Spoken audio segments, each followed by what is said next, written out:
live. Check one, check two, check one. That's me live to the house.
Yes.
Good afternoon, Pacific Northwest District Championship!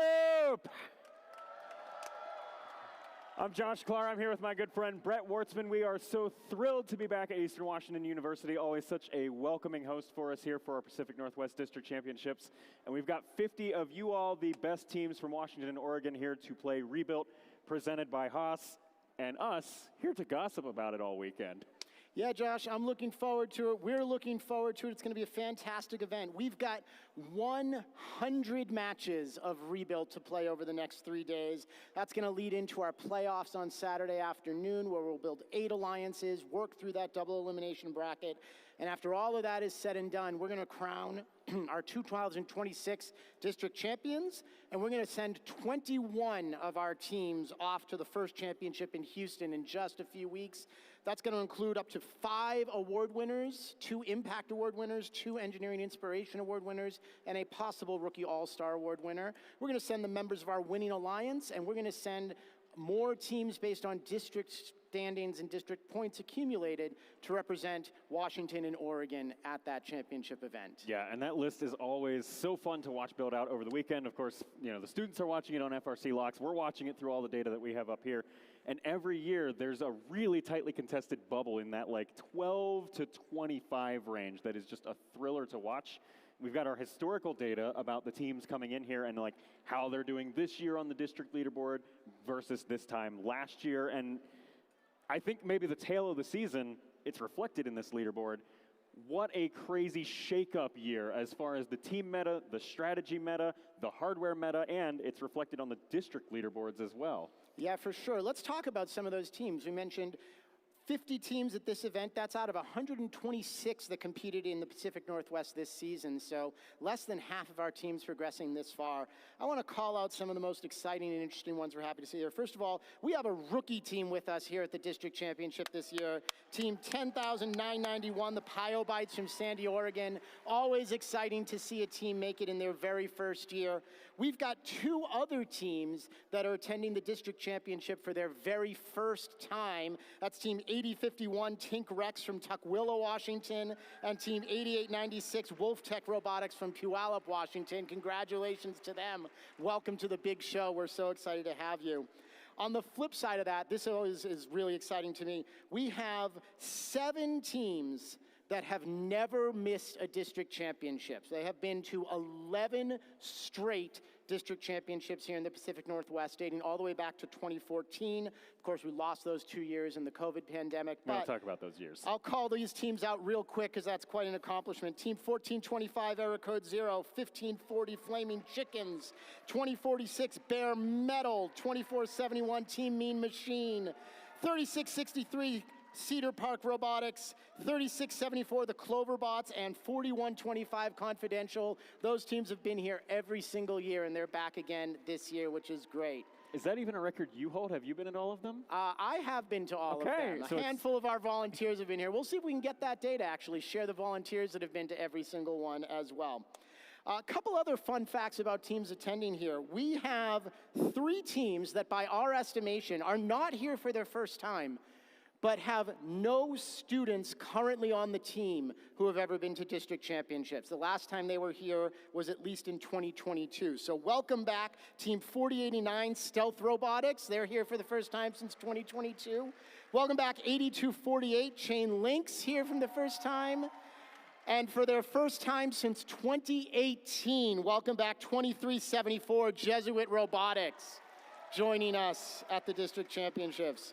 And then finally, it would be remiss if we did not mention last year's returning district champions. 2 of the 3 members of the winning alliance from last year are here. Team 7034, To Be Determined from Westland, Oregon. And not only your reigning Pacific Northwest district champions, but your reigning world champions, Team 2910, Jack and the Bot from Mill Creek, Washington, are here once again to defend their crown. So lots of great teams present. Josh, you talked a little bit about the meta, about the strategy, about the shakeups in the standings. What are you looking forward to seeing play out this weekend? Yeah, I think I'm looking forward to being wrong again. And, you know, I say that a lot when I'm at this desk, but, like, this year in particular has proven me wrong multiple times. And just in our own text conversations, you've heard my evolution of watching this game over the season. We're seeing the teams adapt to the evolution as well. We've seen from week one just figuring out what even is this game, right? What is the strategy? How do you play it? And it was a lot of pure offense and maybe not always the most strategically deep matches to watch, but teams very quickly, particularly here in the Northwest, and I think more so even than some other regions, quickly realized, okay, the offense game is just about solved. Like, you can only fire so many fuel at a hub so fast. So we've seen the defense ratchet up. We've seen teams evolve into, actually maybe the climb does matter a little bit. We've seen teams evolve into passing strategies or rebuild their intakes so that rather than having a hub or a hopper rather that they build everything into, they just launch as they drive over things. I'm really excited, I think, maybe to see, one, if my assumptions coming into this week are incorrect again. Are we going to start seeing level 3 climbs, right? We've seen that in some of the other regions' district events, kind of late season, weeks 4 and week 5. We started seeing climbs come back as a way of tie-breaking or getting that ranking point about the traversal that we haven't seen very much of. And I think I'm also excited to see, I know at least 2 or 3 teams completely rebuilt their robot for this weekend. And so all my assumptions coming in about how that team's going to perform, poof, out the window. And that to me is one of the most exciting things about district champs, when you get up here on this elevated stage and you have to pull out every stop to make it into that top 21 that we send along to Houston. Yeah, I agree with you, Josh. It's been really interesting to see the meta strategy and the gameplay evolve throughout the season. The thing that's been most interesting to me, and this is something that jumped out at me when the game was revealed back in January, is you can only score points for a little more than half the match. That back and forth of the active hub puts each alliance in a position where there's those 2 25-second shifts in the middle of the match. They are unable to score points. And so seeing teams and alliances figure out, what are we doing in that time? Are we shifting to a defensive posture? Are we gathering fuel to be ready to score when our hub activates again? Are we sitting around just positioning ourselves, getting ready to go? Are we trying to interfere with the opposing alliance, not in a straight defensive way, but in some other interesting approach? And there's really interesting strategies there. You talked a little bit on like the shift cycles. I've even seen some strategy come out in our later week events about tuning autonomous to optimize for going second in teleop, or sometimes you want to go first, depending on whether you're trying to play, in the former case, you want to play the pure offense strategy, but if you want to be a disruptor, you really want to go first so you can slow down that other alliance from collecting fuel for their otherwise advantageous first cycle on ship 2. The scouting that the teams do to know what their alliance partners and their opponents are capable of in the autonomous period, in the teleoperated period, in the end game, going to keep the key there. I also think we've talked about this offline a little bit. A lot of teams have talked about it. No protected zones on the field this year. So we've seen really in the early season, as is typical for first robotics games, very offensive heavy strategy. But as the season wore on, the gameplay stepped up, teams started to get their legs under them a little bit better. We really started to see defensive strategies step up. And it'll be exciting to see this weekend with our best teams and their most advanced strategies, are we going to see more and more of alliances choosing to play a defensive approach part of the time? And are we going to see alliance selection really see choosing a defensive bot, or are we going to see a lot of all offensive alliances, and how are those going to play out when we get to our double elimination tournament? And that's always especially fun to watch at District Champs when we see the archetypes break out. What alliance shapes do we have? A lot of years, we have very formulaic shapes. Like last year, very much, you wanted 2 coral bots and an algae bot. That was kind of the meta. This year, it's not clear to me, and we have 100 matches to figure it out, what is going to be the meta for this game when we've seen so many different strategies play out, and these teams have had the week off, at least here in the Northwest, to go study videos from California, Ontario, Texas, all these places with these really strong teams playing. We've got a bunch of new lore coming into this week that I think is really exciting. For sure. We also want to talk about a lot of the excitement's going to happen on the field this week, but a lot of it's going to happen out in the pits with our judging as well. And we mentioned up to 5 of those 21 World Championship slots are going to be allocated for award winners. So we want to make sure we talk a little bit about the award situation this week. We have 2 Impact Awards we're going to give out. We have 2 Engineering Inspiration Awards we're going to give out. And let's talk about the teams that are up for those. These awards are interesting because teams must have won this award at an event earlier in the season to be eligible for it here at the District Championships. And 2 of these 8 teams for each award are going to advance. So we'll keep our eyes on for Impact: 4450, 2521, 2976, 4125, 23-74, 41-31, 24-12, and 40-61. Two of those teams are going to move on impact. 90-23, 66-96, 24-12, 29-26, 26-35, 18-99, 44-50, and 41-25. Two of those teams are going to move on for engineering inspiration. And I specifically want to call out team 24-12, the Robototes out of Bellevue, who are currently on a 4-year streak of qualifying for the championship on an award. We'll see if they can make that 5 this year.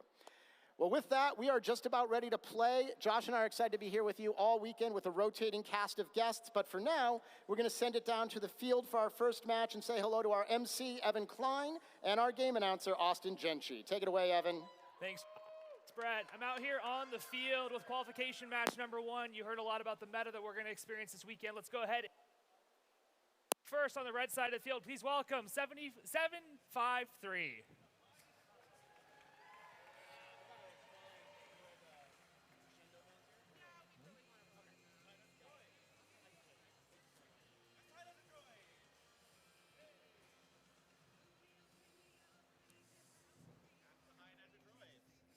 That's the High Desert Droids.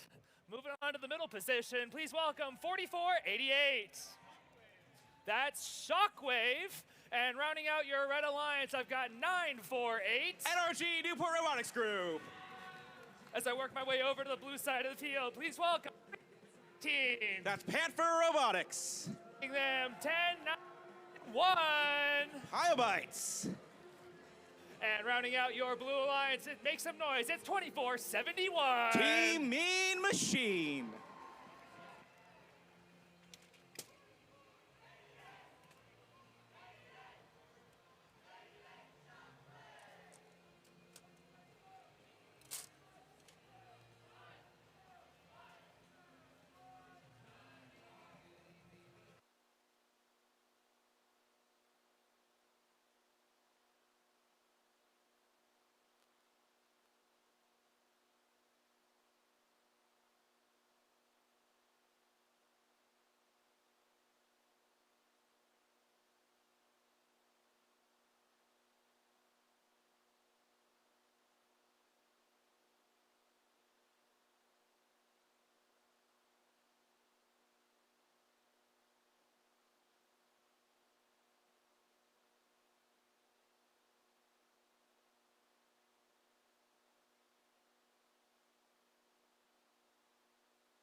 Qualification match number 1 here at the Pacific Northwest District Championship. Drivers behind the line in 3, 2, 1, go!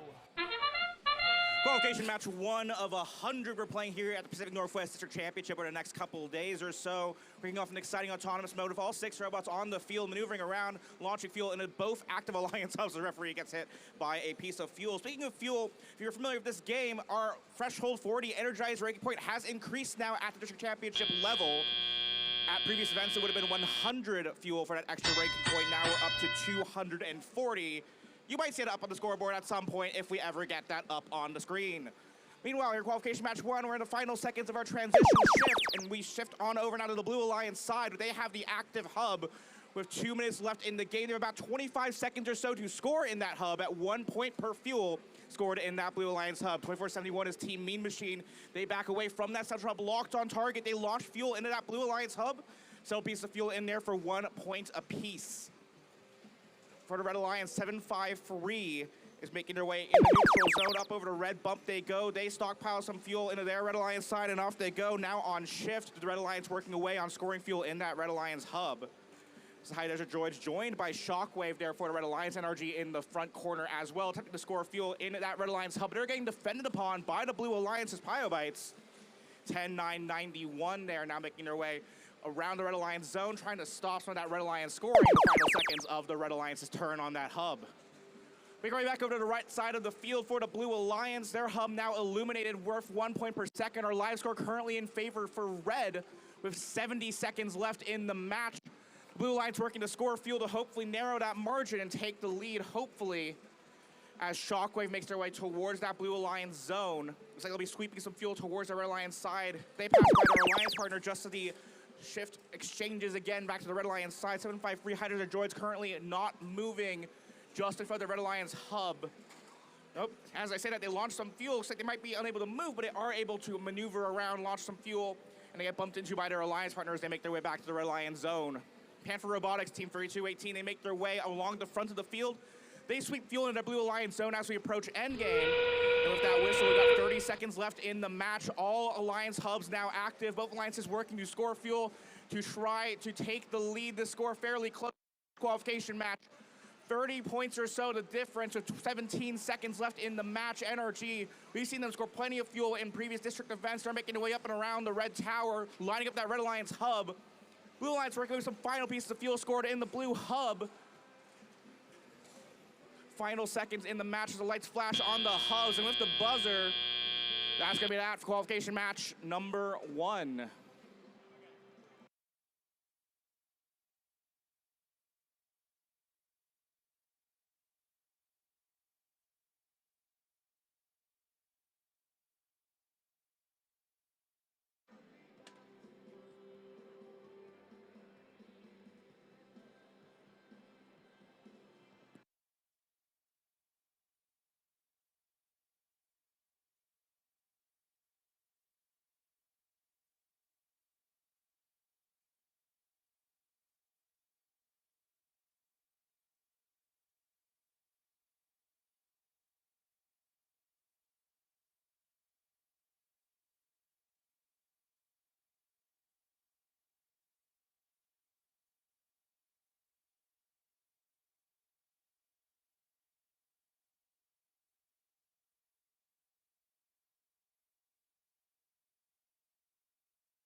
Scores certified for qualification match number 1, so up on the big screen.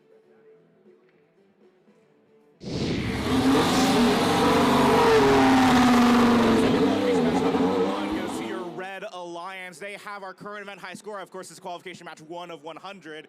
208 to 167, the final tally. Red Alliance walking away with just 3 ranking points for the win now, that higher level for the Energized rank point. We'll be back in a moment with qualification 2.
Welcome to qualification match number 2. Out here on the field, please welcome 955. Sponsored by Hewlett-Packard, Haas, and the Corvallis School District. That's Control C. Joining them, it's 4469. They're brought to you by First Washington, Boeing, and the Gene Haas Foundation. That's RAID, Raider Artificial Intelligence Division.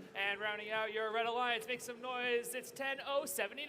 Brought to you by Romac Industries, NASA, and the Boeing Company. That's Aerodynamics. On the blue side of the field, please welcome 1294. Presented by Argosy Foundations, Gene Haas Foundation, and East Lake High School PTSA. Pack of Parts. Joining them, 3674. They're brought to you by SBI, Boeing, and US Digital, the Cloverbots. And filling in your last position, please welcome 4131. They're sponsored by the Boeing Company, Issaquah Schools Foundation, and First Washington. It's the Iron Patriots.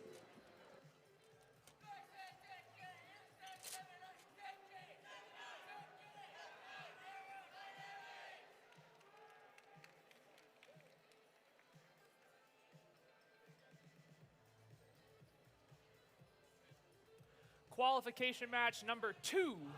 Drivers behind the line in 3, 2, 1, go. Now that we know how this game works, let's go ahead and play our second match of the event. Got the Red Alliance working away, scoring some fuel on the left side of the field. Team 955 working there, scoring some fuel from the rear Driver Alliance wall. That's Control C out of Corvallis. They're joined with their Alliance partners. Red Alliance working away, scoring fuel. Blue Alliance as well scores plenty of fuel in their hub. We've got some semblance of scores at some point in the future. We're working away on our teleop mode now. 2 minutes and 15 seconds on the clock as we work to score fuel in these Alliance hubs. Transition shift now over. Control goes to the Alliance that scored the lesser amount of fuel in Autonomous. We can see now that was your Blue Alliance. They are currently on your first shift. They have the advantage to score fuel first in this match as they work to narrow that margin. Live score in favor of the Red Alliance, 131. That's a 70. That Red Alliance working away, preparing for their next shift. They sweep fuel away from that neutral zone in the center towards their Alliance side. All 3 robots filled with fuel. They now make their way back towards that Red Alliance hub. They have 25 seconds or so on the clock, scoring fuel in that Red Alliance hub. Got some long arcs coming from 955, Control C. They score fuel in that Red Alliance hub. Just up next to that hub is Aerodynamics as well. They empty their hopper into the top of that open goal. Pack of Parts working away on their defense. We've seen in their last couple district events, they've been renowned in the district for working away on their defense and now sweep fuel away from that Red Alliance side towards the neutral zone and underneath that Blue Alliance trench. They're working to stockpile fuel for their Alliance side as they are now on the clock. 15 seconds left in that Blue Alliance shift, and all 3 Blue Alliance robots working on some fuel. We got 3674, the Cloverbots there near the Blue Alliance tower. They're launching some fairly long shots into that Blue Alliance hub in the final seconds of that shift. Our now final Alliance Pacific shift makes its way over to the Red Alliance side. Control C continuing to work from that top left corner there. They're sweeping up fuel off the ground and into that red goal. Aerodynamics as well. They're working together with their Alliance partner in that opposite corner. They score some fuel as well up in the top of that Red Alliance hub. We're quickly approaching endgame now. Looks like it'll continue to be a fuel scoring shenanigan as all 6 robots work on their Alliance sides. Back at home trying to score some more fuel into their Alliance hub and trying to take the lead. Red Alliance in the 300s, they've scored at least 360 fuel, which means they're walking with at least 2 ranking points. One for the Energized bonus and one for Supercharged. We'll see if they walk away with the free ranking points for the win as well. In the next 8 seconds or so, the final seconds of our match. Red Alliance working away, gathering some more fuel from the neutral zone. Both Raid and Aerodynamics make their way up over the Red Alliance bump as they score final fuel in the final seconds of the match.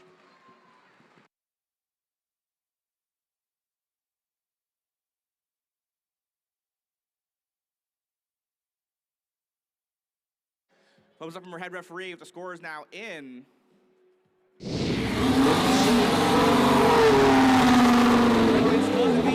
Victory, qualification match number 2 of a new event high score, 469 points. The Blue Alliance is respectable 242, and as we mentioned, Red Alliance walking away with 5 total ranking points there, 2 for the bonuses for scoring fuel, and free for that win.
Moving right along, we're here for qualification match number 3. Please welcome 8248. Scored by Boeing, Electro Impact, and Qualcomm. That's the Chain Links. Joining them, 1425. Scored by the Austin Family Foundation, Xerox, and Wilsonville, Oregon. That's error code 0. Rounding out your Red Alliance, make some noise. It's 4512. They're scored by Boeing, Neopolchuk, and Spia. That's Otter Chaos. On the blue side of the field, that's 7034. Scored by Ericsson Forensics, Siemens, and the Gene Haas Foundation. To be determined. Joining them, 4915. They're sponsored by Boeing, Bainbridge Schools Foundation, and First Washington. That's Spartronics. Rounding out the cold corner, it's 1778. Scored by the Edmond School District, the Alderwood Terrace Rotary Club, and BRPH. That's Chill Out.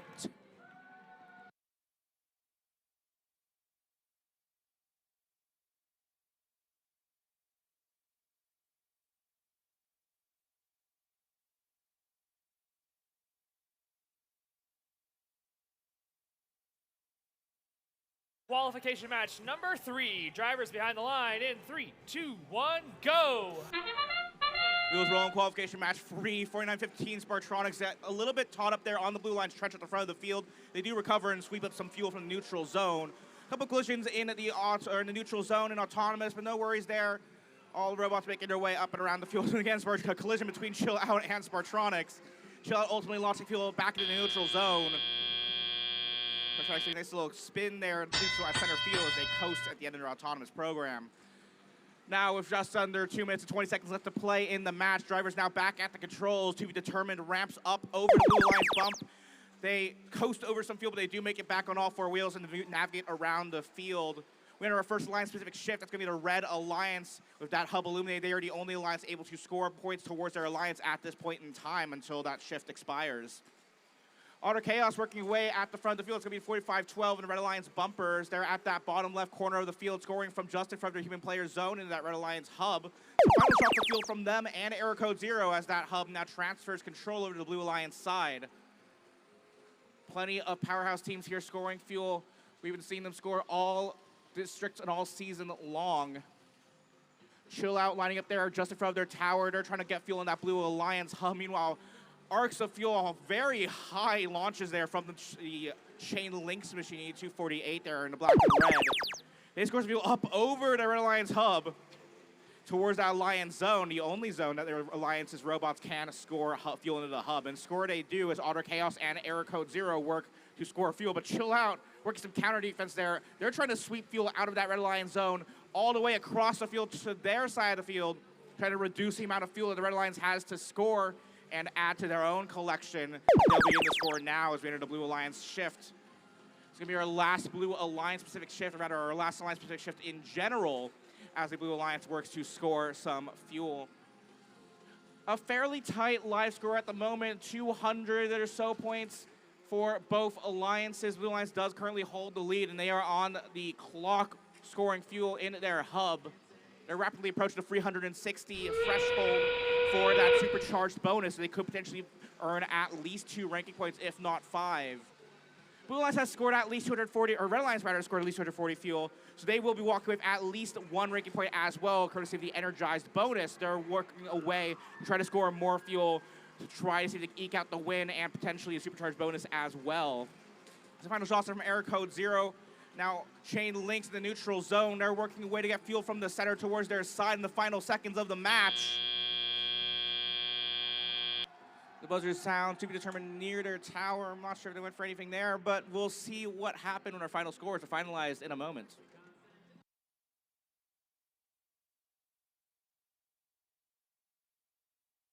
And with a thumbs up from our head referee, we've got our final scores in. Blue Alliance walks out the win in qualification match number 3. That's going to be a final tally of 392 to 309. An excellent match there with both Alliance scores in the 300s. As I mentioned, both Alliances do walk with the energized bonus, and the Blue Alliance walks away with 4 more in addition.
Welcome to qualification match number 4. Please welcome 6696. Scored by Microchip, Argosy Foundation, and Reliance Connects. That's Cardinal Dynamics. Joining them, 2522. They're sponsored by Microsoft, Boeing, and the Edmunds Foundation, Royal Robotics. Filling in your last slot in blue on the red side of the field, it's 9997. Scored by HP Incorporated, Haas and Lamb Research, Spartan Robotics.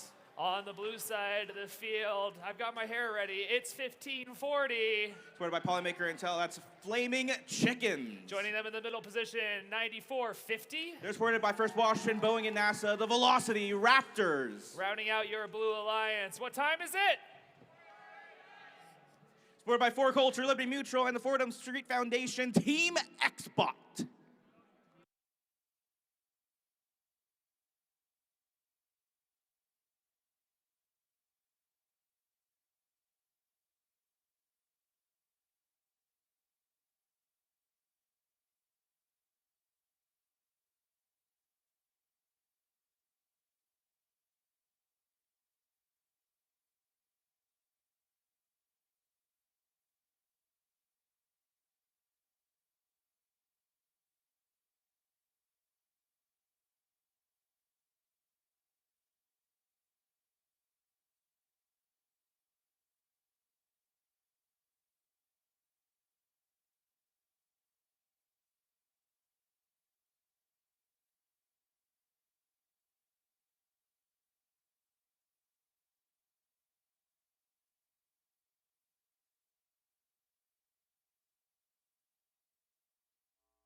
Qualification match number 4, drivers behind the line in 3, 2, 1, go.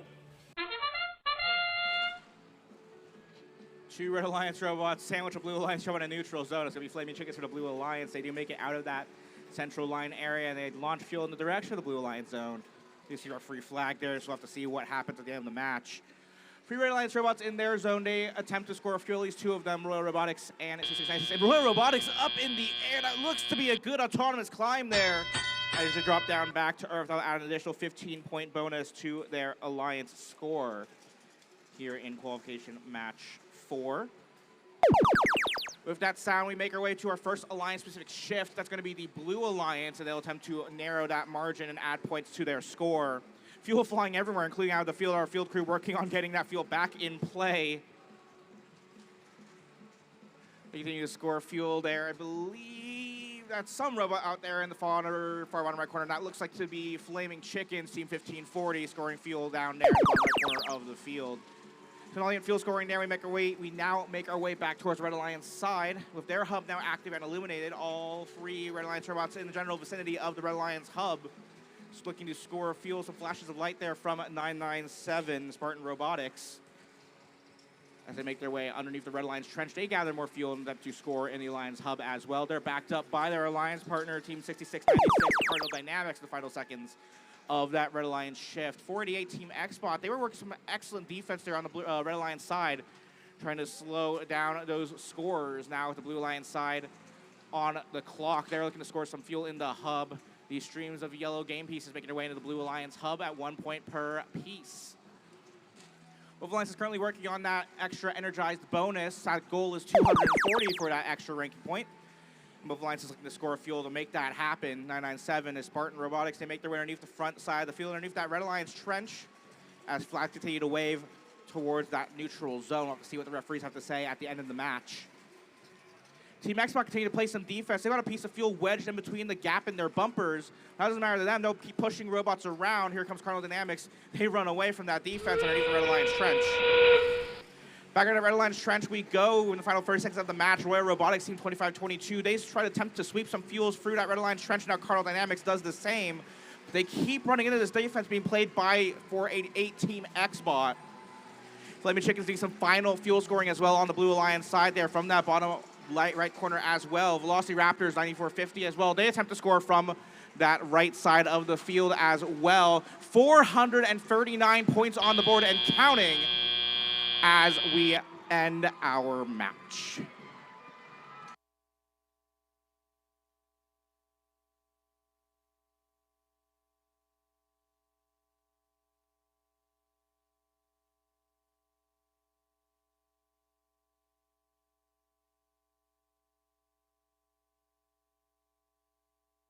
Stats aren't the whole story.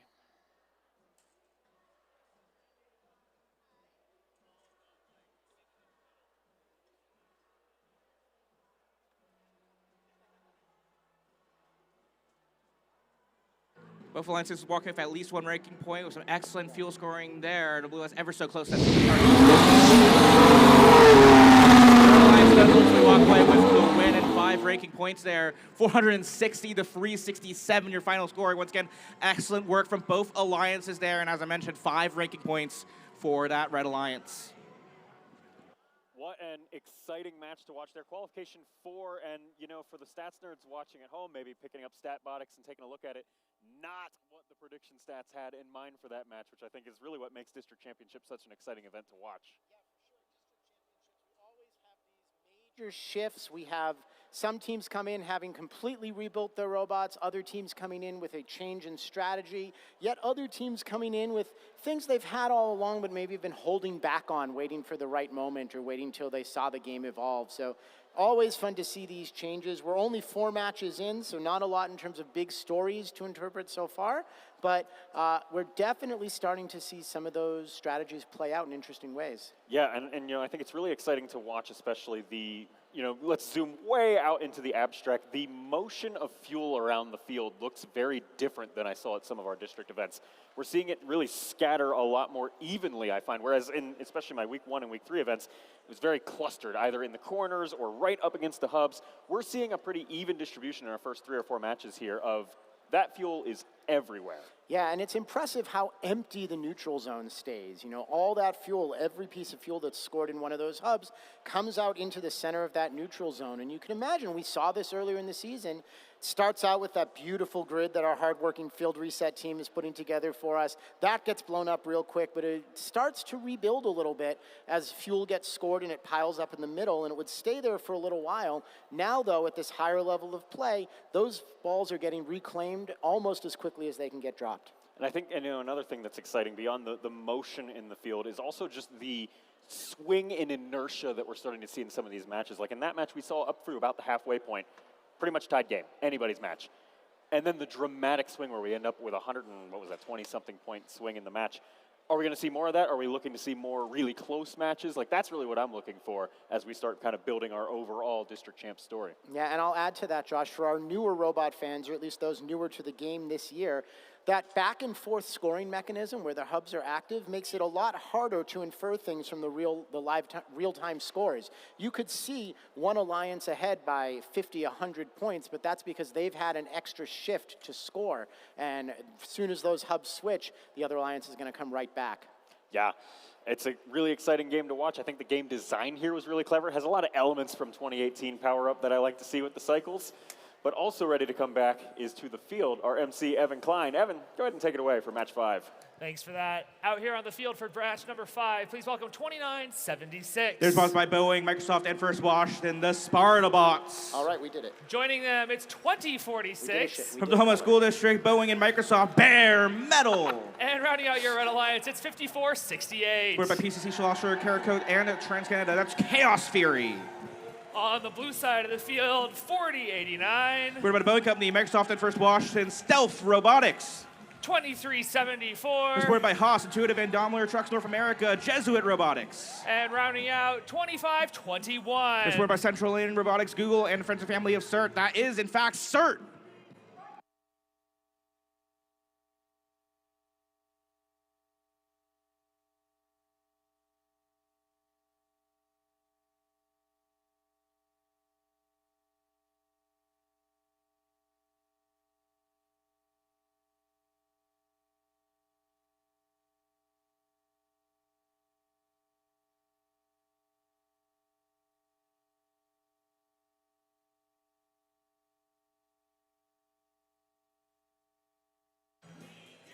Qualification match number 5. Drivers on the line in 3, 2, 1, go!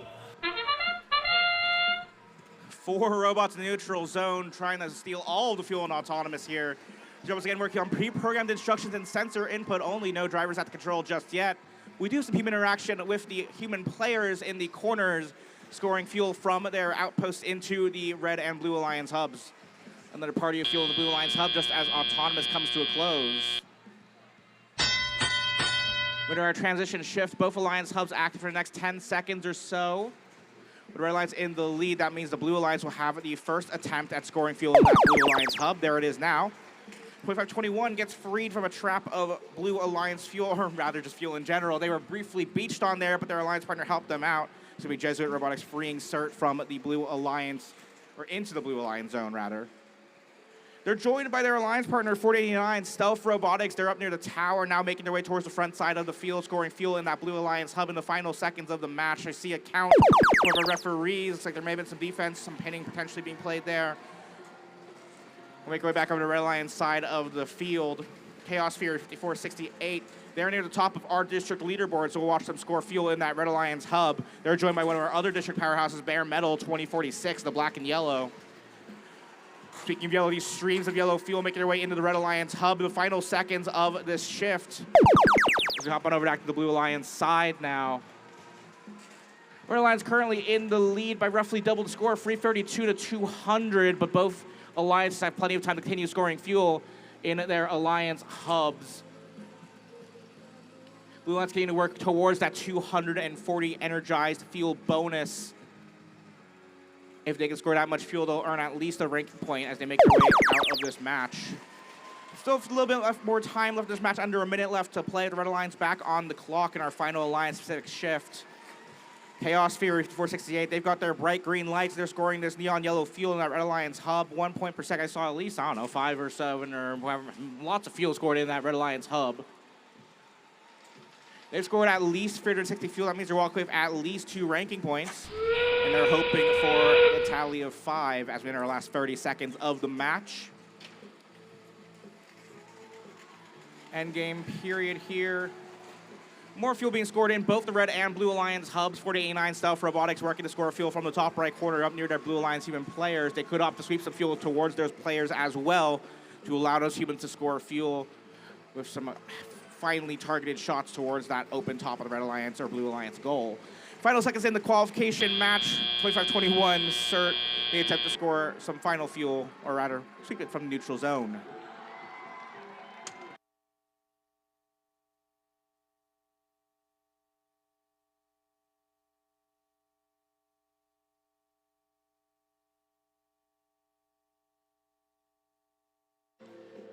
Field lights are purple. We got a thumbs up from our head referee. That means our scores are in.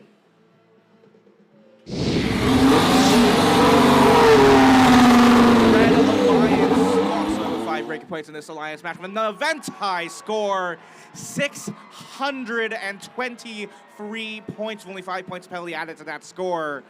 Excellent scores from both Alliances in this match. 292, your Blue Alliance tally, and as I said, both Alliances walk away with at least 1 ranking point. Red Alliance with, again, 5.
qualification match number 6. Let's meet our teams, 29-26. They're sponsored by Matilda Montgomery, Senator Patty Murray's grant, and the Wapatos Public Schools. That's RoboSparks. Joining them, so glad you're out here on the field. It's 88-96. Sponsored by the Boeing Company, First Washington, and SPIA. That's WolfTech Robotics. Rounding out your Red Alliance, 41-25. Supported by Amazon Web Services, Forum Labs, and HTTP America, Confidential.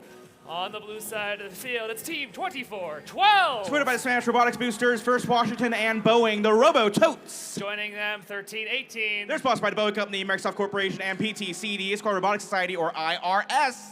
And rounding out your Blue Alliance, 94-30. They're supported by the BidX Foundation, Lam Research, and Ram Steel Co., C-Tech Robotics.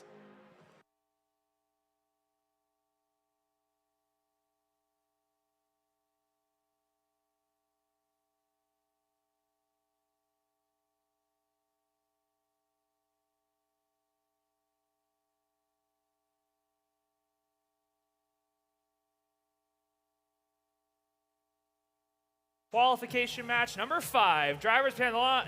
Number 6. Drivers behind the line in 3, 2, 1, go. Qualification match 6 or 5 or 6 or something on the field at this point in time. Got all 6 robots maneuvering around the field.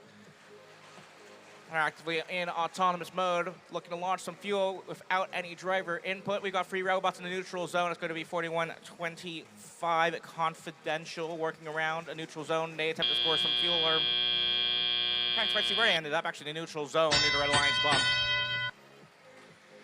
With those bells, we enter teleop drivers at the controls with 10 seconds in the transition shift. Where you see those lights flash on the Blue Alliance hub. That means it's the Red Alliance's turn to go first and score some fuel in their Alliance hub. They're trying to narrow the margin.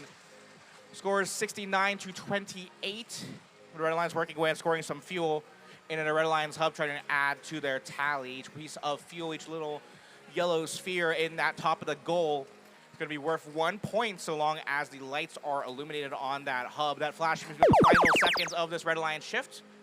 And that sound means that we make our way back over to the right side of the field for the Blue Alliance's turn to score. 94-30 is C-Tech Robotics. They make their way into the neutral zone. Around and around they go. They scoop up some fuel into their hopper. They've got a collection of fuel, and up over the blue bump they go, attempting to score that fuel into the Blue Alliance hub. They're joined by one of their alliance partners. Looks like that was IRS as they make the wild leap over the Blue Alliance bump and into the Red Alliance zone. They're on a mission to steal fuel, grab it for themselves and their alliance partners. They launch it towards that Blue Alliance zone.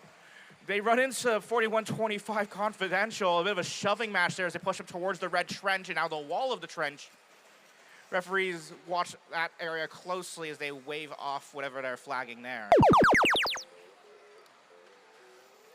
Under a minute left to play, and we are quickly approaching endgame. But first, our last alliance-specific shift is going to be for the Blue Alliance. 13-18 in a precarious position. They're stuck on some fuel, and they were up against the blue trench earlier. IRS now pushed off of that hub by their alliance partner, 94-30 C-Tech Robotics. But unfortunately, it looks like IRS remains immobile after getting freed from that fuel. Final 30 seconds now as we approach endgame. Confidential, they bump into that Blue Alliance trench. No worse for wear there as they make their way up and around the red bump. They make their way up over, land on some fuel a little bit. They try to get some final fuel, I believe, towards their human players out in the outpost for some final shots there. 1 point per piece of fuel scored by a human as well as a robot. Flags continue to wave over the Blue Alliance zone. We'll have to see what the referees have to say in the final 5 seconds of our match. Both alliances work to score some final pieces of fuel. A final volley from 94-30. Makes its way into the Blue Alliance hub.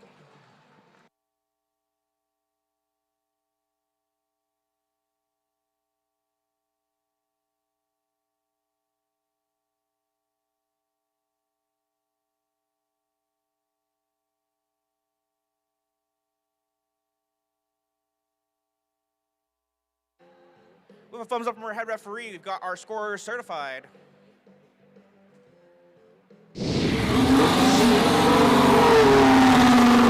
Race car leaves behind a streak of blue. 192-118 is our final score, and that occasion, free ranking points for that win go to your Blue Alliance.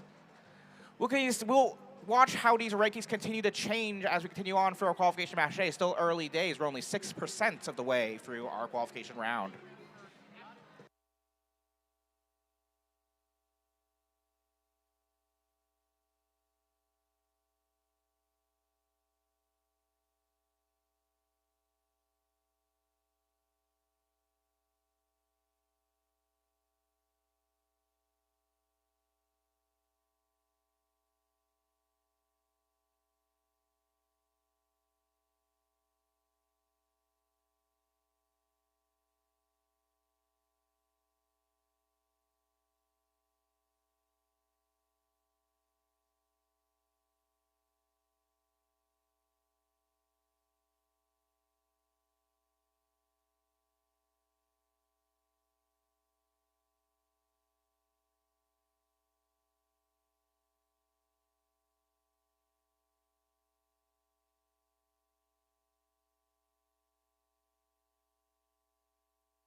Welcome to qualification match number 7 on the red side of the field. Please welcome 2910. They're supported by Boeing, Computer Concepts, and Electro Impact. Jack in the box. Joining them 8051. Supported by the Boeing Company, SPA Local 2001, and Pantheon, Tinkrex. And rounding out your red alliance, 4450. Supported by the Gene Haas Foundation, NIC Industries, and the Cook Family Foundation, the Olympia Robotics Federation. On the blue side of the field, 3663. They're supported by the Boeing Company and Inside and Out Renovation Incorporated and Enersys. That's CPR, Cedar Park Robotics. Joining them, 957. Supported by Wheeler Family Northwest, Pyburn & Sons, and Albany Public Schools Foundation, Swarm, South and West Albany Robotics Maniacs. Rounding out your blue alliance, it's 492. Sponsored by Perpetual Technologies, Ashland Mountain DDS, and First Washington. That's Titan Robotics Club.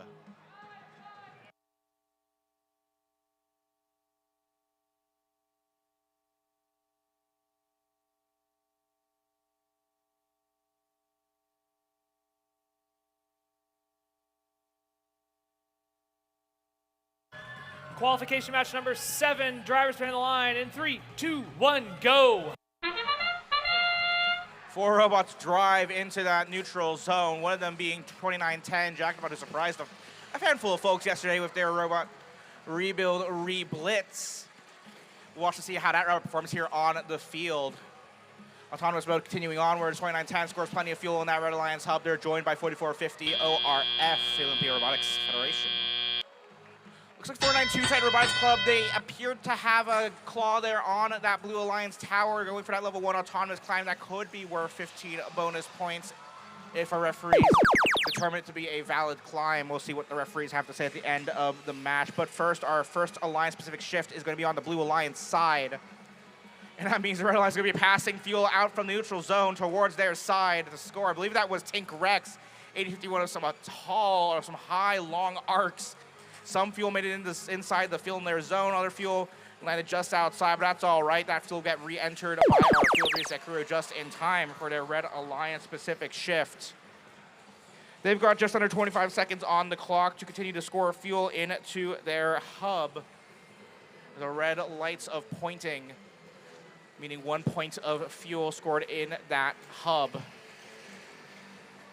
2010 Jackpot, they quickly launch a sweep of fuel into that Red Alliance hub. And now another quick volley of fuel from the Red Alliance and reblitz there as they exit that shift. Our penultimate shift here from the Blue Alliance for our Alliance-specific shift, Tinkrex continuing to sweep fuel from that rear field wall near that blue trench. They sweep it into their Alliance zone to stash away for later. They've got built up a little bit of a stockpile there.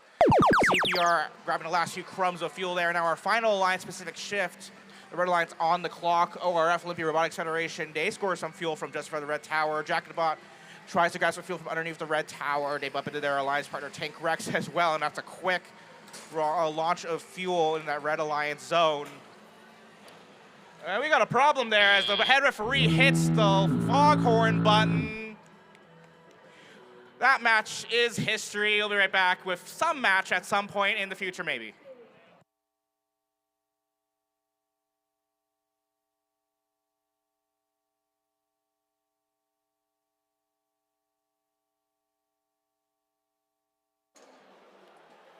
Well, Brett, that is not what we had on the bingo card for match number 7, or should I say match number 7.0. Add some decimals there. Yeah, we'll be back again to play that one, I guess, a little bit later. And it's unfortunate because we had some storylines developing there we were excited to talk about. We did, and I still kind of want to dig in a little to them, but, you know, maybe we should let the replay play out.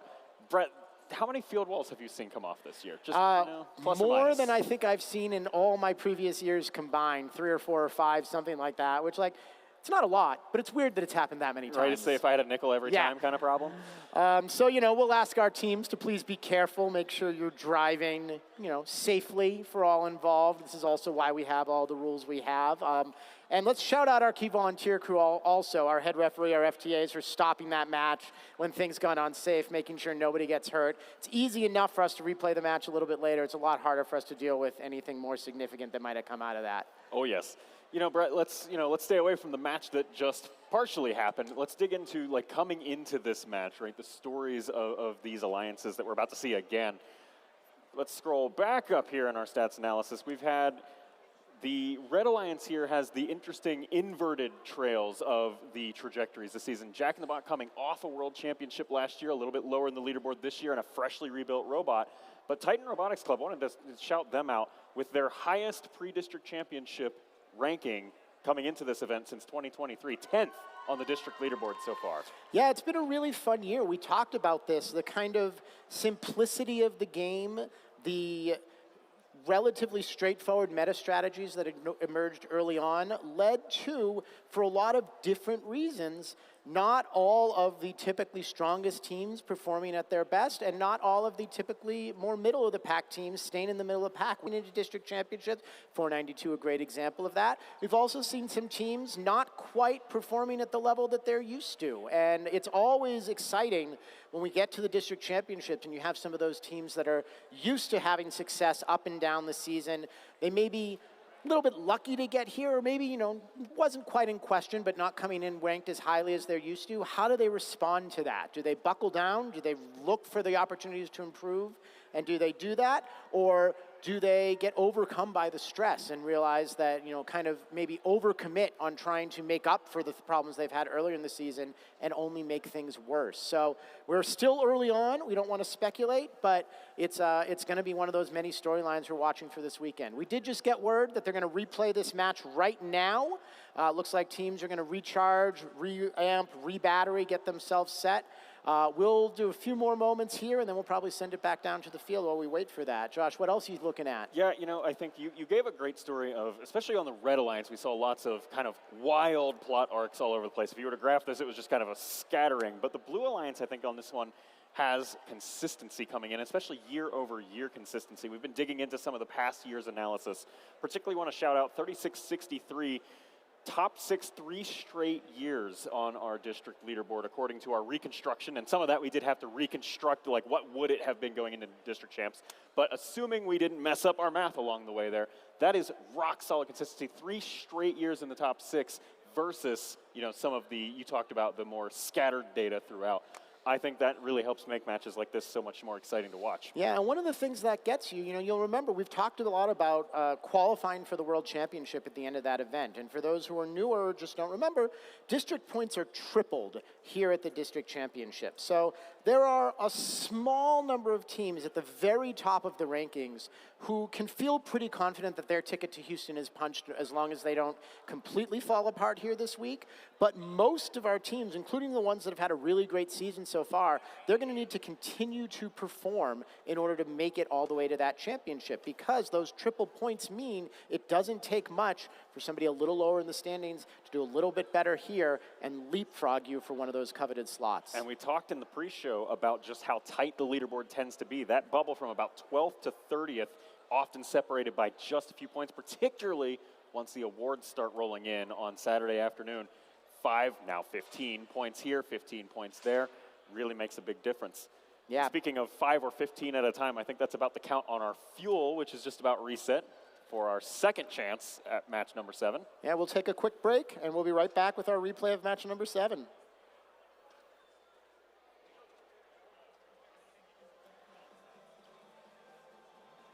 That was this.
Hey, Austin.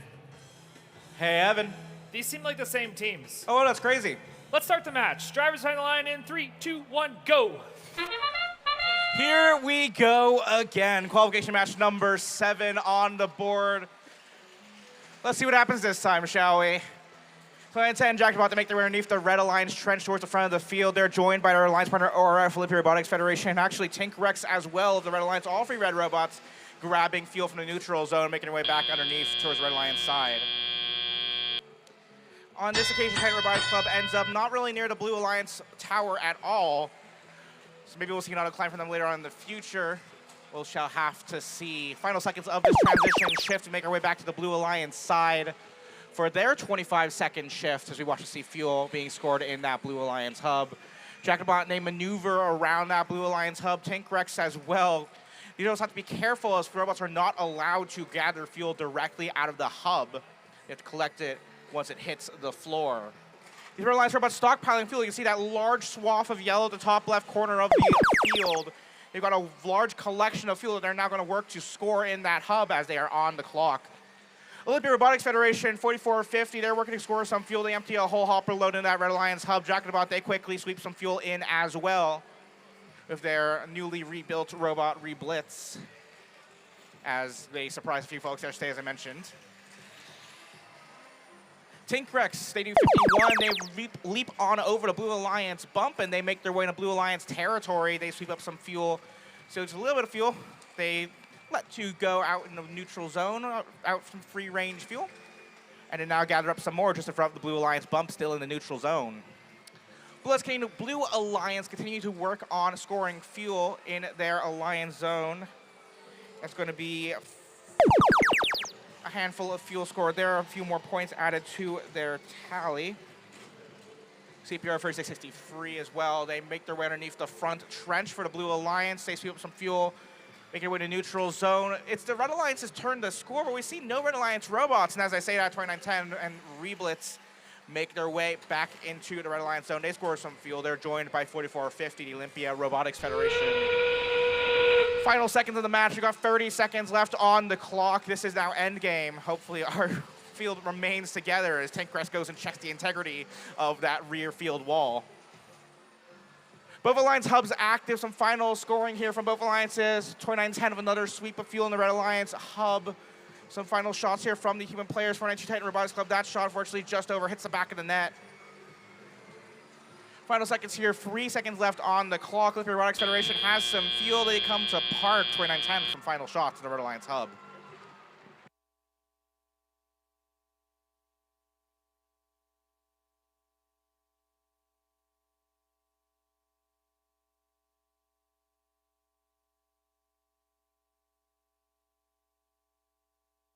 Scores are in from that, the one and only time we replay, or the one and only time we've played this match.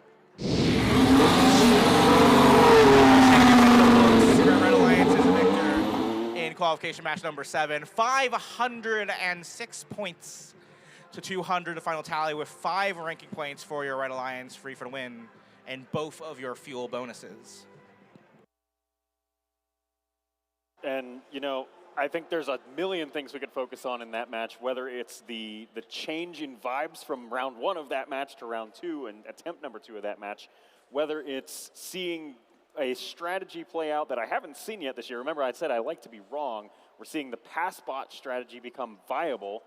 More on that in a minute, asterisk. But I think you had some really fascinating stuff that you were yelling in my ear about a minute and 40 in, right? Yeah, we're going to bring up our first match highlight of the event here. And what I want to focus on a little bit on that pass bot strategy you were talking about, and also on just the timing and understanding how the nitty-gritty details of the game play. What you're about to see is we've got our Red Alliance here, 2 robots here collecting fuel. Now you'll notice their hub inactive right now, so they can't score. They are preparing themselves for when that's about to go active in 15 seconds. For those new to our game, that little timer up the top tells you how long before each shift changes.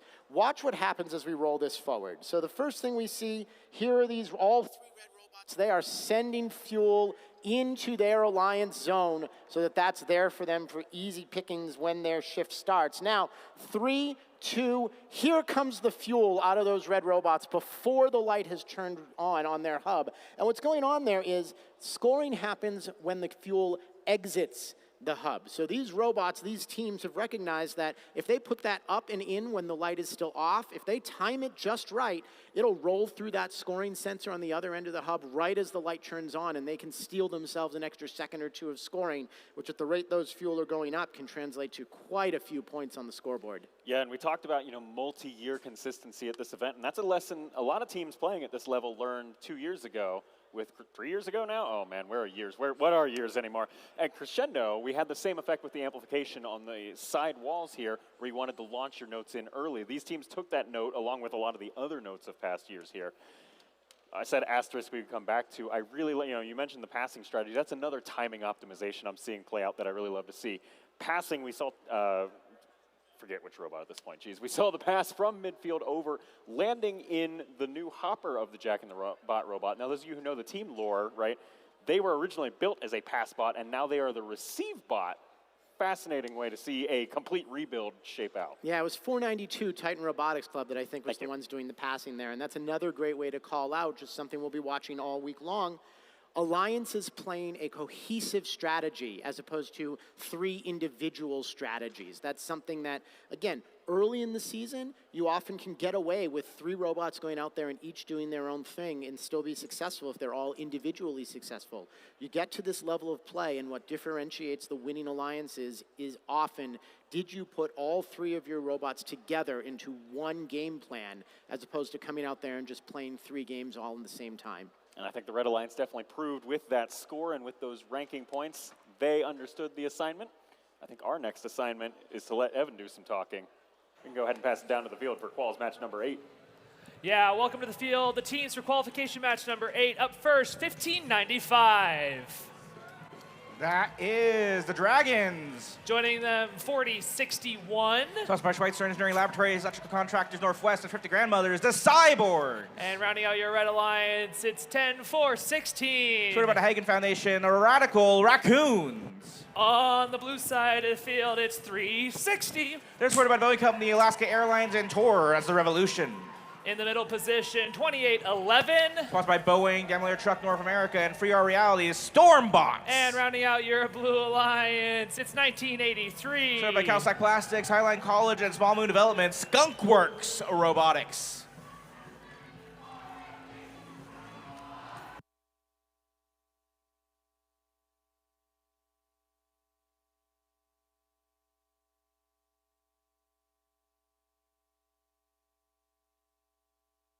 Qualification match number 8. Drivers on the line in 3, 2, 1, go. Horn sounds qualification match number 8. Free robots work to sweep fuel from the neutral zone. They steal it for themselves. Free 60, can't quite tell if they're stuck on the Blue Alliance bump or if they just opted to autonomously path on that bump. Robots are allowed to score fuel in the hubs if and only if their bumpers are in their Alliance zone. That might just count. But regardless, driver's now back at the controls, and Free 60 joins the remainder of our robots as they move around on the field. We see those Blue Alliance lights swirl. That means that we're going to be going for a Red Alliance on the first Alliance-specific shift. Those Red Alliance hubs illuminate, and the Red Alliance works to score fuel in their hub. 4061 for the Red Alliance. In fact, that's the Cyborgs. They work to score some fuel. Unfortunately, Raccoon's in an interesting position now. It's going to be 10-4-1-6, your second-year team out of right here in Spokane general area.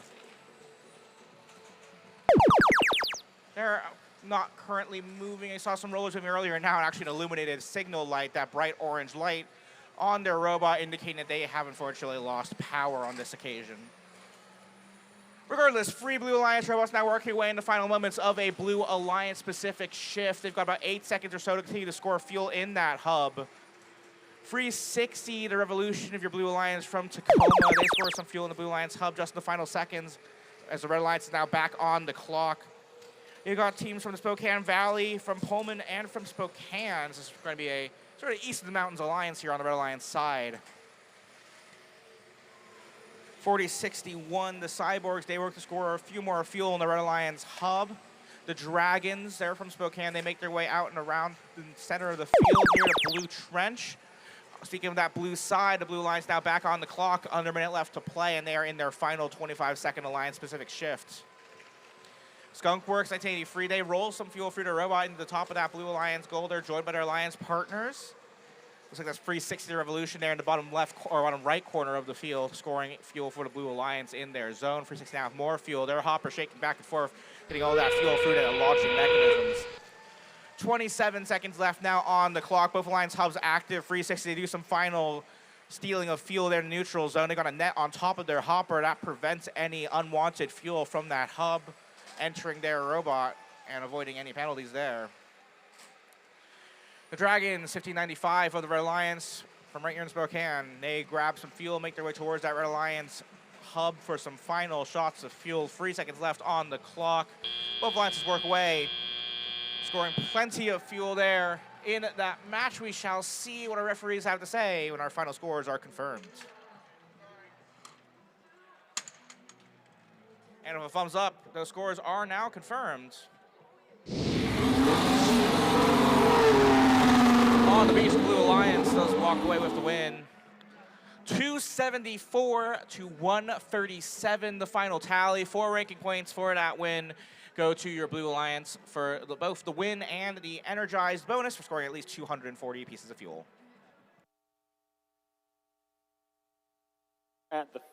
What's happening down here at the field is just part of the story. We do have our good friend Kevin Ross, who is the co-founder of First Washington, roaming around the pits. We are quite tethered here at the desk, quite literally, with these cables everywhere. But Kevin has no such constraints, and he's going to be interviewing our teams in the pits and telling all sorts of other stories. He's done a little bit of a pre-recorded segment to let us know what's going on. Yeah, this first one that we're going to show is actually not here in the pits. It's going to be our field house walkthrough. So let's send it out to our good friend Kevin Ross.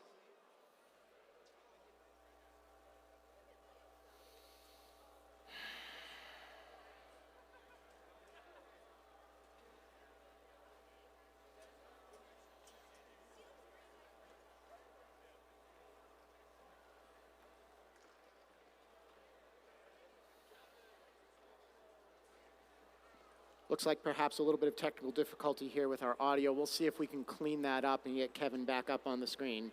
Looks like we're gonna have to wait. We'll come back to Kevin in just a few minutes. In the meantime, we're gonna get ready for match number 9.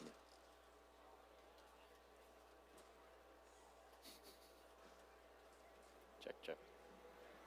Check. Yeah, oh.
Welcome to qualification match number 9. This is the last match of round number 1. So we're seeing most of these teams out here on the field for the second time. Let's go ahead and meet our teams. 24-71. That's Team Mean Machine. Joining us on the field for the first time, 59-37. Supported by Boeing, Lee Bergstrom STEM Foundation, and Kornblum Legal, MI Robotics. And rounding out your Red Alliance, it's 36-74. That's the Cloverbots. Joining us on the blue side, it's 82-48. That's the Chain Links. Joining us in the middle position for the first time, please welcome 90-23. Supported by Boeing, Limited Productions, and Metal Tech, Future Martians. And filling in your last position, it's 66-96. That's Cardinal Dynamics.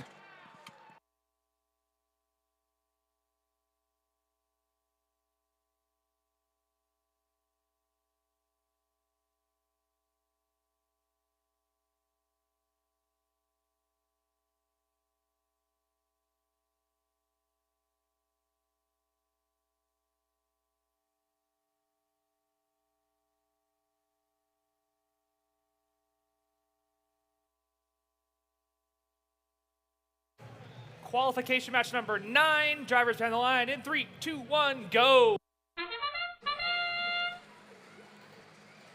Bit of a scrum at center field. Once again, 4 robots, 2 of each alliance, attempting to grab fuel to score in their various hubs. And score they do. MI Robotics at 9:37. The maroon bumpers, they grab some fuel at the front of the field and make their way around the neutral zone, back along the front wall to score for the Red Alliance.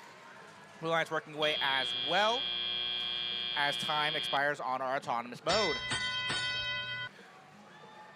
It's like that's 66-96. Cardinal Dynamics working away. They were at the front of the field during autonomous, and their autonomous at the blue trench, and they will join their alliance partners in their first alliance-specific shift. Blue Alliance is on the clock as Mean Machine works to sweep some fuel out from the neutral zone. They launch some far-range shots from the neutral zone of actually the bottom right corner, the furthest point of the neutral zone towards the Red Alliance side. Some of this fuel ending up just outside the field, maybe on top of one of our referees. He's no worse for wear. Back on the Red Alliance side we go, and all 3 Red Alliance robots at home. They look to score some fuel into that hub.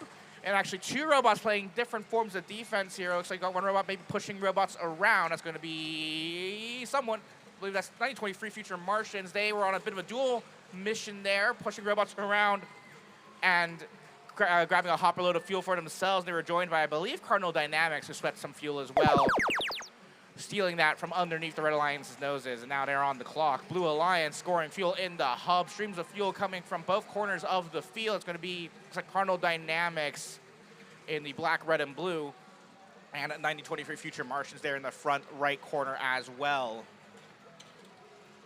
Fuel continues to fly everywhere. 1 minute left on the clock in the final seconds of that Blue Alliance specific shift. We make our way now back to the Red Alliance side. On the left side of your fields or screens or whatnot, as another piece of fuel attacks our color commentary crew.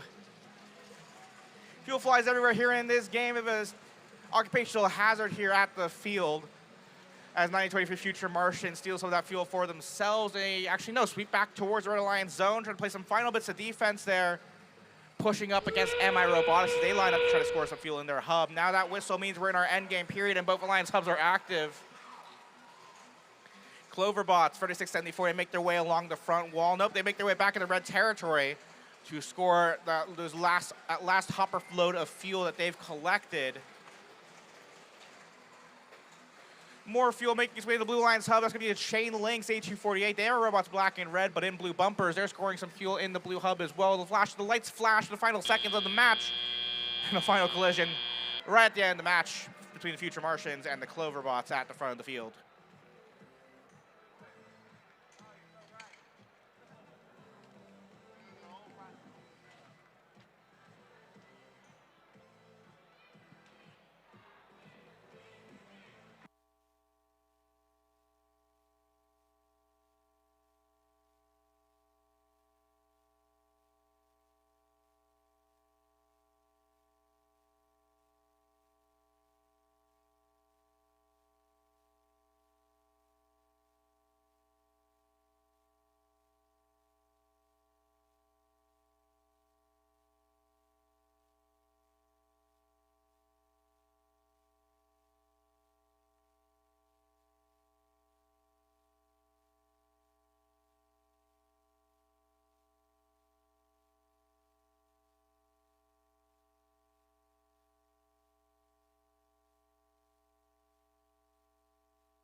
Scores now confirmed by our referee crew. So up on the big board.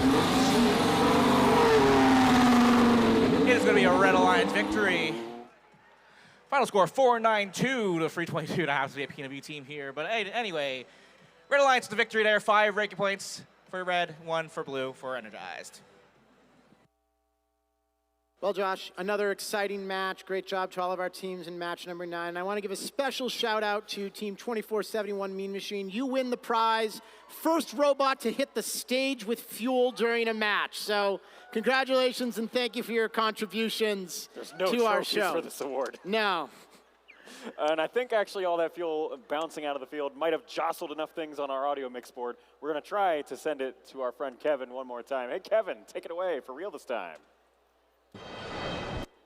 Hey, I'm Kevin Ross. I'm down here in the pits, which is the field house here at Eastern Washington University. I just wanted to show you what's going on down here. We have a full-size practice field set up. The teams, you can see them down there shooting and fine-tuning all of their software. So, and then pits, see every team has their own 10-foot by 10-foot pit area. This is where the teams go to work on their robots. This is how teams find each other if they want to talk, and is sort of team central for the next couple of days. So lots of things happening up on the field, but there's just as much happening down here in the pits. Back up to the field.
Let's meet our teams for qualification match number 10. Up first, 2976. That's the Spartabots.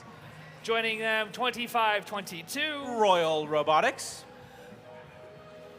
And 955. Control C.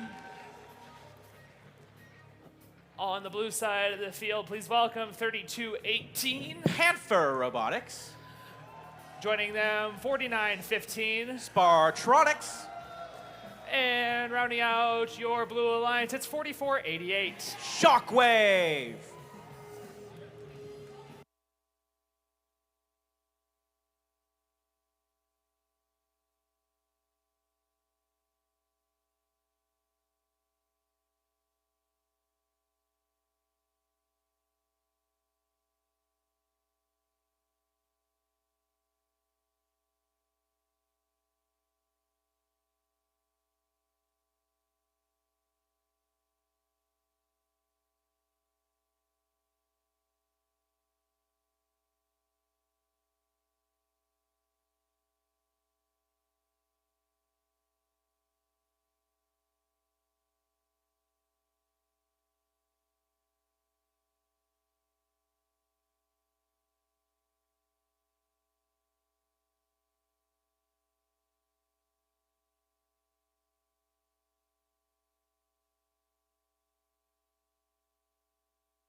qualification match number 10.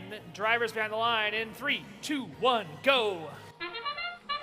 Qualification match number 10. We are a 10th of the way through our qualification round. I'll span the next couple of days. A little bit of robot collision on the Red Alliance side. Royal Robotics pushes their alliance partner, the Sparta bots, out of the way, with fuel sweeping everywhere along the back wall near the scoring table.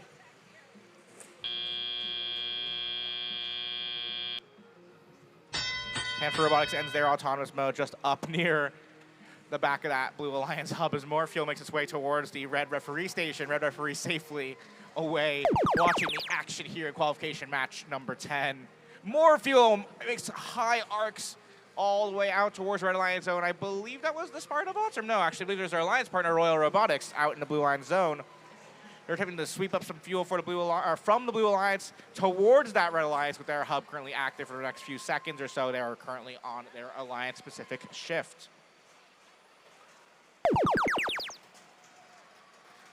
Here we go now with the Blue Alliance working away.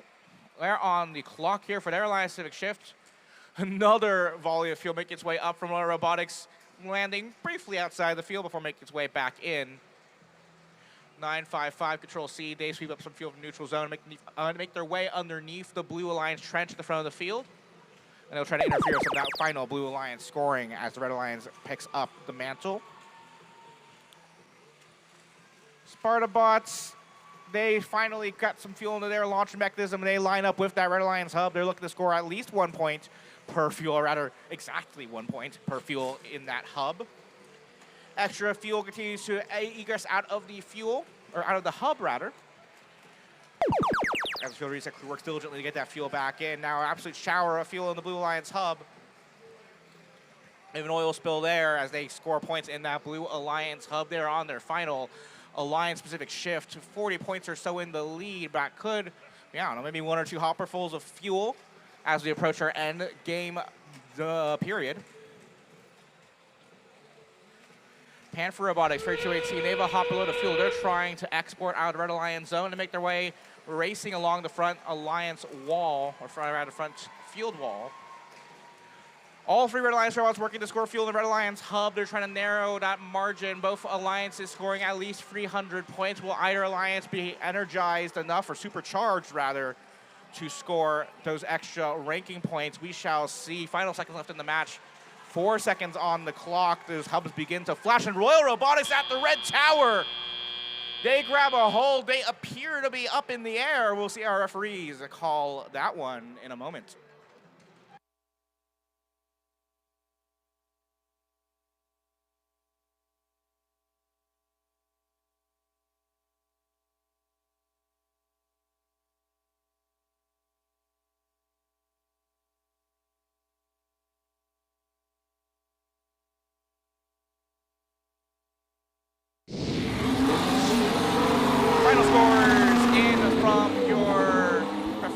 Cone. Blue Alliance does take the lead, 418 to 385. Your final tally, 5 ranking points total.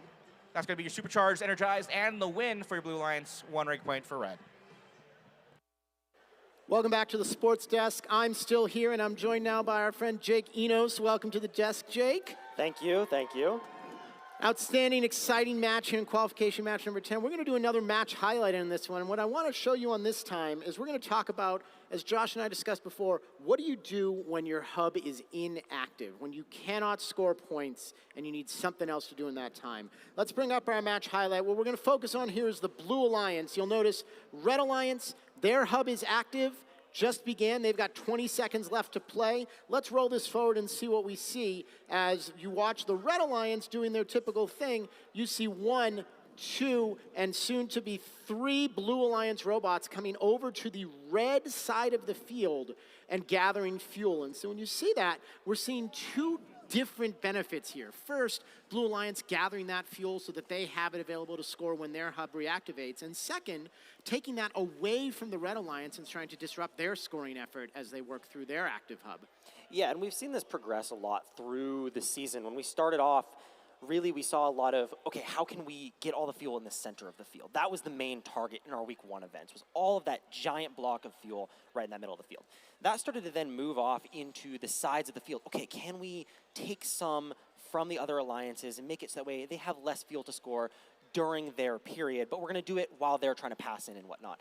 Now at this level, we're really starting to see almost a defensive strategy with it, where teams are trying to cut off those turret bots, trying to get that fuel as they're trying to score it, right? Because a lot of these teams have shoot on the move and whatnot. So, yeah. Yeah, it's been an exciting round, exciting strategy changes here. We're looking to see how it goes up. We're through our first round of matches. Everybody's played once, so now we'll see things continue to develop.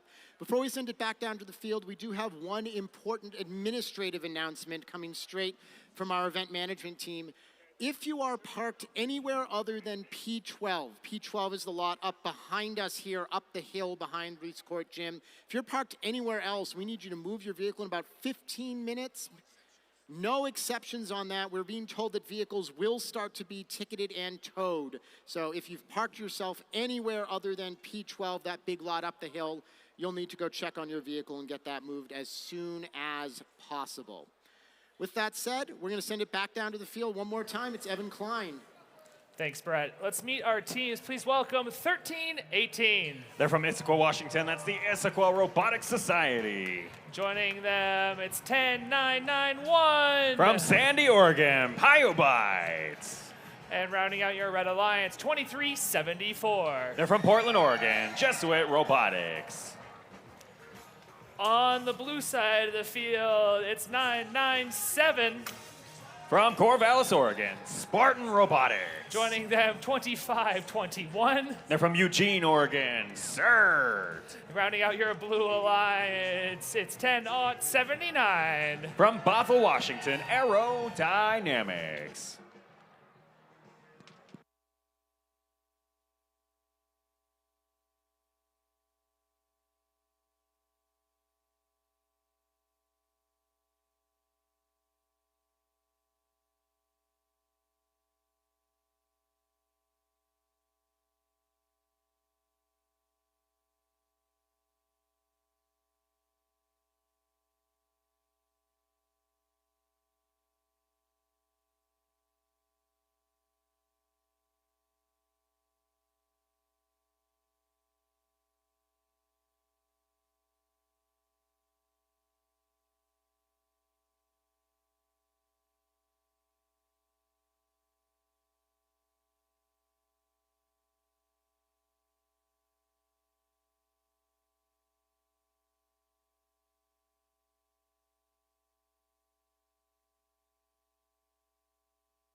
Qualification match number 11. Drivers on the line in 3, 2, 1, go.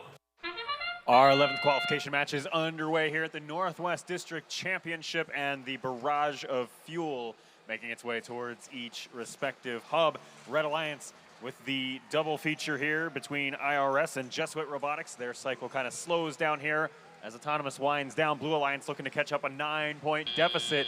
Buzzer sounds, and Red will hold on to their lead 38-32 as drivers take control, and that does mean the Blue Alliance will have to scramble here as they seek early fuel as they'll go first on our teleop shifts. Lining up here, Spartan Robotics out of Corvallis gets just a few pieces of fuel to drop into the Blue Alliance hub, and otherwise fairly quiet on blue. Here's CERT, South Eugene Robotics team, picking up another, let's call it 5 or 10 points for the Alliance score, and then a little bit of a popcorn dynamic there. Aerodynamics backs away, fadeaway shot, and a few pieces of fuel land. They'll end shift number 1 with another volley of about 10 or 15, and we'll shift our attention over towards red. There's IRS, lined up, popping off about 10, 12 pieces of fuel, something like that. Coincidentally, that's greater than the number of days left to file your taxes, in case you forgot. IRS won't forget. They also won't forget the hub right in front of them as they pick up another 15 or so, bringing the Alliance score up to 81. They trail by about 40. Their Alliance partners, Bites, helping close out shift number 2 there for red with just a few points of their own contributing along. Here's aerodynamics for blue. They had some quick and easy layups here, but now they'll have to contend with 2 Red Alliance machines over in their own zone. IRS stealing some fuel from deep in red territory and bringing it across into the neutral zone. They'll pass to their future selves. Nobody there to receive. 3 seconds left on that blue hub. It closes, and the Alliance score now up to 183. Still a far cry from the 240 necessary for the energized bonus ranking point, which skyrocketed in difficulty here for district championship events. Red Alliance now resorting to tossing some fuel up and over the Alliance wall from the human players to try and get whatever score they can up on the board. They trail by about 40 right now with 30 seconds left to play. There's our steam whistle, and both hubs reactivate for our final 30 seconds of the match. 10:07.9 for Blue Alliance, sitting there in layup territory, but can they get any fuel to go? Kinda, sorta, maybe, definitely. All right, connecting for just about 100% of them, actually. I don't know if they've missed a single one in this volley. 8 seconds left to wind things down here in this qualification match. Just a few last fuel coming at you from Jesuit and Pyobites over here on red, and the IRS, as usual, getting the last word. That'll be the end of match number 11. We'll be right back with your final scores.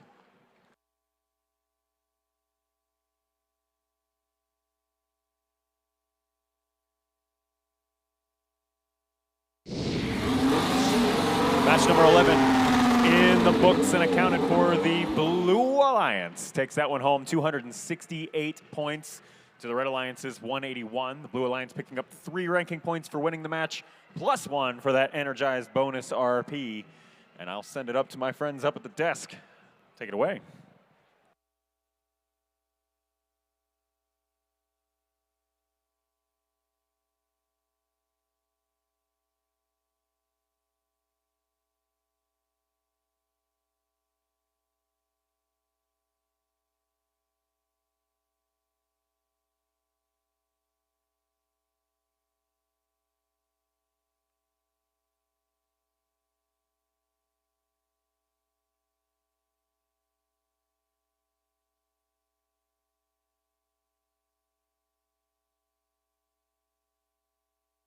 Now?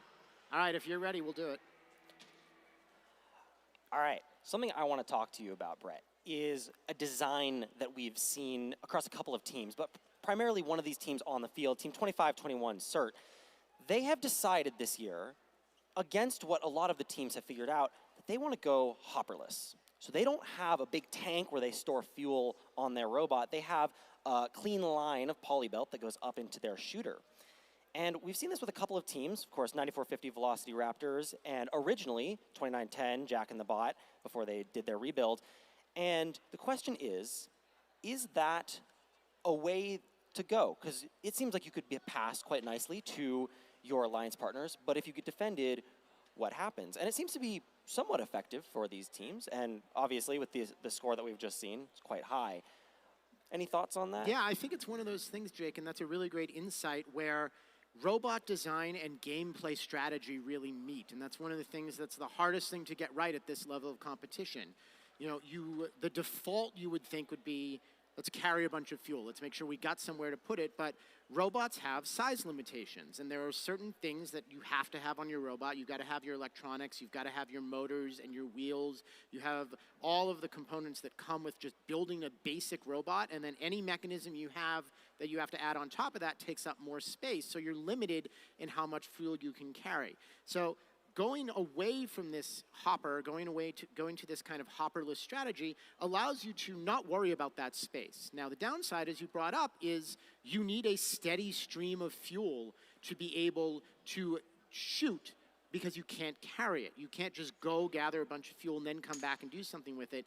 That fuel needs to be readily available to you in your alliance zone to shoot when you're scoring in the hopper, or in the hub, or in the neutral zone where you're bringing that back to your alliance zone for later on. And so it really becomes incumbent on your alliance partners to help you get that fuel in position and make sure it's ready to go for you to just be able to move on through and put it where you want it. Absolutely. I've heard it described as a battery, right? You've got to keep your battery charged. And the hopperless robots don't necessarily have a big battery, but they're trying to rely on other strategies to keep that battery that they have full.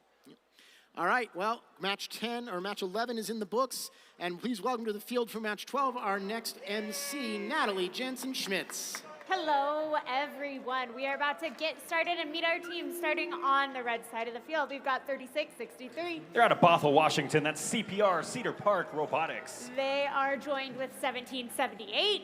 From Mount Lake Terrace, Washington, Chill Out. And rounding out the red side, we've got 8896. From Puyallup, Washington, Wolf Tech Robotics. On the blue half of the field, we have the very quiet team, 4125. From Umatilla, Oregon, Confidential. In the middle spot, we've got 7034. From West Lynn, Oregon, To Be Determined.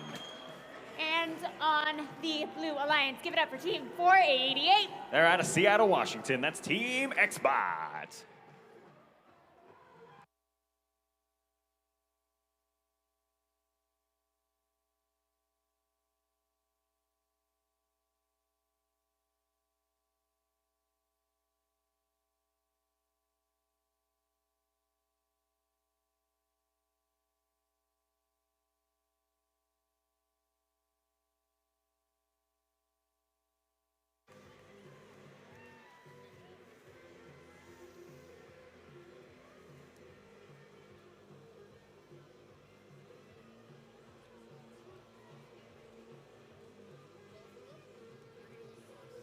Drivers behind the lines, we are getting started in 3, 2, 1, go. Away we go for our 12th qualification match out of the 100 we have to play here. And it is a tale of some interesting stats here.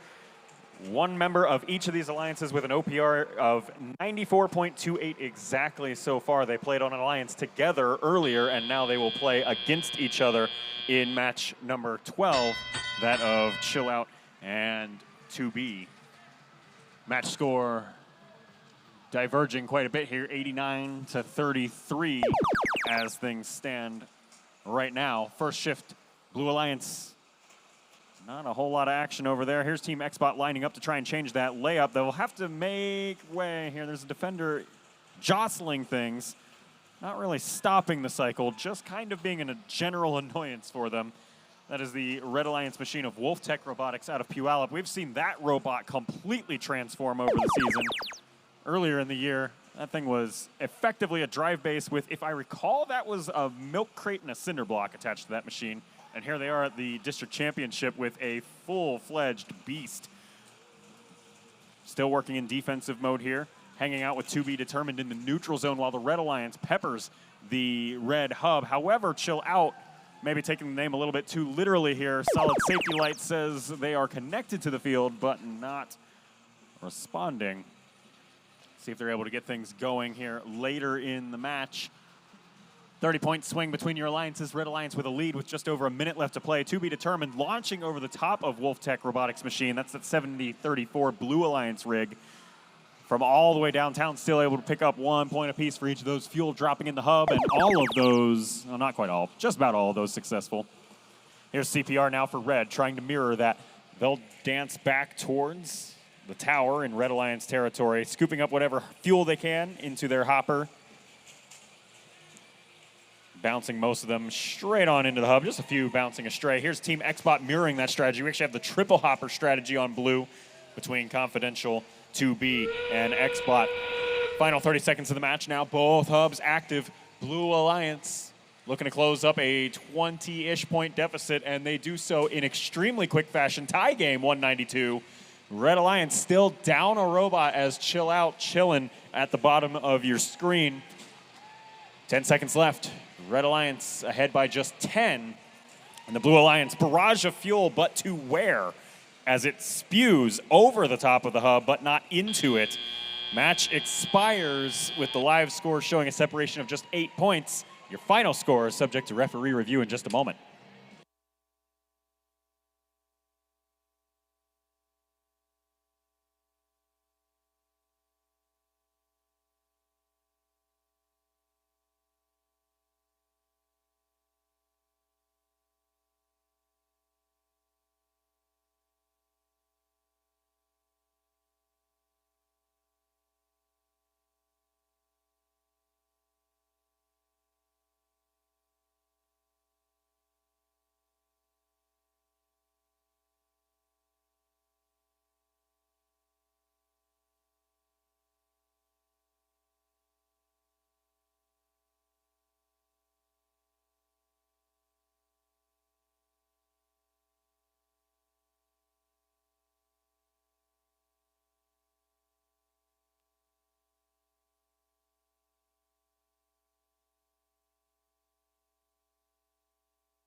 Match 12 is in the books.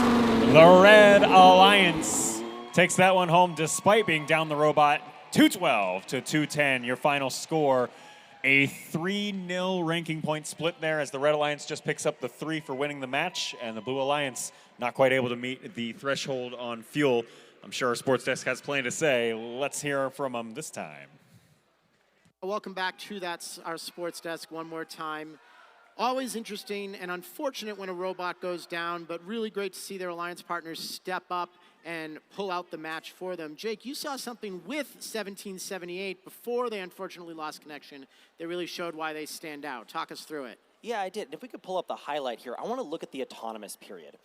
Something that is really important is trying to win that autonomous period so that way you get you actually lose possession, Brett, of that hub.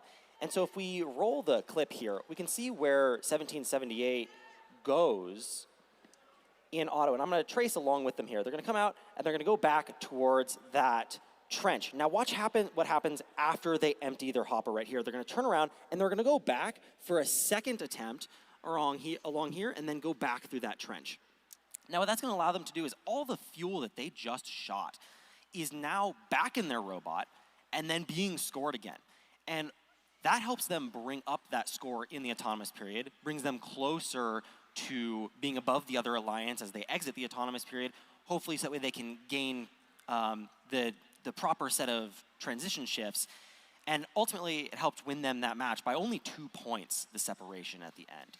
Yeah, I really like that you called out there that by coming back in that second time, a lot of that initially staged fuel in the center of the field has already been claimed and used, but the fuel that goes through the hub, again, for our newer robot fans out there, all the fuel that is scored in that hub comes out the back into that center area of the neutral zone. There was actually a mechanical change to the hubs early in the season that made the fuel spread a little bit less and end up a little more focused in the center of the field. So 1778, one of these teams that's heading back to right about where they expect that fuel to end up and try to recollect their own rebounds, so to speak, and have those ready for a second time. It really helps them get advantage of that autonomous period. Absolutely. And with that, I think we're ready to head back to Natalie on the field. Let's go ahead and welcome our next group of teams. On the red side, we've got Team 4131. They're from Renton, Washington, the Iron Patriots. They are joined by Team 8051. From Tequila, Washington, Tank Rags. And we've got 957. And from Albany, Oregon, Swarm, the South and West Albany Robotics Maniacs. On the blue half of the field, make some noise for Team 4061. From Pullman, Washington, Cyborgs. They are joined by 9430. From Salem, Oregon, C-Tech Robotics. And rounding out blue, we've got Team 4089. They're out of Duval, Washington, Stealth Robotics.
drivers behind the lines. We are getting started in 3, 2, 1, go.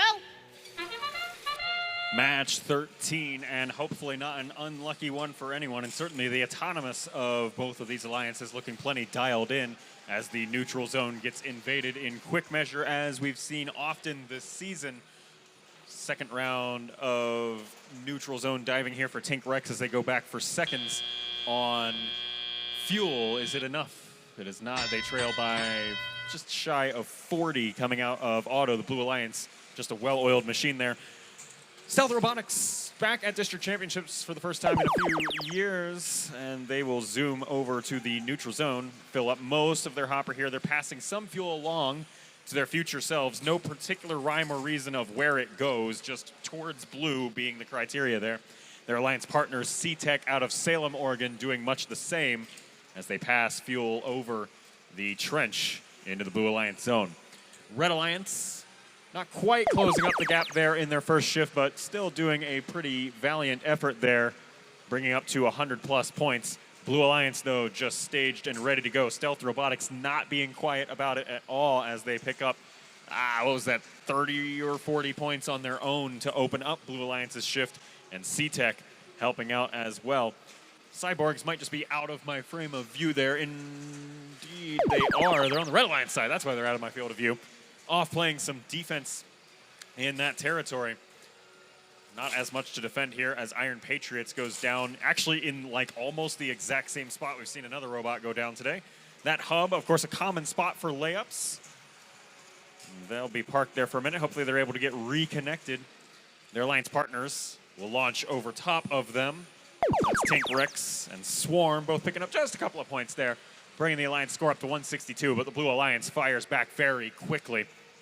Blue Alliance machine of Stealth Robotics gets taken for a brief piggyback ride with Tink Rex, but gets right back at the scoring game. Fuel after fuel after fuel as they break the 350 threshold. 360 is the supercharged bonus ranking point. And that is exactly their score going into the end game period. Tink Rex trying to pick up some style points here as they launch fuel while on an angle. They're like tilted on two of their wheels and still connecting with the Red Alliance hub. Absolutely dialed in machine there. They're going to launch another volley of fuel, about a third of it making it into the hub for Red. 7 seconds left as the Blue Alliance now at 445 points and counting. And we'll let the last fuel tick down to end qualification match number 13.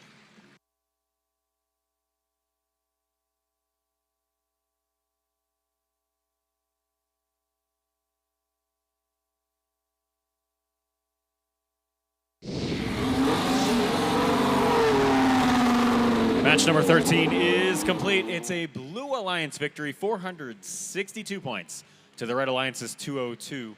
And we'll see a 5-0 ranking point split between those alliances. Blue Alliance picking up 3 from winning the match, 1 for the energized bonus RP, and then the supercharged bonus RP for 360 fuel.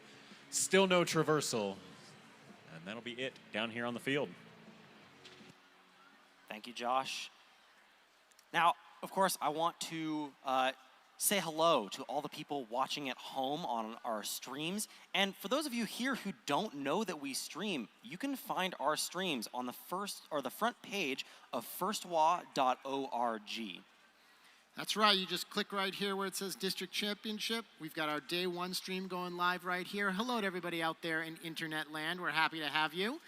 And for anybody either in the house right now or who might be watching our stream, planning on coming down tomorrow or Saturday, not only do we have the exciting robot action happening out here on the field, but down in the pits, we've got some activity for our younger fans who might be joining us. Let's send it back down to Kevin Ross to tell us a little more about that. I'm down here in the pits. This is Zachary. He's with Team 4089 from Duval, Washington, Stealth Robotics. What do you got going on here, Zach? This is the Stealth Robotics mini pit. We are for younger students. We have pin making, and we have a robot, an FTZ robot that you can come and drive around. Okay. Come down here. And what's happening a little farther down the road? We also have Legos and magnet tiles for even younger students. So this is a great activity for brothers and sisters of the students to come down and have a little bit of fun. Thanks for doing this.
We need to welcome our teams to the field for match number 14 on the red half. Give it up for team 1294. From Sammamish, Washington, that's Pack of Parts. Their partners, team 4450. From Olympia, Washington, the Olympia Robotics Federation. And all the way from Portland, Oregon, we've got 1540. From the Catlin Gable School, that's Flaming Chickens. On the blue half of the field, make some noise for team 2412. From Bellevue, Washington, Robotoads. Their partners 948. They're also out of Bellevue, that's NRG, the Newport Robotics Group. And we've got team 360. From Tacoma, Washington, the Revolution.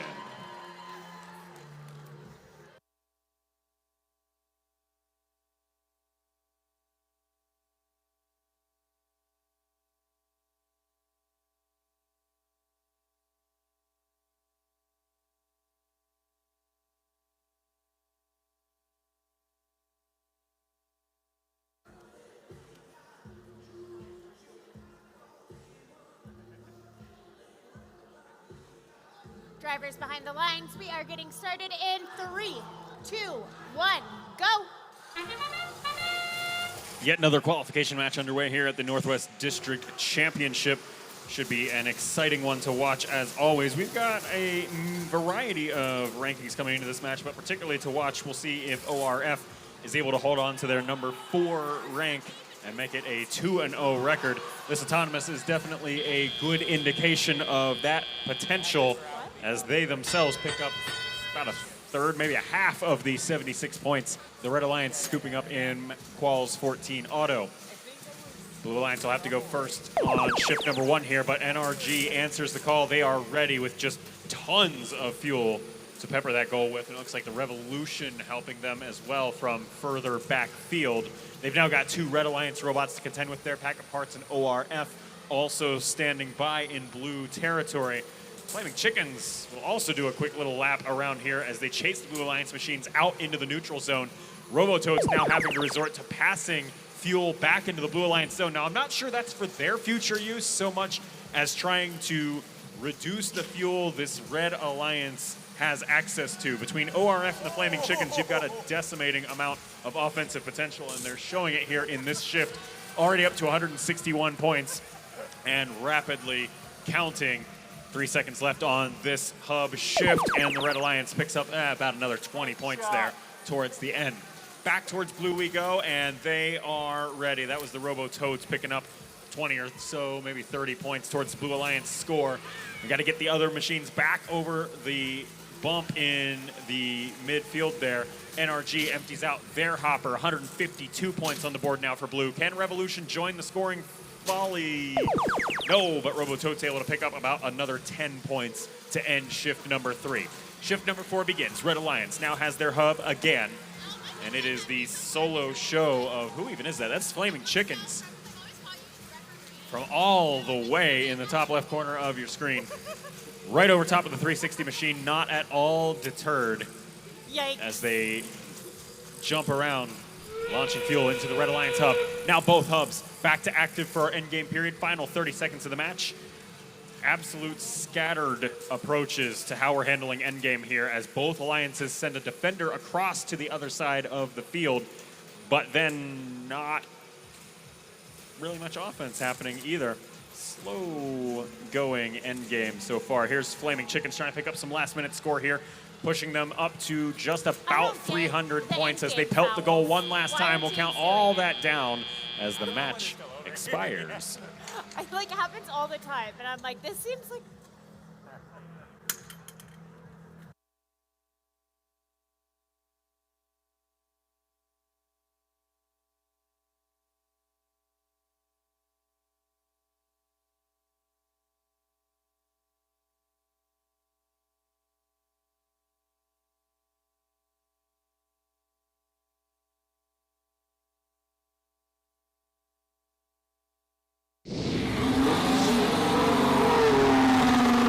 Match 14 accounted for. It's a Red Alliance victory, 311 points to the Blue Alliance's 218. It'll be a 4-0 ranking point split on that one. Red Alliance scooping up 3 from winning the match and 1 energized bonus RP. We'll get things reset and ready to go. Match 15 coming up next here at Northwest District Champs.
Welcome back, teams. After that little break, we are moving into qualification match 15.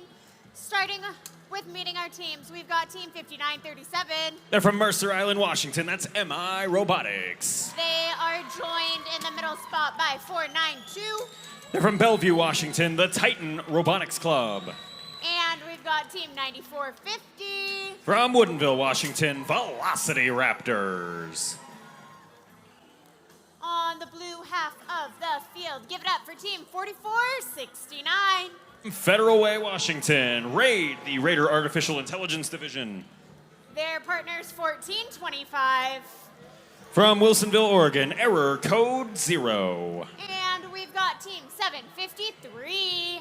They're from Bend, Oregon, the High Desert Droids.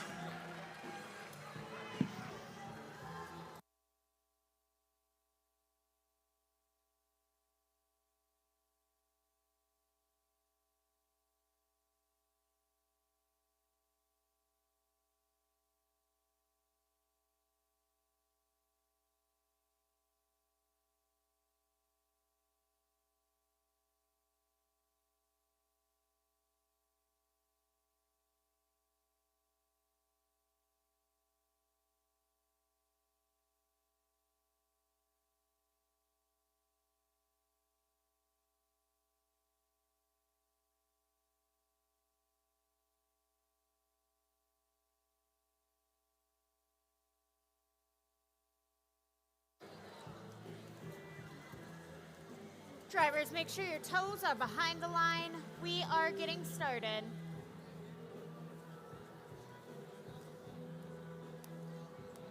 In 3, 2, 1, go. Dramatic pause for effect, and then we get qualification match number 15 underway here at the Pacific Northwest District Championship. Our autonomous starts, as they all do, with fuel finding their way towards the Alliance hubs, and this late in the season, it happens with remarkable precision all along the way. Blue Alliance with 65 points on the board, and they're not done yet. There's a last dash of Raider Artificial Intelligence helping out the Alliance score. They're helping bring them up to 80 points to the Red Alliance's 51, and drivers will take control. Red Alliance is going to have first dibs on hub scoring. However, they are also going to have first dibs on getting a robot stuck on top of the bump into the Red Alliance territory there as the Velocity Raptors get surfed on top of some fuel. They finally break free and are going to have to go source fuel to score later.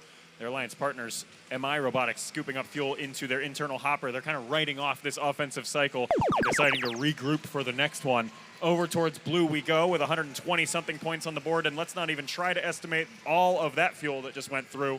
Tons of it. 175 points now on the board for blue, and they're still not done as the Blue Alliance sends error code 0 in for another round. Just kidding, they'll back off. Raid now picks up some last-minute score here. 3 seconds left on this hub shift, and that's all she wrote for the Blue Alliance. 213 points on the board. Red Alliance with a ton of ground to make up. MI up to the challenge, as are the Velocity Raptors. Velocity Raptors now dialing it in. Turret aiming straight at the Red Alliance hub as more and more fuel goes airborne here, including flying all the way behind the curtain. We had the merit badge for first fuel to hit the stage earlier. This one went behind the AV curtain. I don't know if that's a merit badge or just a high five, but it's still pretty cool. 53 seconds left to play, and the Red Alliance still trails by 40, but that is a lot smaller of a margin than they previously trailed by.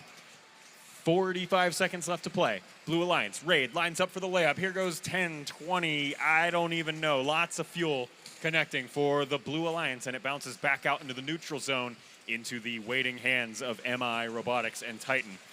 Titan Robotics Club over here doing some abstract experimental art of launching fuel long before the hub ever was going to turn on. We've seen some alliances try to tease fuel out a little early to make it through just as the hub turns back on, but that was a little too early. Their alliance trails by 100. Blue Alliance going to see if they can make it to 400 points total in this match, easily exceeding that threshold. They've easily exceeded the supercharged threshold. Red Alliance with 3 seconds to see if they can join that party, although it looks like they'll end up just a little bit shy. Match 15 is in the books. We'll tally everything up and get a final result to you just as soon as we can.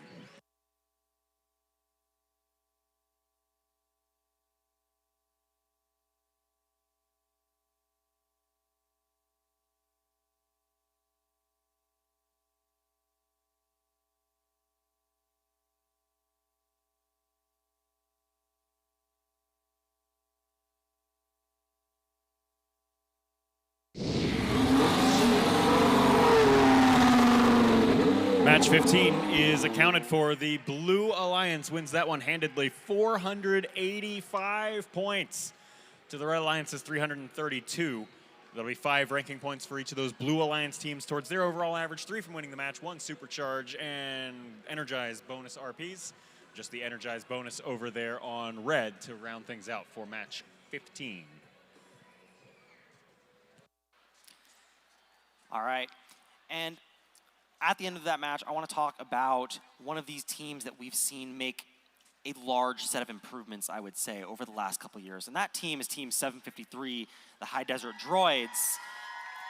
And they are currently, Brett, at their highest normalized EPA since 2010, which is quite impressive. And if we look at their stats over the season, their EPA for their first event, kind of static. And then if you look at that second event, and that's Sundome, I believe, crazy improvement from the High Desert Droids. And historically in the district, they've ranked down in between 70s to 80s. This year, I believe they're ranked, where are we here? 27? They're ranked 27th in the district. That is a huge improvement from this team. Yeah, really exciting to see. It's their first time back at the district championship since 2023. Welcome back, High Desert Droids. So glad you're here. And I really love looking at EPA graphs like that and seeing, numerical evidence of a team that partway through the season just figured it out. First event, not bad, nothing to be ashamed of, real great performance there, but they went back to their shop, they'd worked some things out. I wasn't there, so I don't know if it was design, if it was strategy, it was driver's practice, but they came back to Sundome with something, and not only were they higher at that event, you see that steady uptick throughout the event. That means they didn't just come in better, they came in and they learned and they grew and they developed as the event went on. And that's a really cool thing to see from one of our teams, and we hope all of our teams continue to do that throughout the season. So congratulations, 753. Thanks for putting on a show and helping lead your team to victory in that last match. Absolutely. And with that, it's time to send it back to the field with Natalie to introduce our next set of teams.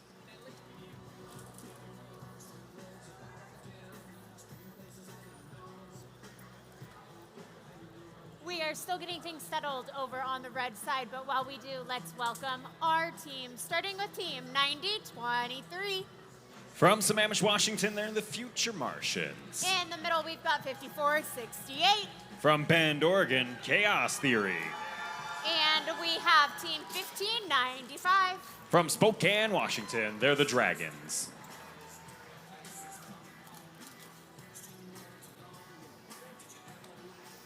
On the blue side of the field, make some noise for Team 2046. From Maple Valley, Washington, Bare Metal. They are joined by Team 2926. From Wapato, Washington, the Robo Sparks. And to give it up for Team 10416. They're from Spokane Valley, Washington, the Radical Raccoons.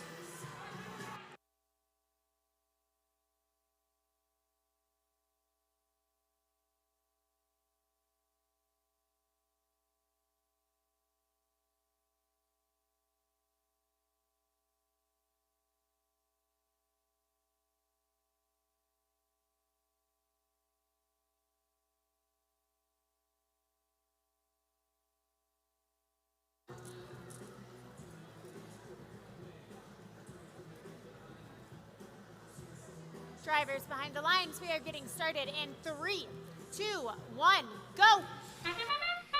Away things go here for qualification match number 16 of the Northwest District Championship. Blue Alliance starts off with a pretty early volley, but Red answers it in short order to about the tune of half the points. That ratio looking to stay pretty similar here throughout the rest of auto. Just some last-minute fuel coming in from the human players over on Red, plus a smidge from Chaos Theory.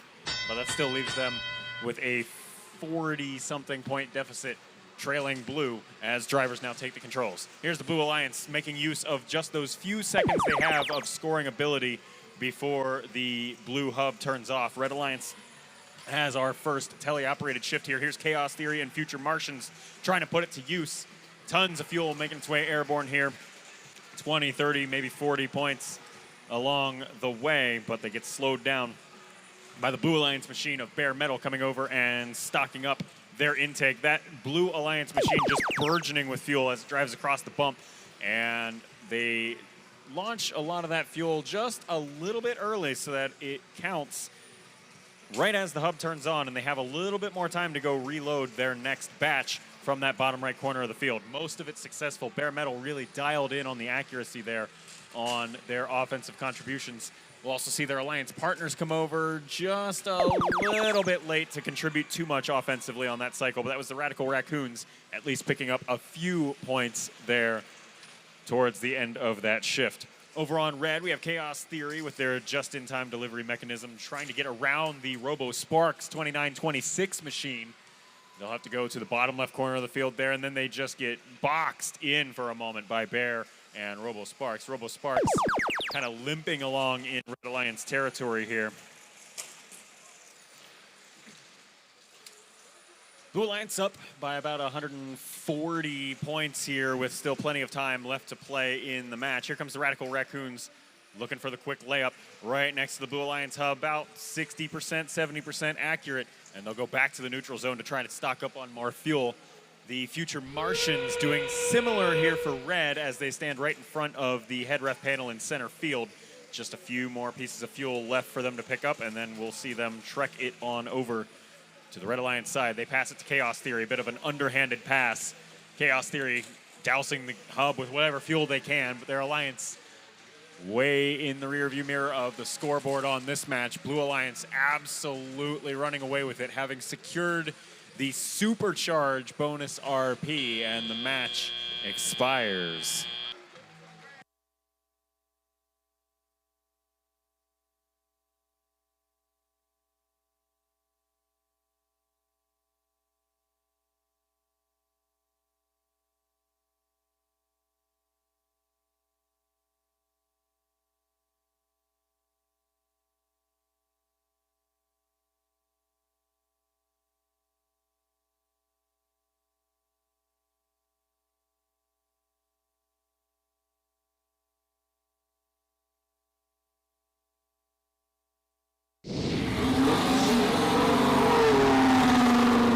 Results are in. It's a Blue Alliance victory in quals match number 16. 428 clean points to the Red Alliance's 184. The Blue Alliance runs away with it and will accrue 5 ranking points towards each of those teams' averages over their 12 matches of play. Well, welcome back up to the sports desk. An outstanding match that time, and it featured several of our top teams in the district, including several Blue Banner winners already this season. We're going to focus a little bit on Team 2046, Bare Metal, 2-time Blue Banner winners already this season, and one of the top EPAs, that's expected points added. That's a statistical calculation that kind of attempts to estimate how many points that team is contributing to their alliance's score every time around. 2046, top EPA in the Pacific Northwest by far. They are number 11 in the world at this point. But the thing I really want to call out in our match highlight today is not their scoring, it's how complete a team they are. Let's bring up this highlight and let's watch this moment right here. What you're going to see is this is their alliance partner, the Radical Raccoons. They have gotten what we call beached. This is a risk in this year's game. The fuel is just about the right height that coming off of that bump, it's real easy to have your robot end up kind of surfing on that fuel and unable to drive. As we roll this highlight forward, you see 2046, looks like we might have missed it already, but 2046 came in. They gave their alliance partner just a little bit of a nudge and got them off of that fuel, able to work again. And you saw them in that highlight, both those teams off collecting fuel. It takes every alliance partner you can find, every fuel in the hub to put up these big scores, and that's gonna be really important as the day goes on. Yeah, something that we often don't consider when looking at robots. We often look at design and strategy and whatnot. Something we don't consider often is the synergy in the driver station.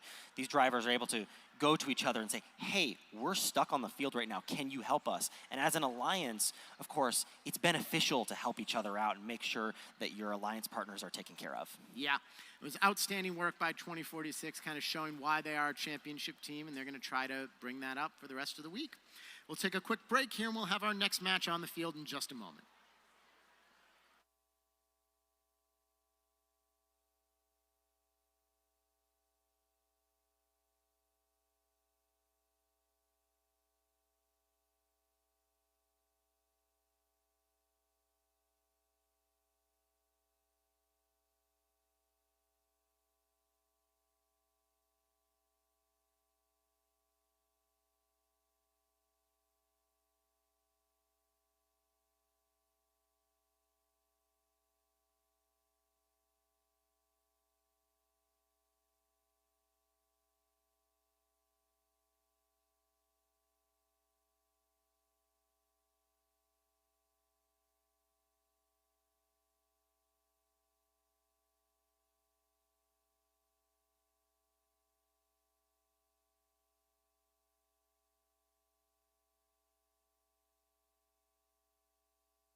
Joining us on the red half of the field, we have our team currently sitting at spot number 2 in the rankings. Give it up for team 2910. From Mill Creek, Washington, Jack in the Bot.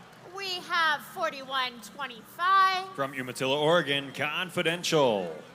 And rounding out the red half, give it up for 1983. From Seattle, Washington, that's Skunkworks Robotics. On the Blue Alliance, we have team 2811. From Vancouver, Washington, the Stormbots. Their partners 4512. From Everett, Washington, that's Otter Chaos. And sitting at number 6 in rankings, we've got team 10079. From Bothell, Washington, Aerodynamics.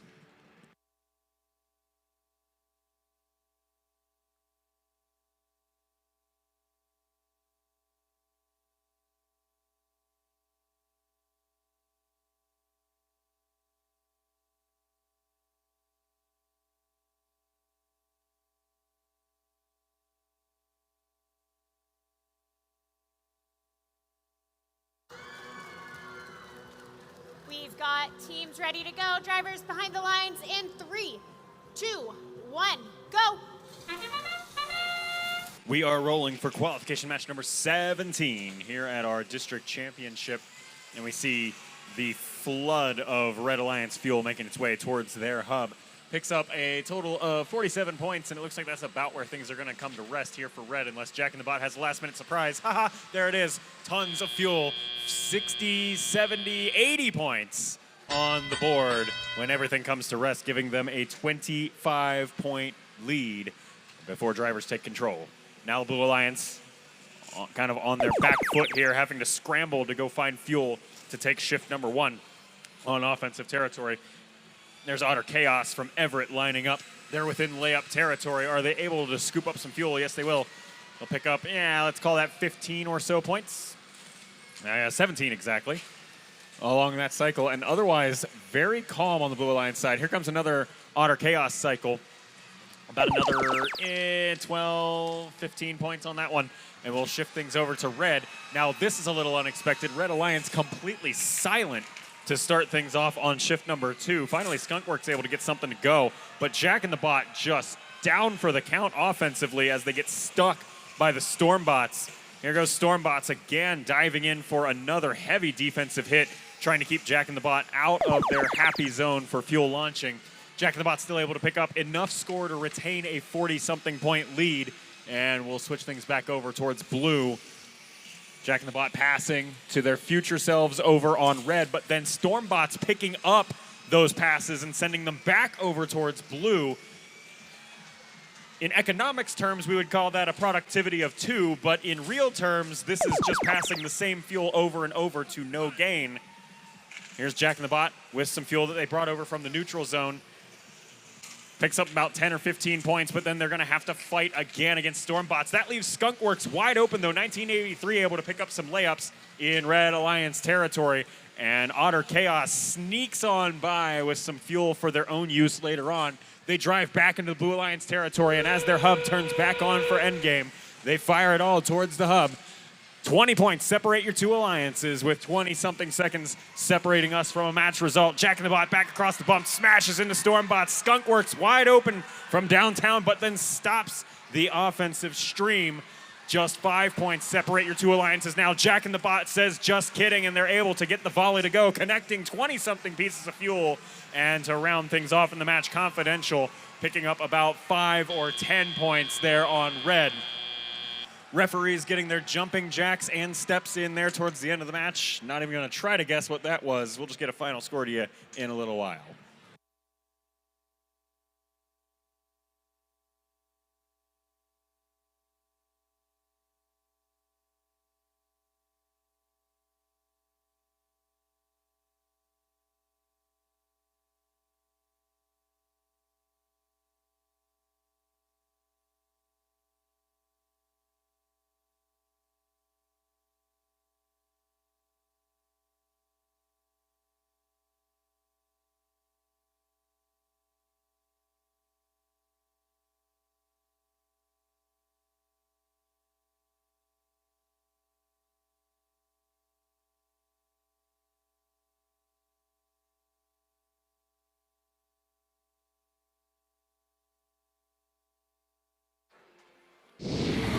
That match was all over the place on the scoreboards, but where it settles out is a Red Alliance victory. 308 points to the Blue Alliance's 272. Pretty much that last-ditch effort by Jack in the Bot to crank those numbers up, helping them up the leaderboards. The Red Alliance will each pick up 4 ranking points towards their respective averages, Blue with 1, and the net result of that is almost everybody in the match moving down the leaderboards.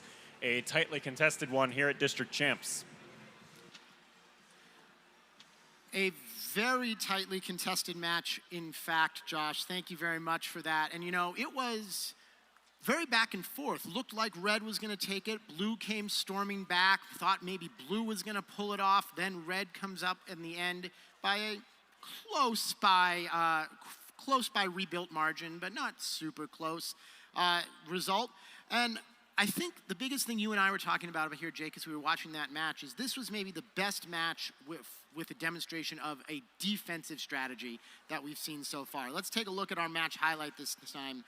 We are looking at the end game period, and a couple things we want to call out right now. So the score at this point, Red Alliance with a comfortable lead, but we're going to see that change as we roll this forward. You're also going to see 2910 come in with a full load of fuel, but watch 2811, the Stormbots come over here, and they just stuff Jack in the Bot and hold them there for several seconds. And this was right about the point that you're watching that scoreboard. You're going, is Blue going to pull it out? Is Blue going to pull it out? You see Blue had actually taken the lead for just a moment there. Now, in the end, not quite enough. The power of Red, and I want to call out 1983 Skunkworks, who were doing that scoring while 2910 was held up. But really impressive work by 2811, kind of showing us a defensive approach that could be viable against some of these higher scoring robots as we go throughout the competition.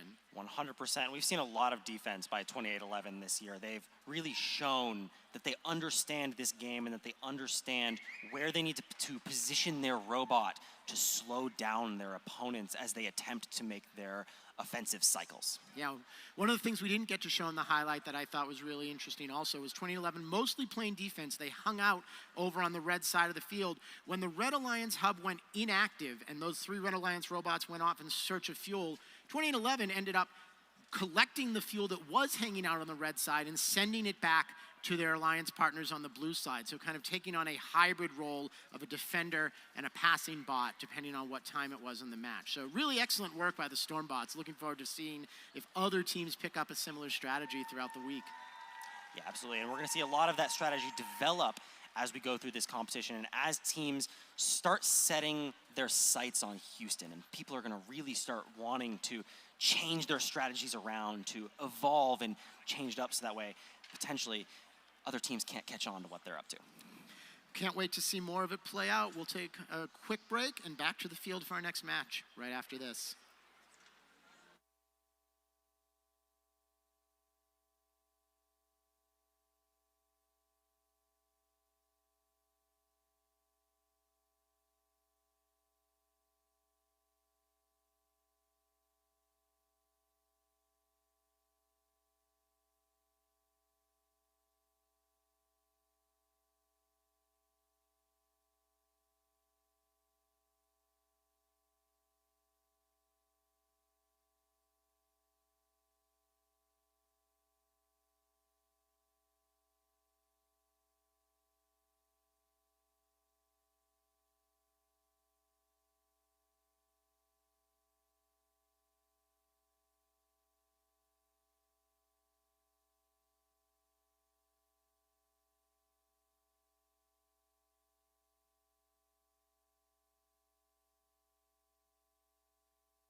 Let's go ahead and welcome our Red Alliance to the field, starting with Team 9430. They're out of Salem, Oregon. That's C-Tech Robotics. From Camas, Washington, we've got Team 2471. That's Team Mean Machine.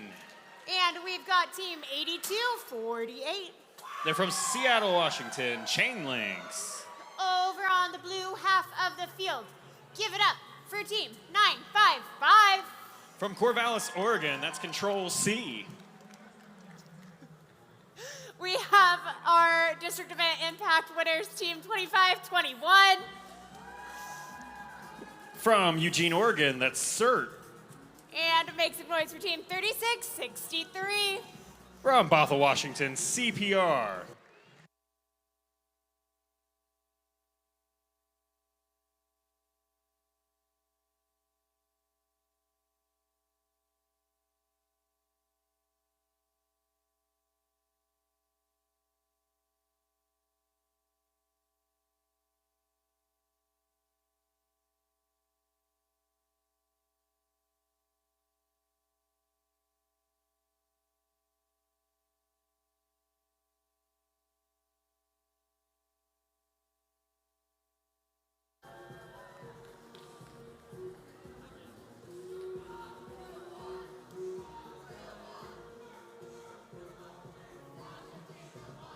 Drivers behind the lines, we are getting started in 3, 2, 1, go! Away we go for quals match number 18 here at Northwest District Champs, and yet more fuel, airborne as it always goes in these matches. The neutral zone stayed pretty intact for a little bit longer than normal, but the robots head over and refuel within it. Pretty quick batch there from both alliances to get things rolling. Match scores within 20, and drivers take control now in match number 18. Shift number 1 coming up soon. It'll be the Red Alliance up first. Mean Machine over here out of Camus lined up. They were ready. They got a few pieces of fuel to connect, but then had to go restock. And here they go. They'll pepper the Red Alliance hub once more, like 15, 20, 30. I don't even know at this point. Just tons and tons and tons of fuel connecting as their shift starts to wind down, although they do lose a robot connection-wise. It's actually going to be the Mean Machine robot there in midfield, right next to the head ref panel. Comms, but no motion. Or sorry, power, but no comms. Over to the Blue Alliance side. Got the combo of CERT and CPR lined up. CPR from a little bit longer range, back by the Blue Alliance tower. CERT getting the quick layups, and here comes Control C looking to add some contribution to this Alliance score as well out of Corvallis. They'll round out the score at 256, a nice 2 to the 8th kind of number to get things closed up for shift number 3. Shift number 2, excuse me, this is shift number 3 right now. Chain Links, Red Alliance territory. Out of Lincoln High School in Seattle. They get stuck up on top of the field. You heard it in the last sports desk break. Just so easy to have happen here in Rebuilt. Back over to the Blue Alliance side we go as they look to break into the 300-point echelon. 296 points and counting and counting and counting and counting as the constant stream of fuel just keeps on going from Control C. Copy, paste, tons of fuel. I can only make that joke once since that is literally like the joke of the two teams out of that area. But anyway, moving on. 30 seconds left to play. Chain Links, Red Alliance backs up from about mid-range. And oh, just kidding, we have a flipped robot in the neutral zone. Back up on their hind legs there, that's Team CERT. They're kind of propped up by a piece of fuel, which is about the only reason they haven't completely fallen on their turret. And they're gonna actually lose comms along the way here, solid safety light. And so they will probably spend the rest of the match there. 3 seconds left for the Blue Alliance to pick up whatever score they can, and the match comes to a close.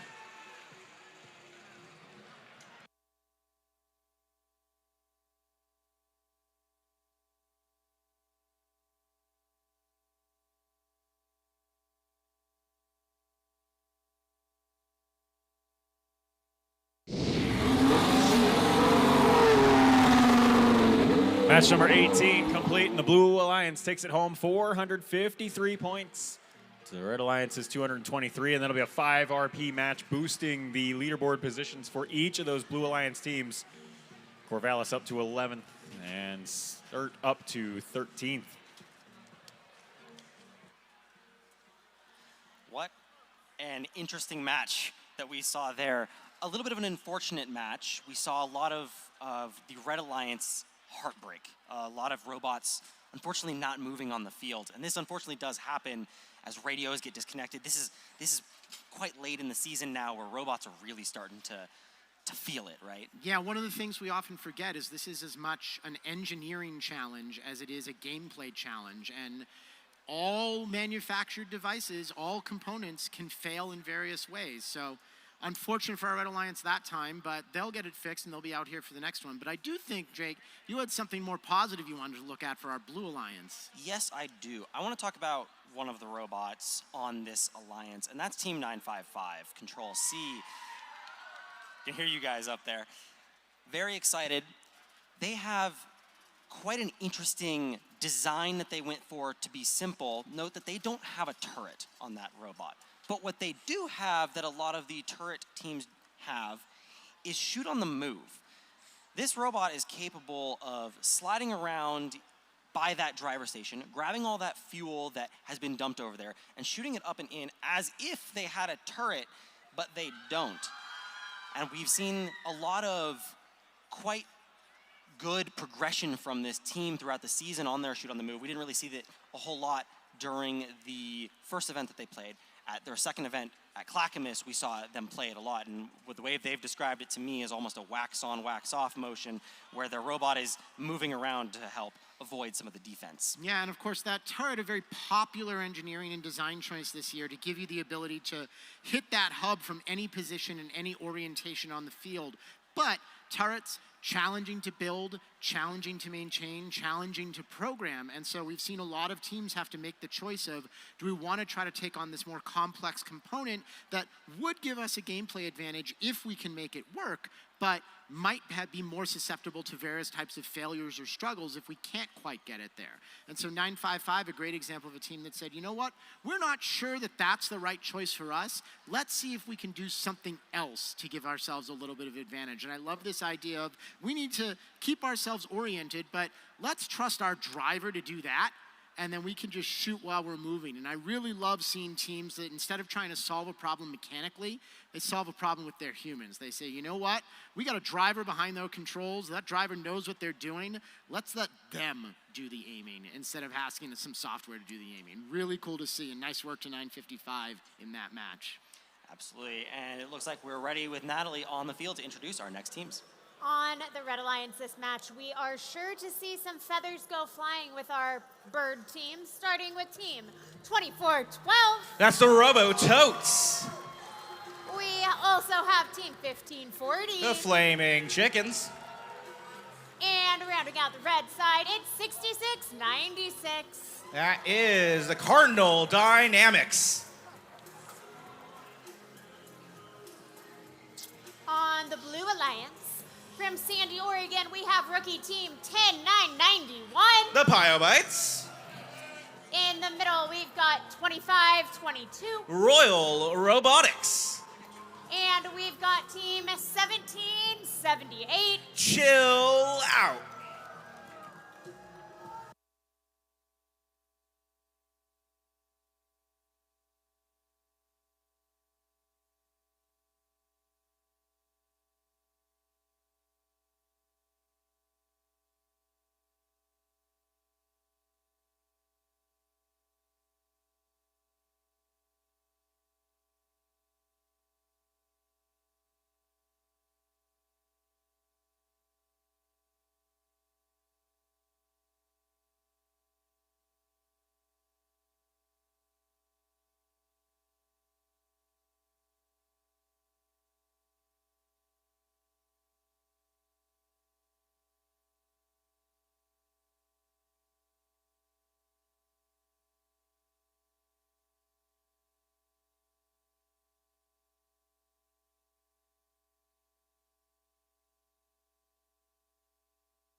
Drivers behind the lines, we're kicking it off in 3, 2, 1, go!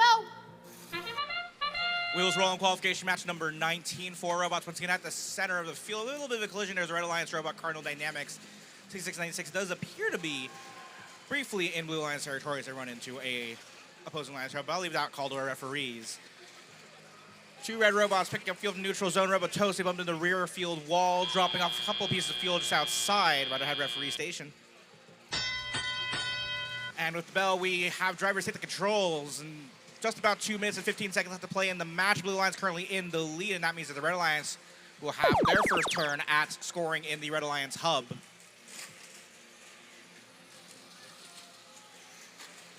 Robots racing around. A bit of a traffic jam at the top left corner in the Red Alliance zone. Chill out, 1778. Playing a defensive role when they're off shift. They're trying to slow down the scoring efforts of both Robototes and the Flaming Chickens as they scoop up some fuel. Now they make their way back out of that zone underneath both the Red and Blue Alliance trench. They sort of scrape off a few balls from the top of their hopper, but now with that sound, we begin our first Blue Alliance shift of the match, and they will join their Alliance partners in scoring. Royal Robotics, we have seen them score quite a bit before, but in this occasion, it looks like they're playing some defense. They're blocking and trying to stop Robototes in general from moving around there in the center of the field. Robototes now successfully free to make their way up over Red Alliance bump. They're back in red territory as we prepare for their next Alliance shift, which begins now. 66-96 Cardinal Dynamics. They're in the bottom left corner trying to launch some balls from that bottom left corner of the field into the Red Alliance hub. They're getting defended against by Royal Robotics and briefly chill out. There are 2 Blue Alliance robots in that zone. Now we're back down to just 1. Royal Robotics chases Cardinal Dynamics out of the Red Alliance trench. Final seconds of that Red Alliance shift. They've scored plenty of fuel in that red hub, and they are currently in the lead, 297 to 196. Your live scores and numbers continue to increase. Blue Alliance back on the clock in our final Alliance-specific shift of the match. 43 seconds left now on the clock. I see referees flagging something there in the bottom right corner. I'll keep an eye on that at the end of the match as Cardinal Dynamics continues to maneuver around in the neutral zone just by the blue territory. Now they cross the center line. 30 seconds left now in the match. We are in endgame with 2 Blue Alliance robots still in red territory. They have to be careful now to make sure not have any potential contact near that tower zone that could potentially lead to some issues. Robototes could get some of that final pre-stage fuel. They've got some fuel scooped up in the top left corner of the field near their, this is the corner of the wall in front of Robototes driver station. Royal Robotics attempts to maneuver around the field because they might be a little limited there. They might have some issues with their power system as they make their way around and their match out in the neutral zone.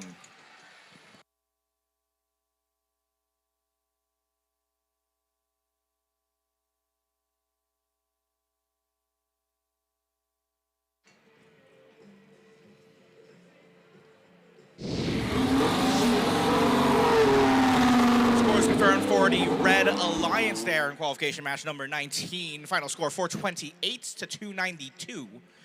Both alliances do walk with the energized ranking point, but the Red Alliance also gains 4 more in addition for a total of 5. With that ends qualification 19, and I want to bring another introduction, or not an introduction, but a welcome to the analysis desk. Real quickly, I want to talk about synergy, which is a word that's going to come up a lot. I know that everyone's all tired of the corporate lingo. Synergy. Yeah, corporate synergy. But I want to talk about 2 of these teams, the birds on the Red Alliance, if you will. Team 1540, the Flaming Chickens, and Team 6696, Cardinal Dynamics. Both of these teams have worked extensively with each other this season. And they have not 1, but 2 blue banners with each other from Wilsonville and Clackamas. And I think that shows a lot in the final score at the end of the match, where they're up pretty high on the Blue Alliance. And it, I think, highlights the importance of being able to work with each other as a drive team and start understanding each other when you're behind the glass. Yeah, we've talked about cohesive strategy before, but there's also cohesive communication, which is kind of the way you get to that strategy. And I think, you know, winning 2 blue banners together is certainly one of many avenues to get there and probably one of the most effective. And, you know, it speaks a little bit to, you're going to have some luck and some unluck on the schedule when at a district championship event or even at a district event. And that is definitely some luck in their favor, right? That's the moment you look at that match schedule, you're like, oh yeah, that is perfect for us. And it's great to see them cash in for such a win. Was that 4 or 5 RP? I didn't quite catch the scoreboard at the end. I didn't catch it at the end, but Well, it was a very somebody will have high it for us. score at the end of the match there. And with that, we'll take a quick break, and then we'll check in at the field for our next match.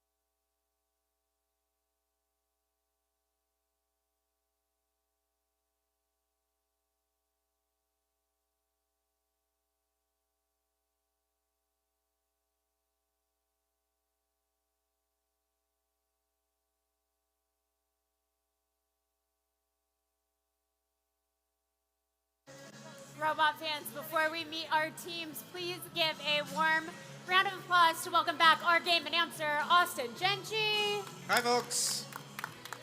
They are joining us again to help with hyping up our teams on the field. Let's go ahead and meet our teams. On the red side, we've got 13-18. From Issaquah, Washington, the Issaquah Robotics Society, the IRS. In the middle spot, it's 40-61. They're from Pullman, the Cyborgs. And we have Team 32-18. Host of the Bonnie Lake District event, Panther Robotics. Over on the blue side of the field, make some noise for Team 44-50. They're from various high schools, Olympia. That's the Olympia Robotics Federation. Their partners are tough as snails. It's 59-37. Mercer Island's MI Robotics. And keep it quiet for Team 40-89. That's Stealth Robotics from Duval.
We are playing through qualification match number 32 today. We are about to kick off match number 20. Drivers toes behind the line in 3, 2, 1, go!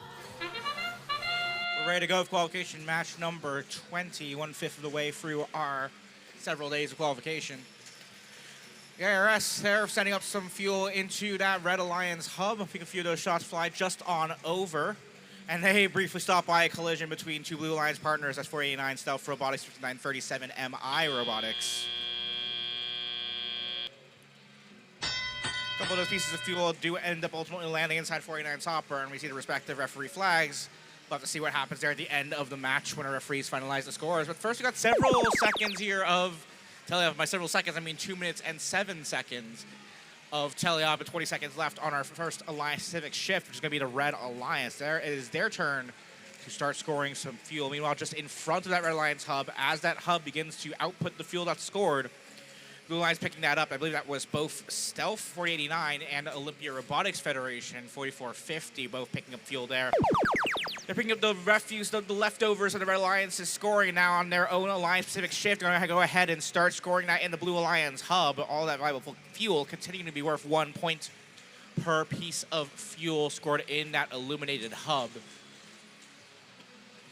Blue Alliance continue to solidify their lead. They're currently in the current scoring advantage, 268-272. Your live score, but anything can change as the Red Alliance takes up the mantle and begins their Alliance-specific shift over on the left side of the field. See some more flags away from our referees.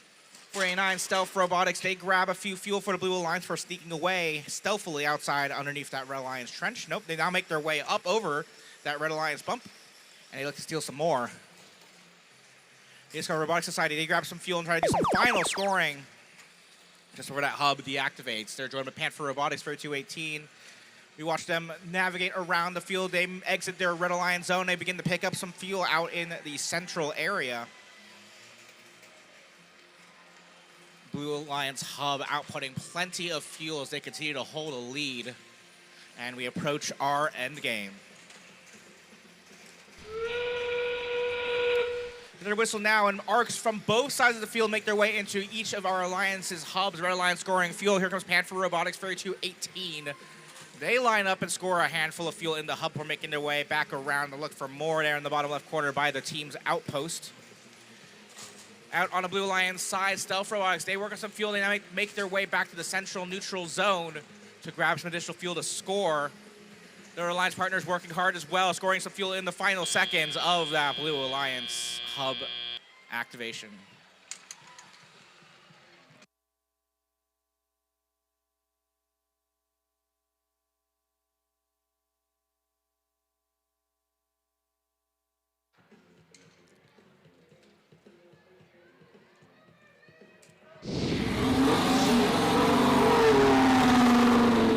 Our scores are good to go. That's a Blue Alliance victory, 505.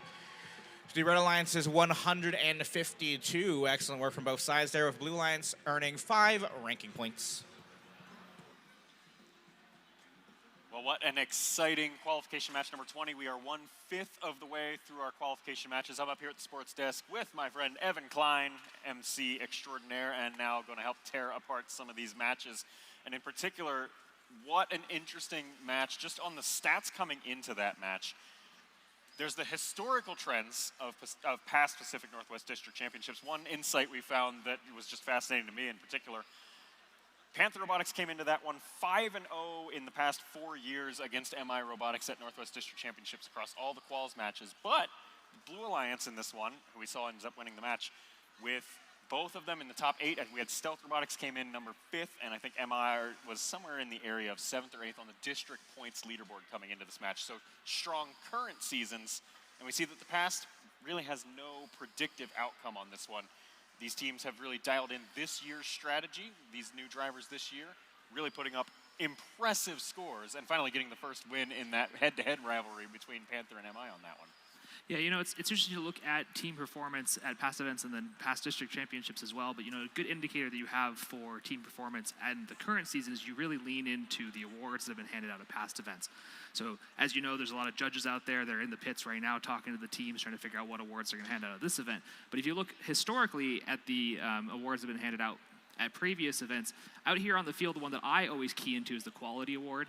Both IRS and Stealth Robotics getting those at past events, and as you can see, they worked the whole way through the match, so that's a good indication of that there. Yeah, and so you're a very, mechanical-minded person, right? You do a lot of mechanical mentoring work, and when you're thinking of, like, the quality award and what, you as a mentor want to help your team set up for success on that award, what are the things that are coming to mind for you that make you, like, this is going to stand out to the judges, and we need to, like, think about these things as we design our robot?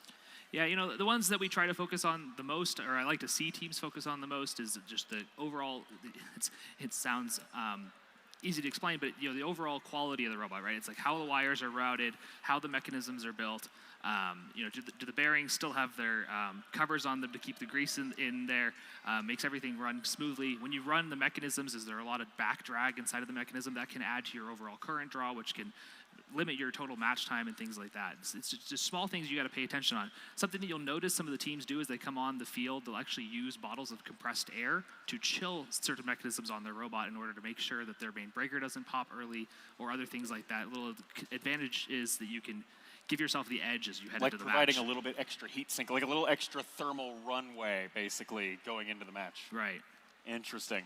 Fascinating, and I think that one, maybe we can rename that the Robustness Award in future years. We've introduced a lot of new faces as we rotate this talent shift out. One more to reintroduce in a different face. Down on the field, Brett Wartzman emceeing things down there. What's up, everybody? Welcome back to the field. We are so excited for our next match. Teams lined up, ready to play. On the Red Alliance, say hello to 9023. They're a community team from Sammamish. That's the Future Martians. Joining them on this Red Alliance, it'll be 1294. Also from Sammamish, Pack of Parts. And in the third station, give it up for 44. They're from Hillsboro, Oregon, Shockwave. Our Blue Alliance making some last-minute adjustments to their robot.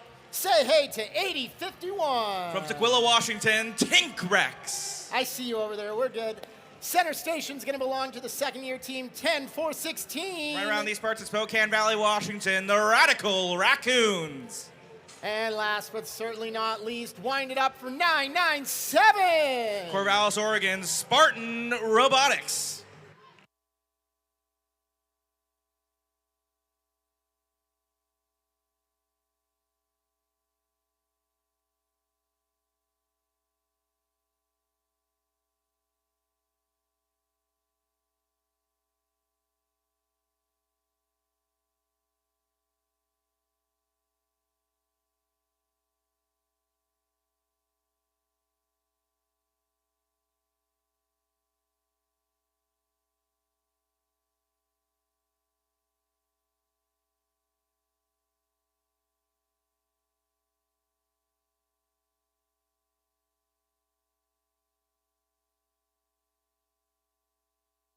We're ready to play. Let's get drivers behind the lines. This match begins in 3, 2, 1, go.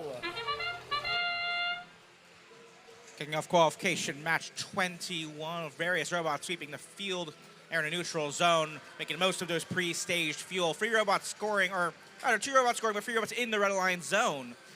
They scored an active hub here in Autonomous. Shockwave unfortunately ends up on 2 of their wheels. They end up stuck, beached on some of that fuel out in the center line.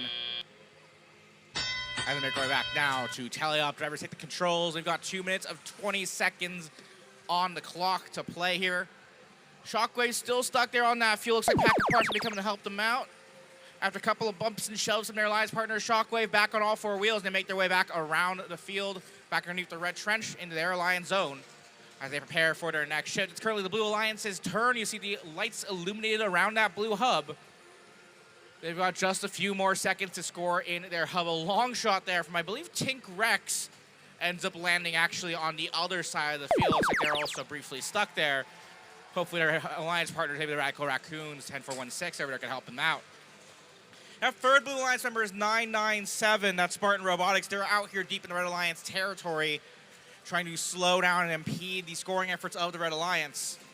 Shockwave, they bump into Spartan Robotics. Now Spartan bumps into Martians, Future Martians 9023 in the black and orange. Attempt to score some final pieces of fuel there in the Red Alliance hub as control shifts back over to the Blue Alliance. Collisions between Shockwave and Raccoons in the neutral zone, and somewhere along the line, a bar seems to have dislodged itself from within the Raccoons machine. That looks like to be part of their intake, so looks like unfortunately they'll be relegated to auxiliary defense in this match. And speaking of which, after a collision with Shockwave, now a bar of their intake is flopping around on the ground. So robots being resilient and robust, as mentioned earlier, might be an important factor here as we continue on in our 100 total qualification matches. 997 is Spartan Robotics again. They make their way around red territory. They say hello to both the Future Martians and Shockwave. They're in the bottom left corner as we enter the last 30 seconds. Both Alliance hubs now active. We got a shot from the Future Martians, even player and friends. It's like at least like 5 out of 6 of those maybe did land successfully for adding a few more points to their tally, and they do currently hold the lead. Stream of fuel out at the neutral zone towards the scoring table. Pack of Parts pushing 997 weirdly close to their territory, but either way, it's going to slow down their contribution to the Blue Alliance's scoring effort. Final seconds in the match. We'll let our hubs process the fuel and our referees process everything else. I'll be right back when we get those scores.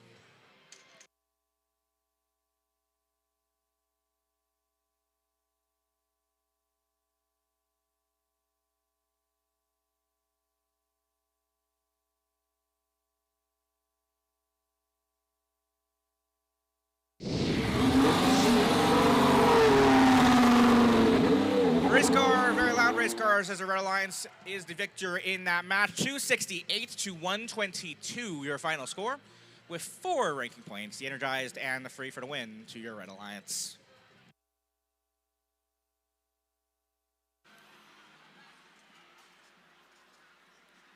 All right, as we conclude that match, Qual 21, it was interesting to look at the predicted scores for that match, 341 to 268 advantage red. Final match shook out a little bit different there as we saw out there on the field, but the prediction was correct with a red win, I believe. Teams that I wanted to take a look at out there on the field, 4488 Shockwave. As I mentioned during the last match, the awards I like to look at there, they won the Industrial Design Award at the Clackamas event, which I think leads into their overall mechanical design for their robot. But if you go down to the other side of the field, the ones that I wanted to look at over there, let me see, was... And what you're not seeing is his huge spreadsheet of everything. was 8051. That's Tink Rex. Sorry, that's who I just mentioned. Let me see here. No, yeah, Tink Rex, they were the ones that won the Creativity Award sponsored by Walkwall Automation at the district event in Auburn. They use a lot of computer vision. We were taking a look at their code base earlier, and they use that for their targeting during their autonomous period, just like everybody else that they're on the field. But I think the mechanism that you saw on the field there really leads into that, and ultimately led to their success during this match. Yeah, I think that the teams definitely build this up over the course of a season, and it's really exciting to see kind of the efforts pay off, particularly, something that works well at a district event is kind of one thing, but seeing it continue to work well even on these bigger stages is really, I think, the big payoff. At least that was the case. I mean, when I was an alum, when I was a student on a team, there was no districts where I lived. But even, later season regionals would be like, oh, yeah, it still works even in week 6 or week 7 or whatever the case is. And that was always super rewarding to me, I remember. Yeah, we'll be back with qualification match number 22 in just a few moments.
Welcome back to the field for qualification match 22.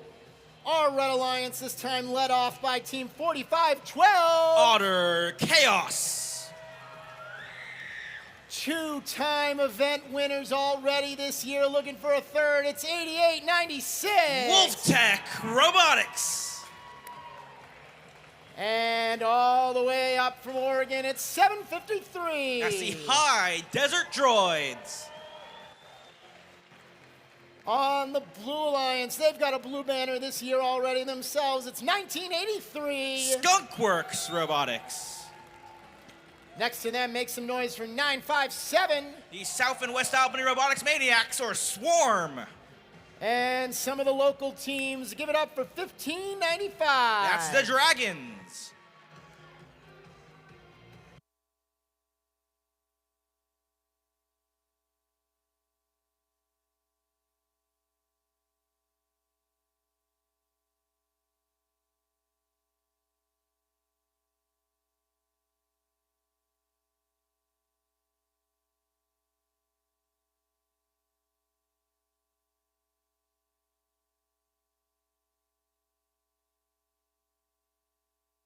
We got a thumbs down. Now we got a thumbs up. Royce, you sure this time? Okay. You sure, you're sure? Okay, we're ready. Let's get our drivers behind the line. Match 22 in 3, 2, 1, go! With our very, very sure thumbs in the air, ready to kick off qualification match 22. Robots maneuvering around. Looks like one of the Red Alliance robots is going to end their day on the bump for the Red Alliance here at the rear of the field, just behind the hub. That's going to be the high desert droids. There are 2 Alliance partners working to score their preloaded fuel and some extra. That's Otter Chaos with another hopper load of fuel. 1595, the Dragons ended their autonomous mode just in front of the Blue Alliance hub. They now sweep up some extra fuel from that neutral zone. Them and their Alliance partners over on the blue side will be first on shift here in our Alliance Pacific shift. They've got about 25 seconds to score as much fuel as they can through the top of that Blue Alliance hub as the Red Alliance works to stop them. Looks like it's going to be Wolf Tech Robotics, 8896. They're renowned around both the PNW and the world for their defense that they played earlier on this season. We're going to try to slow down some of that scoring being played by both the Dragons. And looks like 957 as well, attempting to score during that time as well. That's the Swarm.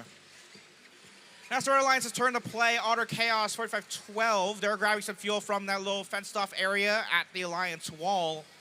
Those pre-staged fuel are there and ready to be scored in the Red Alliance hub. And score they do. Otter Chaos sweeping out and scoring a hopper load of fuel for the Red Alliance hub. 753 as well. High Desert Droids contributing to the scoring effort there, as well as both robots now make their way into neutral territory.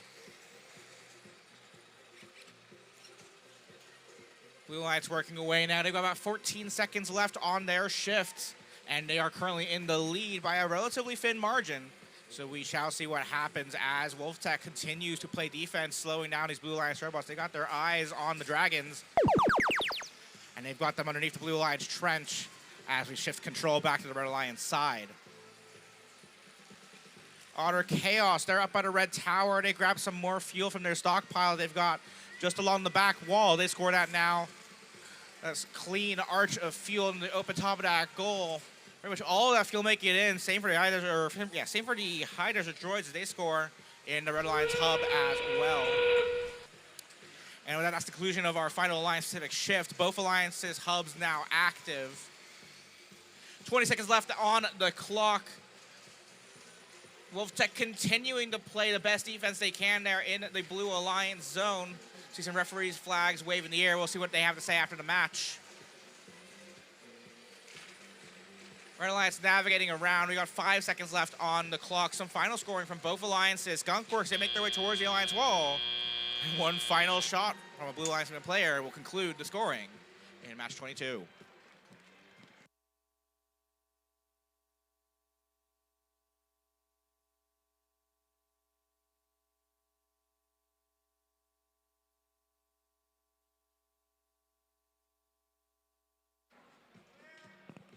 And the head referee says that the scores are all good, so in just a moment.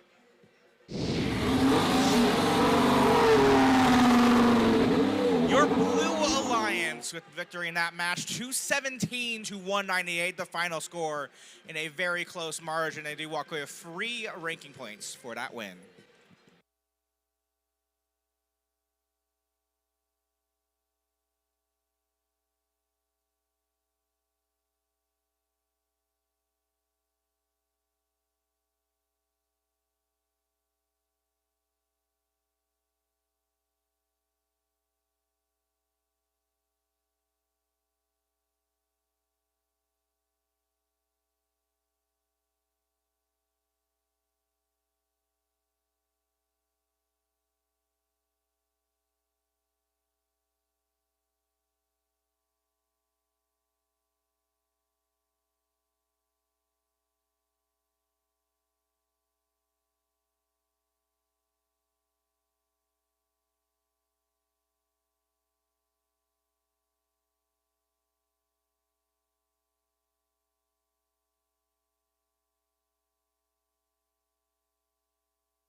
We're into our final 10 matches of the day. We're playing to 32 before we go home tonight.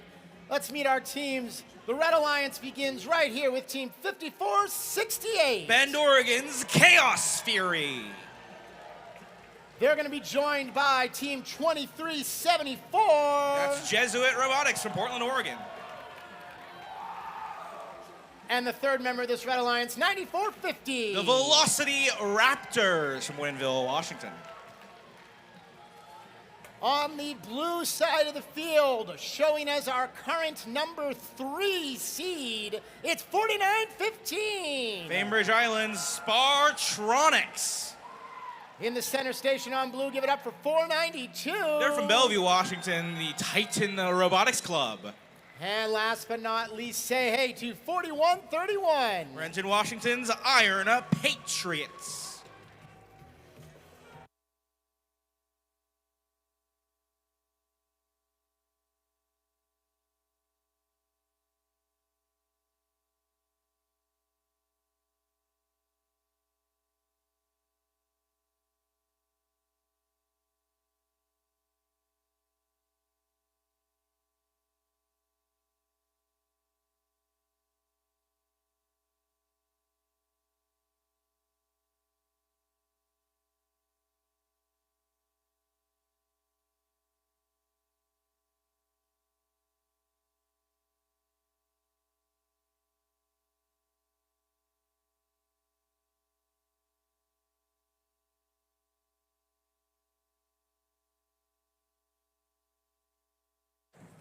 Now that we've fixed that red trench, let's play our game. Drivers behind the lines in 3, 2, 1, go. Let's see what happens in match 23. Now, I've been told that the Red Alliance has been working together to try to make sure some of their autos work super well together, work in a coordinated fashion. That collision there between Velocity Raptors and the Blue Alliance may put a little damper on some things. Well, let's see what happens. So 2374 has also activated their ace. That's going to be paused for now. Velocity Raptors makes their way up in the air at the tower.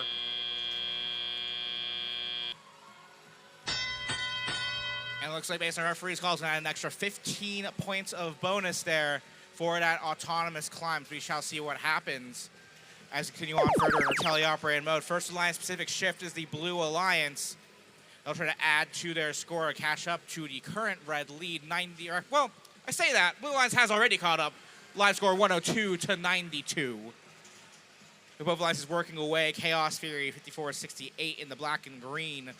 They collect some fuel from the neutral zone, sweep it all up, and send it over to their side of the field.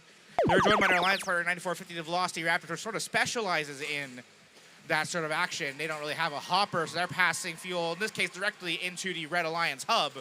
But not if 41-31 the Iron Patriots anything to say about that. They attempt to play some defense under the close eye of our referees. Iron Patriots, they make their way out of that Red Alliance zone underneath the Red Alliance trench. They join their other two Blue Alliance partners. And as I said, of course, the Iron Patriots make their way back to the Red Alliance zone. Back out they go, and Blue Alliance works away on scoring in that Blue Alliance territory. Red Alliance currently in the lead, but again, these margins are fairly thin.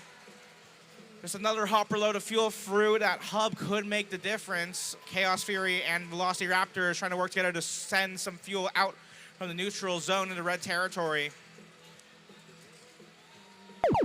And there's those little bleeps and bloops now as we begin a Red Alliance scoring shift. It's going to be the last Alliance Pacific turn of the match.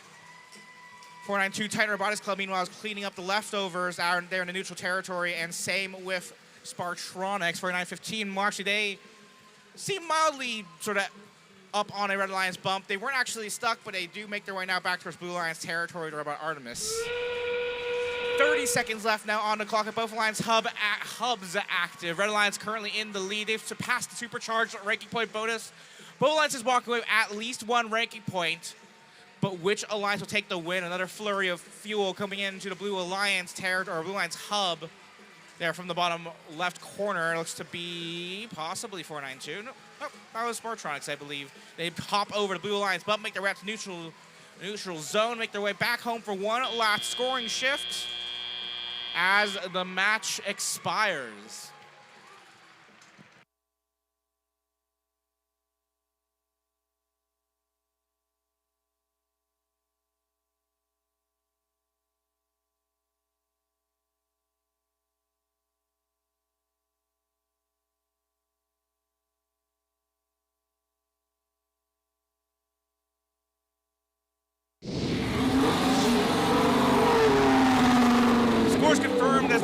flipped back and forth, but in the end, the Red Alliance does take the win, 470 to 386, the final tally. Excellent work from both alliances with some high scoring fuel. Both alliances at least 2 ranking points, and Red with the win. What a match there for Quals number 23. And this one, this is a note I've kind of been making all season long in my play-by-play commentary, but like really want to dig into it here when we have the ability to dig into a match highlight. And that is how fast this game can pivot when you leave someone wide open and undefended. And this match was just such an exemplary case of that. I want to take a look at about 1 minute and 20 seconds left to play in the match. When we load up this match highlight, we're going to preview here. We'll keep a spotlight over here. Well, so much for that telestrator. Let's try this. Let's keep a spotlight over here on the Spartronics 4915 machine. And as we roll this forward, right, so the match is currently sitting at about a 30-point swing. Spartronics gets left completely wide open, and they are just lined up perfect. And they will actually end up taking the lead there by about 15 points. When we watch this clip forward a little further, though, on the Red Alliance side, if we can go back to the wide cam, the same mistake gets made in reverse over here. Velocity Raptors, now that's a notorious offensive powerhouse of a machine, left wide open to just pelt the goal from downtown. When you're thinking of match strategy, Evan, what are you thinking to avoid those situations? We saw the match first swing 40 points in favor of blue, and then rapidly swing all the way back the other way, and now they're like 40 points in the hole, and that trend just keeps going through the rest of the match. Like, what's going through your head when you're devising a match strategy like that? I think it's something that we've been watching the whole season develop, as we've talked about a couple of times out here. We've seen Velocity Raptors out here on the field already once, actually many times, and you highlighted specifically their robot design and how it doesn't have a hopper, and they just process the fuel right on through their robot. They have the ability to launch on the move, so they're able to launch the fuel directly from their mechanism into the hub, despite being heavily defended, but in this case, undefended, right? So they're able to keep that mechanism fed and keep scoring really, really quickly. When you start looking at the other robots, the larger dumpers, the horizontal spinners, large mechanisms, those ones are very easy to defend, but they're able to deliver all of their fuel so quickly that they're able to bring the score up as well. So it really is it depends on if you're keeping the fuel from getting in the robot in the first place, or if you're trying to dislodge the robot from being able to score once it already has the fuel. Yeah, and I don't know if we know enough data from just this match to know whether that's a trend, but I think, in the other 2 district events I watched with Velocity Raptors, they have this habit of punishing people who leave them wide open like that, right? If you just leave them sitting on a pile of fuel, it's over. There's 50, 60 points in one hit. I'm going to be interested to see if more teams adopt similar strategies or like morph. Even if their robot design revolves around a hopper, will they start morphing the strategies either to play defense against that or to adjust some just-in-time mechanisms here in our match play? Yeah, another thing that I like to keep an eye on, and I haven't quite been able to figure out myself yet, but there are several teams, I think there's 3 or 4 here, that have very elaborate lighting systems on their robot. Those lights are used not just the RSL, but they have large rings or underglow or whatever. Those lights are used to tell the drivers, tell the other drive teams what the robot's doing, what mode it's in, are the flywheels up to speed. And I would encourage the scouts to try to figure out what those different codes mean so they can know how to use that against them or with them, depending on what side of the field they're on when they're getting ready for their matches, This is our 7th first core value. We have fun, we have all the others, and then espionage as number 7. I don't know if that was in the script. Brett, take it away. Thanks, Josh. Thanks, Evan. We're going to keep things rolling down here on the field. Powerhouse of a Red Alliance over here. Let's meet them leading off. Give it up for 2046. From Eagle Valley, Washington, Bare Metal. Joining them in the center station. What time is it? That's Team Xbot from Seattle. And the third member of this Red Alliance is none other than 1425. Wilsonville, Oregon's Error Code 0. I like that. It's not often I get to do the X thing twice. Very well done.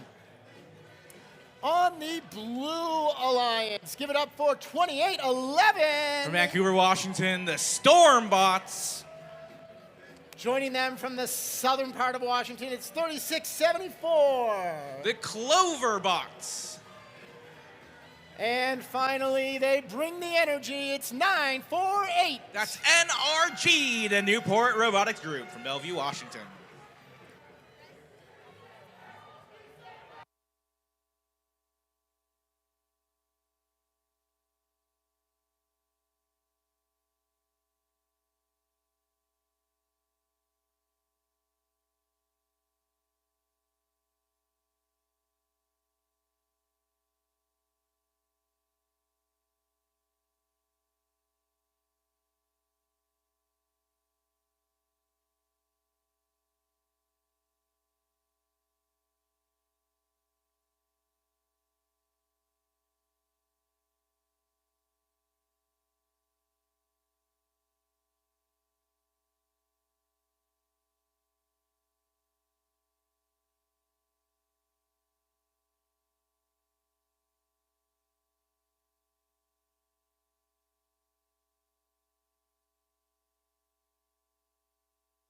We're ready to play. Field is set. Drivers behind the lines. Match 24 in 3, 2, 1, go. We've got the all clear to play our game here in qualification match number 24. Robots maneuvering out and around. 2046 of an extra full hopper of fuel out in the neutral zone, so that's where we're going to break for the end of Autonomous. And we begin. Bare Metal carries their extra payload into the Red Alliance territory, and they are first on the clock here, scoring all of that fruity Red Alliance hub. They're joined by their Alliance partners. 1425 Error Code 0, they make their way towards the human players, but actually their intent was to capture some of the fuel stored in that zone, and they score all of that successfully in the Red Alliance hub. 2811, the Stormbots, they make their way up and around the Red Alliance territory, trying to play some defense on behalf of the Blue Alliance. Speaking of that alliance, they are on the clock as that hub begins to process fuel. Can't quite see who's there in that bottom right corner. I believe that's actually Bare Metal, sending a stream of fuel out of Blue Alliance territory on behalf of Red. And on their way back home, they do bump into the Stormbots, briefly beaching them on a small pile of fuel. Now make their way back up and around just in time for Red Alliance shift. They attempt to dislodge Bare Metal from their launching position, but they only manage to do so just as they run out of fuel to deliver. Now Bare Metal's back at it again. They try to get over to Red Bump, but the Stormbots say no, so they return back to their position just underneath the Red Trench, just over that red line into their zone, and do score that hopper load of fuel back into the Red Alliance hub. As those lights extinguish, the Blue Alliance now back on the clock. Stormbots, they look to add to their Alliance effort by sending just a few pieces of fuel across the field into their Alliance territory where their Alliance partners NRG and the Cloverbots work to score that into the hub. NRG is a pretty notorious scorer in our first two district events earlier this season, so we shall see how they continue to maintain their current lead, 304 to 3. And as I say that, numbers keep on going up. Red Alliance now with an active hub, and they briefly retook the lead. Now the Blue Alliance back in the lead, 345 to 331. 14 seconds left on the clock. Bare Metal with a flurry of fuel. With our final 10 seconds of the match, Xbot, they send some fuel to the hub as well. Blue Alliance, they've let it rain with fuel from NRG. Red Alliance working some final fuel. Bare Metal, they try to grab some from underneath the tower. And now that live score says a certain message, 394 to 387. Well, that score is not quite yet official. We got our referees taking a look at a few things, and our hubs do run just a few seconds after some final scoring. So we'll have your final scores once they're confirmed by our referees.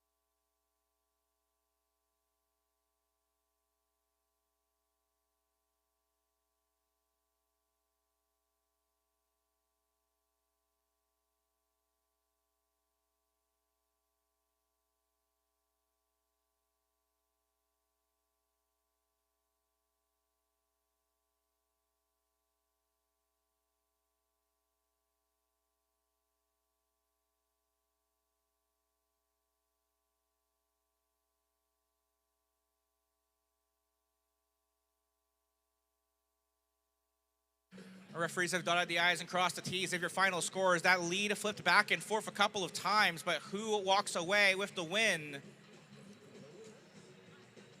Let's find out.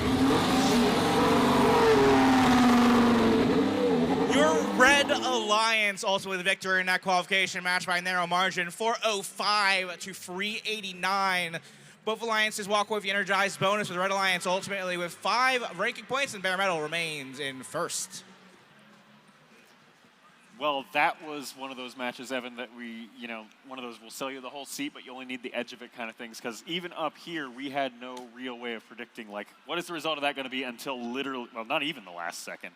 Yeah, I mean, the whole time we were sitting here scratching our head, going, "What's happening on this field?" Right? Even in this freeze frame, if we go head over to Telestrator for a second, even on this freeze frame here, you'll see that there's a large amount of fuel on the red side of the field, and we were trying to figure out why is that there? What are they doing? Are they planning on using that later? They keep passing fuel over there and then not picking it up. They go back to the neutral zone and pick up more, and then they score that. And I'm speaking specifically about bare metal and Let's their actually alliance roll partners this as clip. well. We can see the fuel. Yeah, we can let that play. It kind of while just we're talking. piles up over here for a long time, and we're both scratching our heads like, what is the long play? Well, what I finally started to notice, and you'll see it right there at the top of the screen, Stormbots is doing an excellent job of keeping bare metal from being able to get back to that fuel, right? So they've got this big reserve of fuel back there that they could be using, but they're just not able to do the excellent defense efforts. See it again here. Like, they are just a machine, and they're going to actually lock down this one. I remember us talking about for quite a while too. They lock this layup zone down for quite a while too. Even though it doesn't pull off the win, I now know if I'm the driver there, I am terrified of that Stormbots machine for pretty much the rest of quals, right? Right. But as we got 20 seconds left, we'll see it here. So Stormbots, as the match starts to end, they head back to their side of the field, leaving, like we talked about, bare metal able to score. So they use the last 11 seconds here to get a full hopper load. They line up, drop that entire hopper load into the hub, and that is really, I think, what made the difference there in the last couple of seconds of the match. Yeah, absolutely fascinating. I love these types of matches where it is completely unpredictable, even past the buzzer. We're sitting here trying to figure out, like, what do we even talk about, right? Right. And interesting thing you said there about past the buzzer. A lot of people don't realize that they actually continue to count the fuel after the buzzer has gone off, but the score on the screen stops updating. And so that's where sometimes you'll see matches that look like it goes one way and it'll flip the other way in the aftermatch. That's not the referees changing the score on them. That's the FMS, the field management system, continuing to count and just getting ready to post that score when the car drives off the screen there. Ultra close matches, and I'm loving to see it. Brett, let's meet the next contestants for another great match. Should be a great match indeed. We have two of our top 4 ranked teams currently on this Red Alliance. Let's see who they are. First up, in that number 4 position, it's 2910. That's Jack in the box. They're going to be joined by Team 360. The Revolution. And currently seated number 2, it's 4469. Raid, a Raider Artificial Intelligence Division. The Blue Alliance for this match is led off by Team 2976. They are the Sparta Bots. Next to them, reigning Pacific Northwest District Champions 7034. They are to be determined. And the last member of this Blue Alliance is none other than 2926. The Robo Sparks. Okay, you're gonna have to teach me that one. I didn't know what was going on. Looks good though.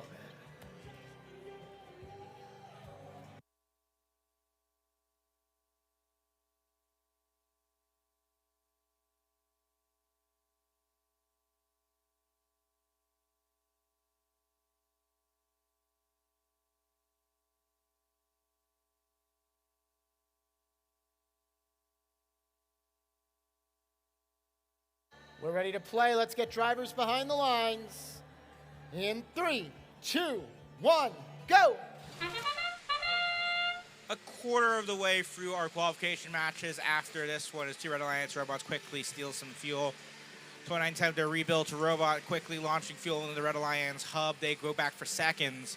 They're quickly followed up by To Be Determined of the Blue Alliance as they rev on back over to Blue Alliance, bumping through the hills. They score some fuel in the Blue Alliance hub. See an extra zip tie popping off the hub there. Either way, drivers at the controls, and all 3 Red Alliance robots quickly race into the neutral zone. They grab some final pieces of fuel, and they just absolutely just litter the Red Alliance hub in that sort of general vicinity with fuel. Some of that made it in just in time for that Alliance shift. Now make their way back over to the Blue Alliance zone. Attention turns over there. They got about 10 seconds left on their turn to score fuel in their hub. 2910, Jack and Robot, they make their way underneath the Red Alliance trench. They briefly say hello to 2976, who was trying to steal fuel from the Red Alliance in that top left corner just by their Driver Alliance wall. Now Jack and Robot back in the central zone. To Be Determined, they bump into the innards of 4469 Raid. And Ray does recover, makes its way back to the Red Alliance hub to score in that Red Alliance hub. One more point per fuel scored in there. Free 60, however, directly in front of their driver station with a solid status light. That's going to mean the Rebels currently disconnected. Hopefully our wonderful field crew can help get them reconnected and back to go in this match.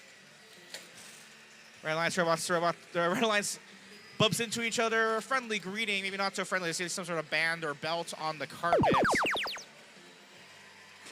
Red Alliance now back on the clock. Jack and the Bot, they try to grab some fuel around their currently not enabled friend, 360. They have to deal with two defending robots, both 2976, the Sparta Bots 2926. The Robo Sparks deep in red territory, trying to limit their scoring potential. We approach endgame. There's the whistle now. 30 seconds left on the clock, and the Red Alliance in the lead by roughly double, but not if To Be Determined has anything to say about that, as they score from just in front of their driver station, actually, but also near the tower into their Blue Alliance hub.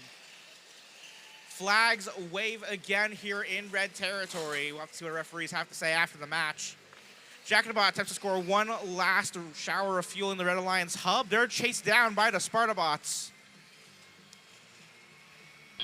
And just there in the top left corner is where those two robots will rest after some final scoring in the hub.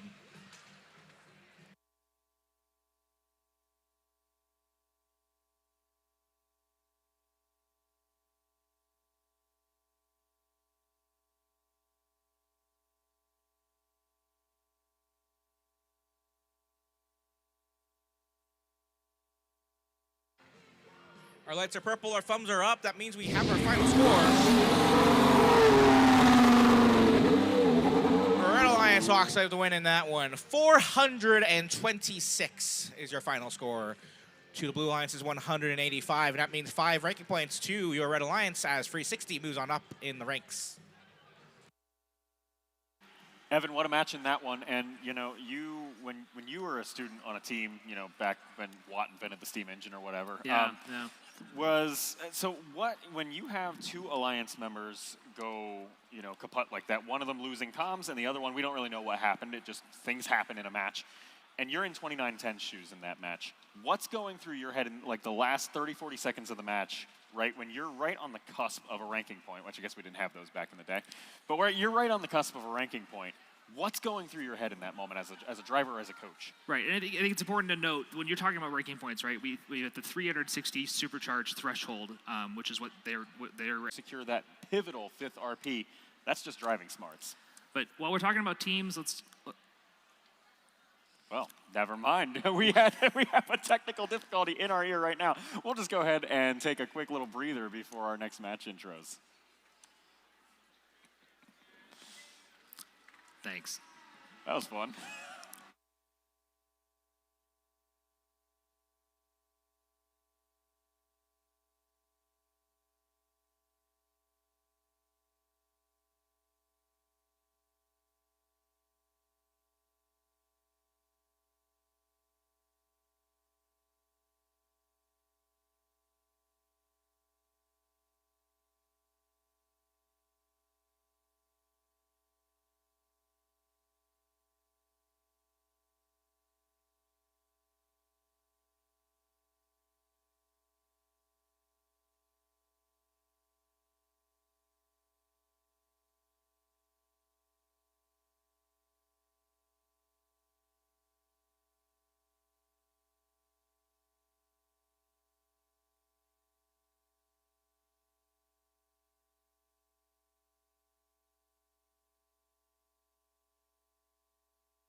We're going to keep things moving right along. Our next match is queued up on the field. The team in front of me just swept Oregon this year. 3 Oregon events, 3 blue banners for Team 1540. From Portland, Oregon, the Flaming Chickens. Joining them on the Red Alliance, Rising All-Stars already once this year. It's 10-4-16. Right into Spokane Valley, that's the Radical Raccoons. And the final member of this Red Alliance, none other than 9430. They're from Salem, Oregon, C-Tech Robotics. We make our way to the blue side of the field where we find our one and only rookie team at this event. It's 10-991. From Sandy, Oregon, the Pyobites. Next to them, a second-year team, 10K79. Buffalo, Washington's Aerodynamics. And finally, give it up for 5937. They're from Mercer Island, MI Robotics.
We found our head referee, and now we can play our game.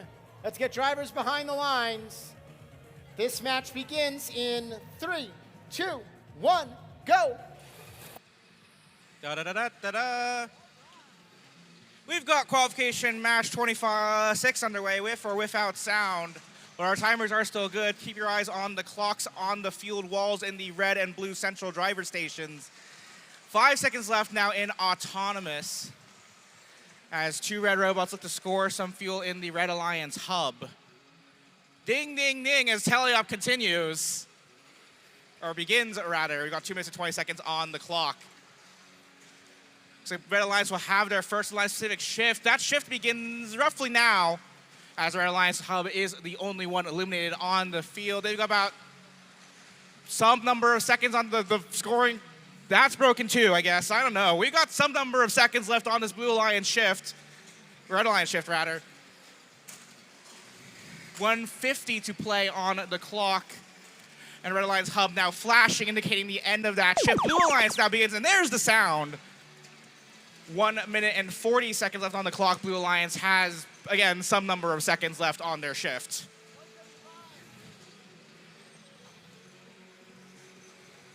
Blue Alliance working away. They're continuing to score some fuel as 10K79 Aerodynamics. They're joined by 5937 MI Robotics, I believe. Yep, yes indeed. They're scoring various things in their Blue Alliance hub as we make our way over to our Red Alliance Pacific shift. All 3 Red Alliance robots into their territory, briefly defended by 2 Blue Alliance robots. Now it's solely 10991, the Pyobites. They make their way out and around that Alliance zone in the final seconds of that Red Alliance Pacific shift.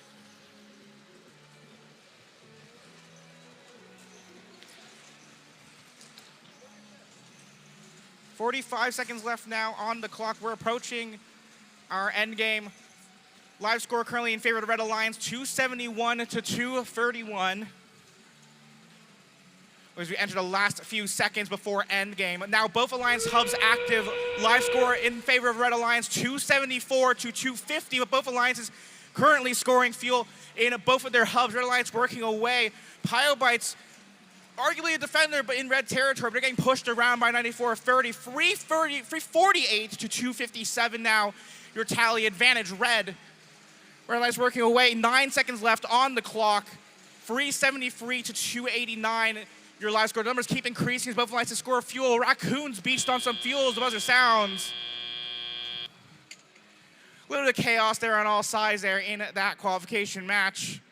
Your score will be confirmed in a moment from our head referee.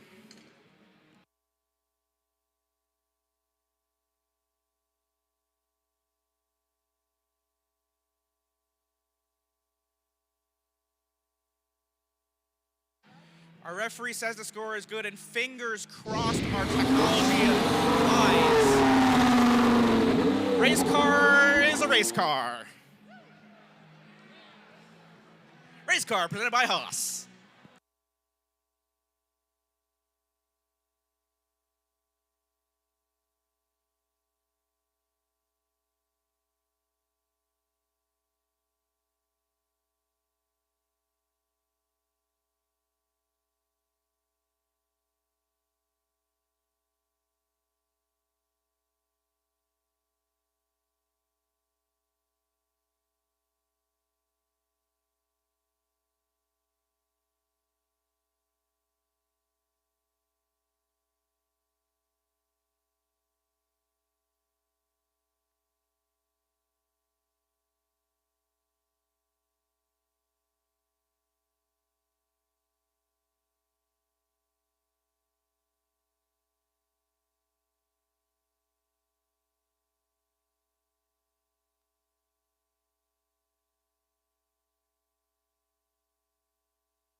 Now I'm told that allegedly the computer is happy now.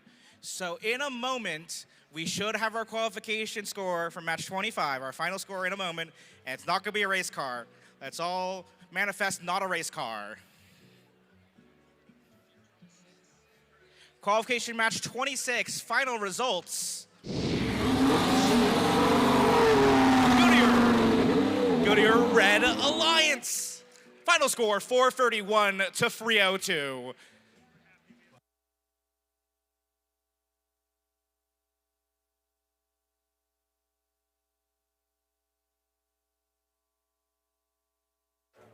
Please hold. Your call is important to us and will be answered in the order in which it was received. We are busy introducing other teams right now. We will respond to your call as soon as possible. Welcome to the field. You are team number 2522. That's Royal Robotics. Joining them on this, thank you for being good sports, 2522. Joining them on the Red Alliance, give it up for 1318. The Issaquah Robotics Society, or IRS. And the final member of this great alliance is 2521. CERT. Pro tip as an MC, don't trip over the robot. For the Blue Alliance, make some noise for 8051. Tinkrex. In the center station, it's 2412. The Robototes. And finally, 1595. The Dragons.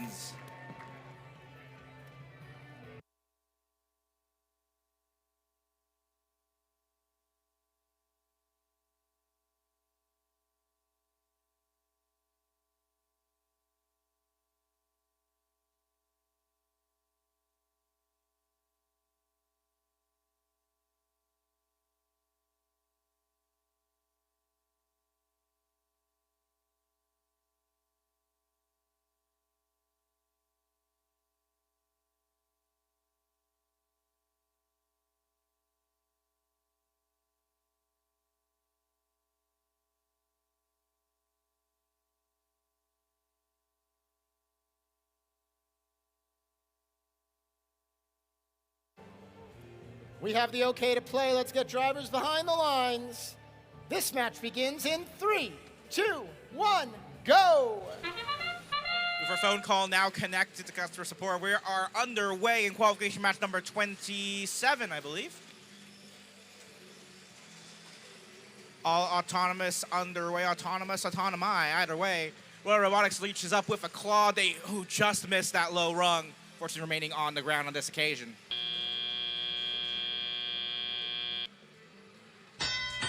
Still plenty of fuel scoring at our side, though, and the Blue Alliance advantage 78-49. That means they'll have the final seconds of their shift in the transition before we make our way back to fully Red Alliance side. That time is now.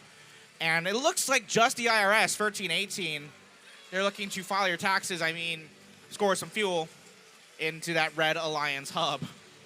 Our Valiant Field Reset crew grabbing a lost piece of fuel from underneath the stage. They do not deliver that back into the field for anyone's turn to grab.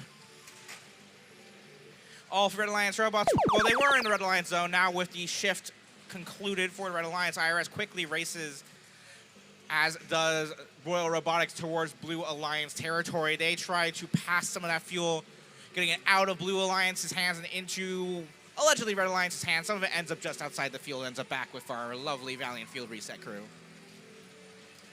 Free Red Alliance robots making the trip back home to the Red Alliance side of the field. A couple of shots there a little early, but either way, they do land just in time for the Alliance hub to be active. They've got about 18 seconds to score in at that Red Alliance hub. At 1 point per second, 25-21 doing some sick tricks there. Sort of getting around on free wheels, doing some sick drifts before returning back to Earth. That's going to be CERT now bumping into, a little bit of a collision with the Dragons. Back to the Blue Alliance side of the field for the final Alliance-specific shift of the match. 1595, the Dragons attempting to score. They've also got Royal Robotics up against the Blue Alliance tower. I see some flags waved down there, so we'll have to see what happens at the end of the match. The Dragons attempting to possibly limit Royal Robotics as they attempt to pass fuel all the way across the field. Now they make their own trip away across the field as we enter the end game period. Final 30 seconds of the match means that both Alliance hubs are active. Royal Robotics scoops up some fuel. So does CERT and the IRS, both Red Alliance members there around the field. As CERT continues to do some sick drifts, getting caught up on some fuel. Robototes moving a little bit slower than normal up over the Blue Alliance bump. They do carefully make it back down to Earth, however, and they join their Alliance partners. Tinkrex there, trying to score some last-minute fuel there in the bottom right corner. Final seconds of the match. Royal Robotics up in the air, seemingly. That's not my job to call that, however. That's up to our referees, who will have your final scores in a moment.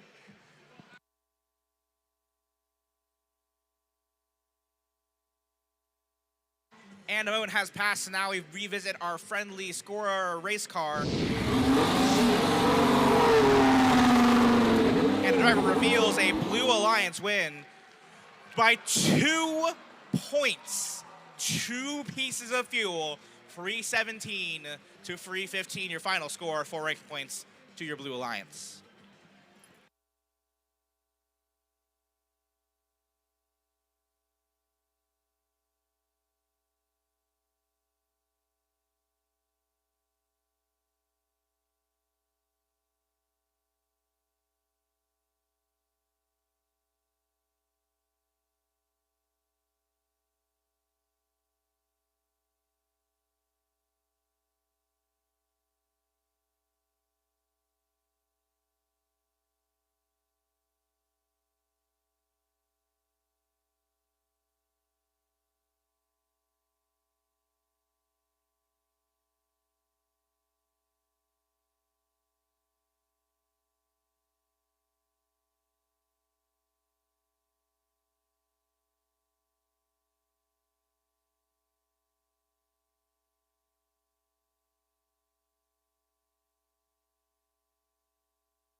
Out here on the field just a few matches ago, we had Team 360. Kevin caught up with them in the pits just a few minutes ago. Let's see what Kevin had to say.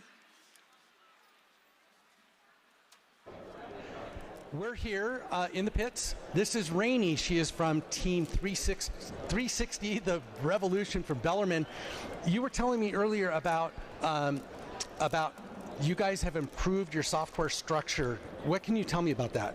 Yeah, so last year we actually used something called a command factory where we would use our commands in our code and basically kind of when we assigned our button binds in code, we would kind of do along with, parallelly, just like all this stuff. Our superstructure is a state-based system which allows us to kind of use logic to do all of that for us. And so, so this is a new advancement for your team, and I think what impresses me is that it gives you a new starting point for subsequent years that is a step above the basic entry-level programming, and you guys have put in thought and structure behind it, and I'm very impressed by that. Thank you. Absolutely. And it shows with your robot. You guys are really good this year. Thank you. Thanks for talking with us.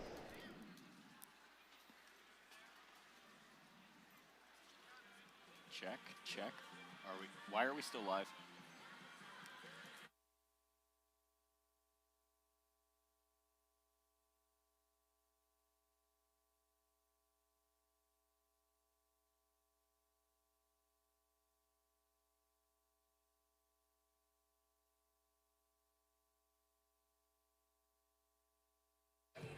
Keeping things rolling on the field. Let's say it aloha, our Red Alliance led off by 41-31. Liberty High School's Iron Patriots. Next to them, it's Team 2374. From Jesuit High School in Portland, Jesuit Robotics. And finally, ready to lift off, 90-23. A community team from Sammamish, Washington, the Future Martians. On the blue end of the field, give it up for 66-96. From Corbett, Oregon and Corbett High School, Cardinal Dynamics. And give a shiver for 17-78. Mount Lake Terrace High School's Chill Out. Last but not least, I'd love to tell you this team's name, but I can't. It's 41-25. That's confidential. They're from Matia High School in Matia, Oregon.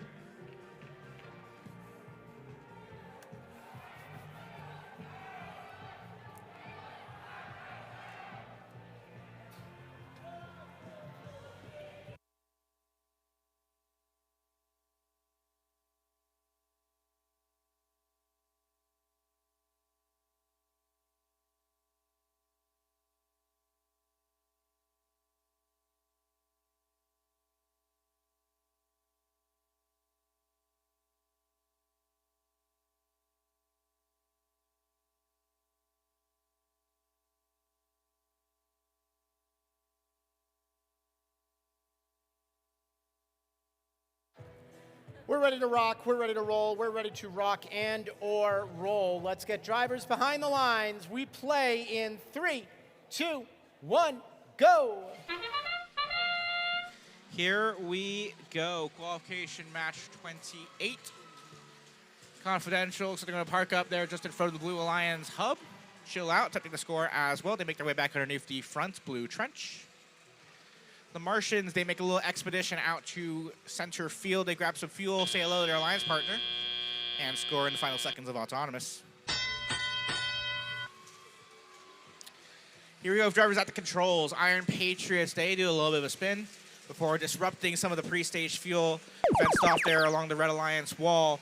That Red Alliance is, in fact, to have your first Alliance Civic shift. They've got a little bit of a deficit to catch up to at just 20 or so points. So just one hopper load of fuel could potentially do it. Here comes Martians now.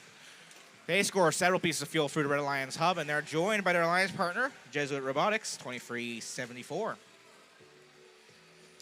Final seconds of that Red Alliance shift. The shot from Jesuit is just on over the hub. Martians follows up with some more fuel after the hub lights extinguish. I turn our attention back to the Blue Alliance side, who does retake the lead, 165 to 122 and counting. Pretty much all the robot action on that side of the field, minus Jesuit Robotics, who continues to sweep up fuel, bring it on over to their side of the field from the neutral zone. Now the Martians make another expedition with their rover up over the bumps, and they join Jesuit Robotics in attempting to score. But here comes Chill Out on the defensive. Two Blue Alliance robots briefly in Red Alliance territory. Now it is solely 6696 Cardinal Dynamics. And in a collision, it looks like the Quest headset used for navigation on their robot completely falls off their machine and is now on the carpet. Let's see if that has an impact on their navigation in the remaining 50 seconds of this match. Chill Out navigating around the field in the Blue Alliance zone. Looks like another piece of 4125 Confidential also hanging off their machine just off the front.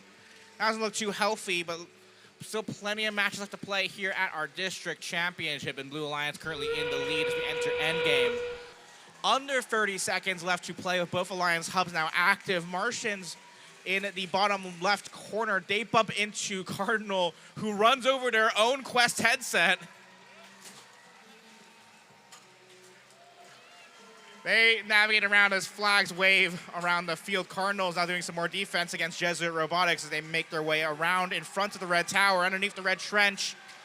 Final scores here. Blue Alliance still in the lead by not that much. We'll have to see what happens, especially I saw some flags waving near the end of the match. We'll have to see what our referees say as they confirm our final scores. Speaking of, thumbs up from our head referee means those scores are confirmed, so back to the beach we go.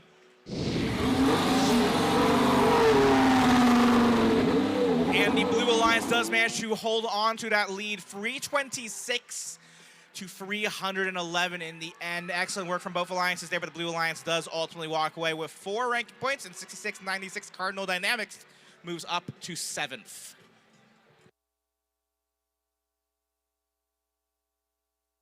That match. Oh. Evan, just a 15-point swing in that match. And, you know, we've talked a little bit today about just situational awareness. We called it out with a couple of other teams. Talk about that Blue Alliance endgame situational awareness. We're sitting up here at the desk. We're going, oh, is Red going to close the gap? Is Red going to close the gap? And Blue must have, like, heard us over the field noise or something. Yeah, if you watch the red side of the field as we play back the last 30 seconds or so of the match, you'll see the red side trying to score as quickly as they can, but the Blue Alliance member comes back over there to, let's clear the screen up here, to try to shut down that scoring effort. You'll notice that I did notice one potential foul there when they were up against the ladder trying to score, and then that bump that happened there, that's really up to the referees to decide. But here is what you wanted to call out here, where they're stopping that capability to get through the trench, ultimately shutting down that scoring effort, keeping that 20-point divide as time expired. Yeah, that to me just screams somebody is back there, drive coaching, watching on the screens. For those of you not familiar with the field, on the number screens on the driver stations, on the back there's a bunch of stats for the coaches to look at and for the drivers to look at. And that to me screams somebody is watching those numbers like a hawk and is realizing like this is, set everything aside, go shut down that particular part of the field. Great situational awareness and lots of stuff to clean up on the field, lots of fuel, and apparently lots of Quest headsets to clean up. That's above my pay grade. We're just going to let Field Reset get to it, and we'll be right back.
Keeping things moving, this next match features our number 3 ranked team and our number 6 ranked team in the center stations.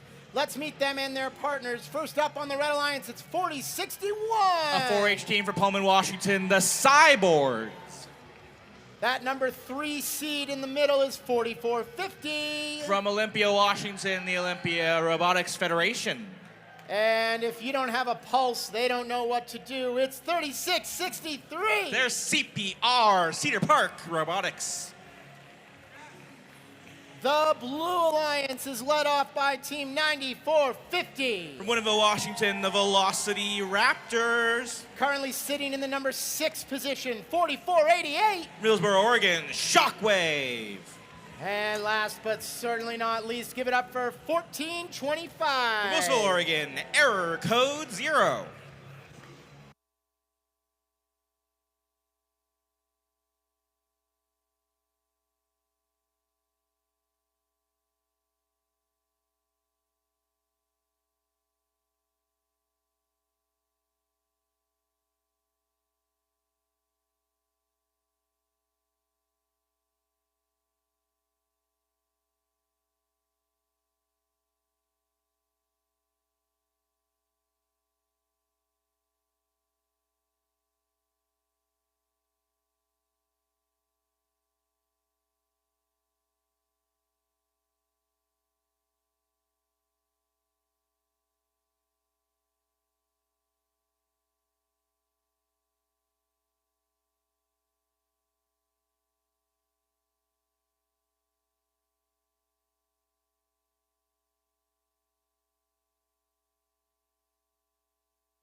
Ayla has thrown her hands in the air because she really does care.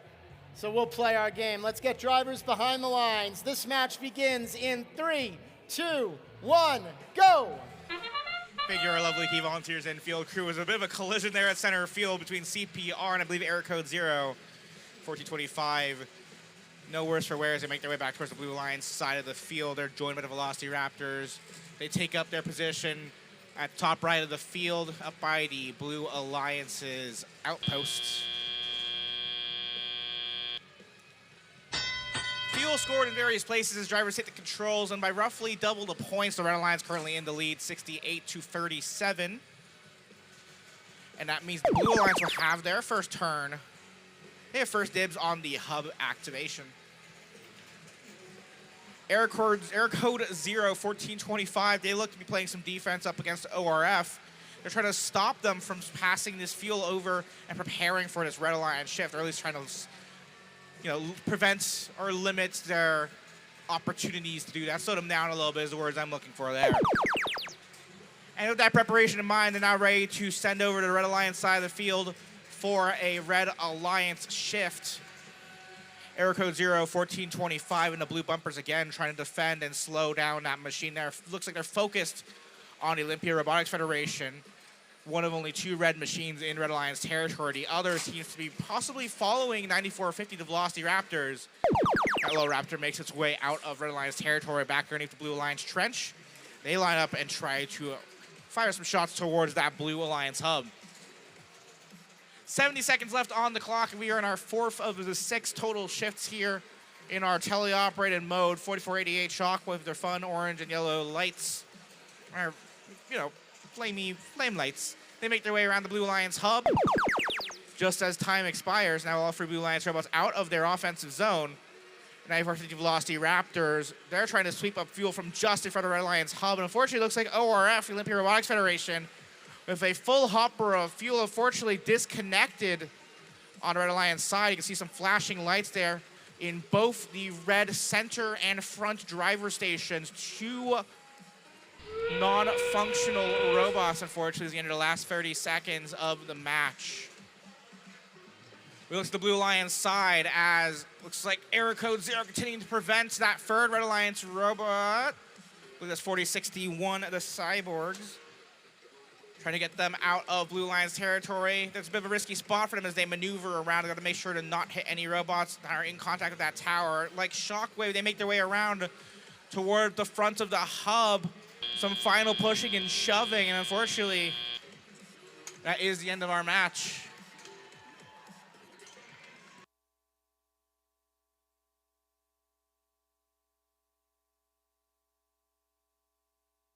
Some unfortunate circumstances with some untimely disconnects, but our head referee has given the all clear on the scorer, so up on the big board. The Blue Alliance does ultimately walk away with the victory, 307-120. Your final score, 4 ranking points to your Blue Alliance. They all move upwards in the ranks.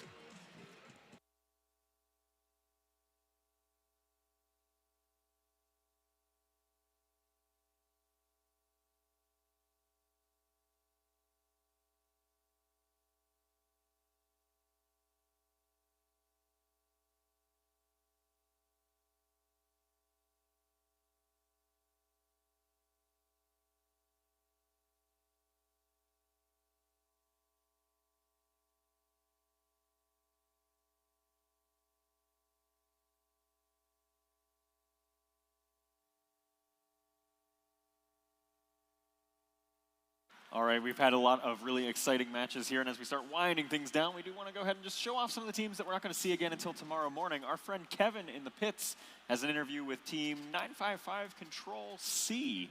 Kevin, take it away. All right, we're here with Team 955 Control C from Corvallis, Oregon. This is Meg. Meg, tell us about Control V. Yeah, so Control V, that is 749, that is our rookie team. Our name is Control C and they're Control V, so copy-paste. Control V is a team that we started 3 years ago, so that would have been in 2024 as a rookie team, because we realized that we just had so many people on the team that we really needed to, that they weren't able to all participate in building the robot and designing the robot and just being a meaningful part of the team. So when I was a freshman, it was just one team, and honestly, it was really hard to get everyone, truly a meaningful experience working with the robot. And we decided that despite, financial difficulties with adding on another team, that we wanted to prioritize giving our students the ability to actually work on the robot and sort of revolutionize the way that we train our members too. And yeah, so this is their third year as a team, and so far they have won 2 blue banners, including one at Clackamas this year. So we are incredibly proud of them, and yeah. Well done. I think that is a great solution to a persistent problem in our overpopularity and getting enough opportunities for students to play. Thank you for sharing that with us. Thank you.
As our final robot loads onto the field, let's get ready to meet our teams. This is qualification match number 30. Just 3 more to play today before we wrap up and head home for the night. On the field for qualification match number 30, give it up for team 4915. Maybridge High School, Maybridge Island, Washington, Spartronics. In the center station, it'll be 2976. They're from Skyline High School, Sammamish, Washington, the Spartabots. And finally, I feel a storm brewing. It's 2811. All the way up from Vancouver, Washington, the Stormbots. For the Blue Alliance, they've got 1 blue banner already this year. It's 1294. From Eastlake High School, Sammamish, Washington, Pack of Parts. Joining them on this alliance will be Team 753. From Bend, Oregon, the High Desert Droids. And rounding it out, it's 3218. And from Bonnie Lake, Washington, Panther Robotics.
We got the okay to play. Let's get our drivers behind the lines. This match begins in 3, 2, 1, go!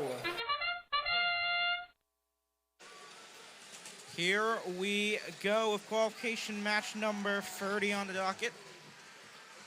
Fuel bouncing everywhere, including near the head referee.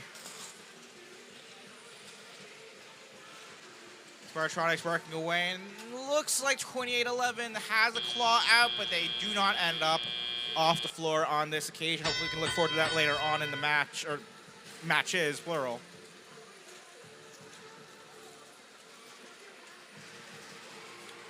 Plenty of fuel being scored on both sides after a brief arc of fuel in the Red Alliance hub. The Blue Alliance is now on shift. Fuel flying towards the scorekeeper. Luckily, everything's okay there. No funny buttons hit on that side of the field. Fuel bouncing around everywhere. Just these targeted strikes from the sky as fuel lands everywhere. Pack parts continue to play some defense here on the Red Alliance side of the field. Actually, 2 blue robots were briefly in Red Alliance territory. 32 AT Panther Robotics snuck in. They stole some fuel. And now Pack parts continue to play their defense here in Red Alliance territory. Got some fuel being scored by 2811. It's going to be the Storm bots out of Vancouver, Washington. Pack parts turns their attention to them. And as they do that, Spartronics scores some fuel from the rear wall as well. Blue Alliance now active on shift. And for Robotics lining up, they've got some arcs of fuel heading towards Blue Alliance hub. Spartronics sneaks in. They steal a hopper load of fuel, more or less. Some fuel flies up in the air. All of them remaining in the field. Like, here the counts of the remaining seconds on this Alliance shift. More fuel bounces dangerously near the scorekeeper as we go back to a Red Alliance hub activation. Pack of parts getting pushed up against. You've seen them before play a bit of harsh defense, but they actually end up getting pushed around here to top left corner in red territory. Looks like Pack of Parts trying to sweep some fuel underneath the red trench. Now they're preventing Spartronics from entering their zone in the final 30 seconds of the match. Spartronics finds an in. They bounce some Red Alliance fuel vaguely off the hub. I think one bounces off the ref panel and back into their machine. But they do successfully score several pieces of fuel in the Red Alliance hub, adding to their tally. Pack of Parts bumps into them once again. They try to let them, or rather not let them, get into their Alliance zone. Final seconds here, 5 seconds left on the clock. Pack of Parts near the red tower. Flags wave in the final seconds of the match. Our live score is currently shaped up one way, and I didn't even see the robot over there in the blue tower.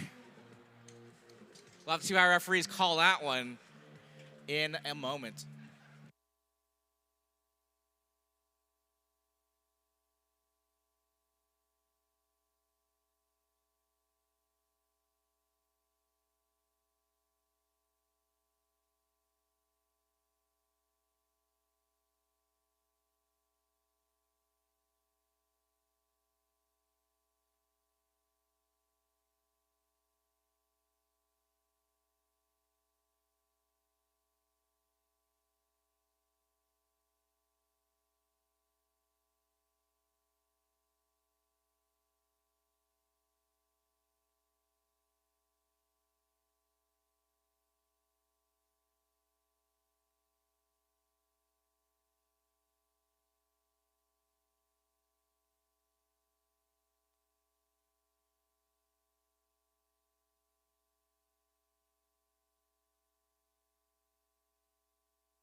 After final review from our referees, our scores are finalized.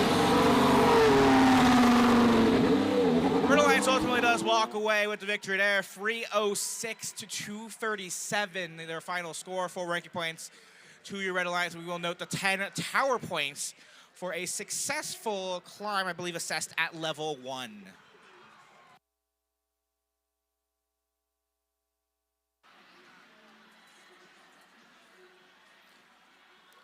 Well, that is match number 30 in the books, and you know the continual changing stories that we see at district championships. We talk a lot about changing roles and changing focuses. I like getting to go back and revise things we've said in prior color segments. That's one of my favorite things to do, is be wrong on camera. And 2811 decided to call my bluff on that one. Remember earlier we talked about their vicious defense, and that was kind of their primary role in a couple of matches. This match was a fascinating offensive turnaround for them, combined with the fairly highly ranked, both coming into the week and so far today, Spartronics. Let's look at our match highlight on this one. And we're going to look at, I think it was a little bit further along this, but we'll go ahead and just roll it. We'll see watch the, stylus is gone. Watch this corner of the stream, wide open. Stormbots have complete open air, minus that one little boop there from Pack of Parts. Meanwhile, up here in this corner, this is chaos, right? The defenders see, oh, hey, high-ranked robot. I'm going to go focus them. And they hadn't seen the offensive force from Stormbots yet, and yet putting up half the match score there. Yeah, the thing that I recognize there that I do want to shift a little bit rift there. You talked about Pack of Parts coming in and bumping them mid-score and then going back to the other side. I think the thing that I see there is the pinning rules that came into play this year. So they come over, they bump, but because they're in that corner, that effectively immediately starts the pinning count. So they go back off to the other side of the field, effectively clearing that pin, do the same thing on the other side, just bump back and forth. As long as you're able to push robots in free air, you're not in danger of starting a pin. But as soon as that touches a hard object, all of a sudden you'll see the referee start counting with their flags, and then they'll wave at you when you've surpassed the time, and they'll just continue to do that until you free up or you get, I think, 6 feet away for a certain amount of time. Yeah, and I think we're seeing a lot of teams, you talked a little bit about it earlier too, a lot of teams really finding where the edges of the rules are. Like, how far can we push this game? This is one of the things that makes me most proud of Northwest District Champs every year, is like, how far can we push this game? Like, what weird stuff is going to get me into that top 21 that we send on to Houston? And it's that kind of thinking. You talked about it with the tower earlier, we're talking about it with the corner over here, we're talking about with how you time your cycles. Like, every little minutia really matters at this level of play. It's ultimately what rules you can get put into the rulebook for next year or in the next team update. I know a lot of teams take pride in that. I think if a team got to autograph the team update they caused, that would be a Hall of Fame moment for them. But for now, we'll just have to settle for our Hall of Fame MC, Brett Wartzman, taking it back over down on the field. Oh, let's not get carried away. I've just done champs, that's all. Hey, we got 2 more matches to play here today. Match 31 is on the field. After we shut down tonight, stay tuned. We're going to do a quick little wrap-up, let you know when pits close and when you'll be back for the morning. So hope you don't run off too soon.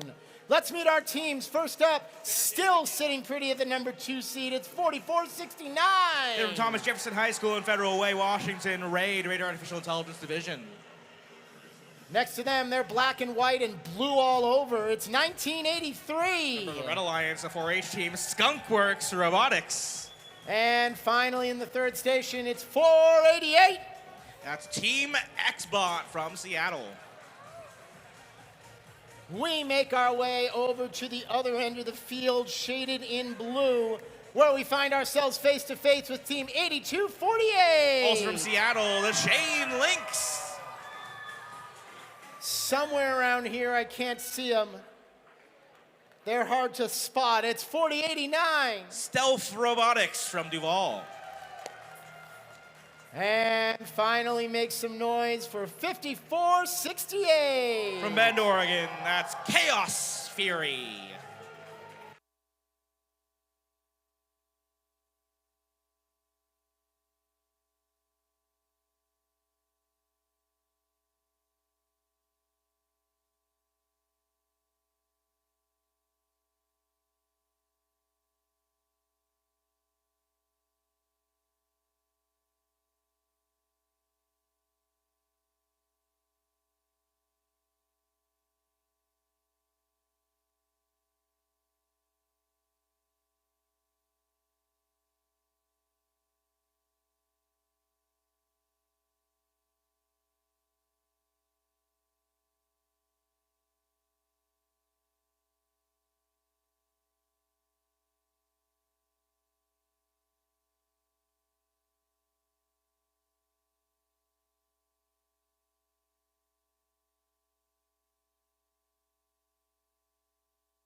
Ready to play. Let's get our drivers behind the lines. This match in... Wait for it. This match in 3, 2, 1, go! Qualification match 31 underway after a brief little dance break. Of note, we do have one Blue Alliance robot on the field that unfortunately will not be joining us for this match due to some technical issues. Hopefully they can rejoin us in just a little bit. So 2 Blue Alliance robots active on this side, quickly scoring streams of fuel in the Blue Alliance hub.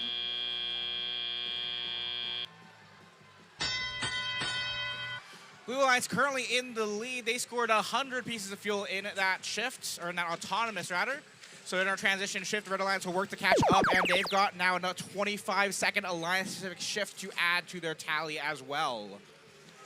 On the front of the field, Blue Alliance working away. That's going to be Chaos Fury and Stealth Robotics from Bend, Oregon, and Duval, Washington.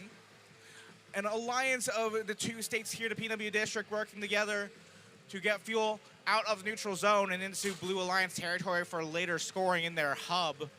That hub now active with that little sound of bleeps and bloops as Chaos Fury works to gather fuel from behind our Blue Alliance tower on a stream of fuel and to the Blue Alliance hub.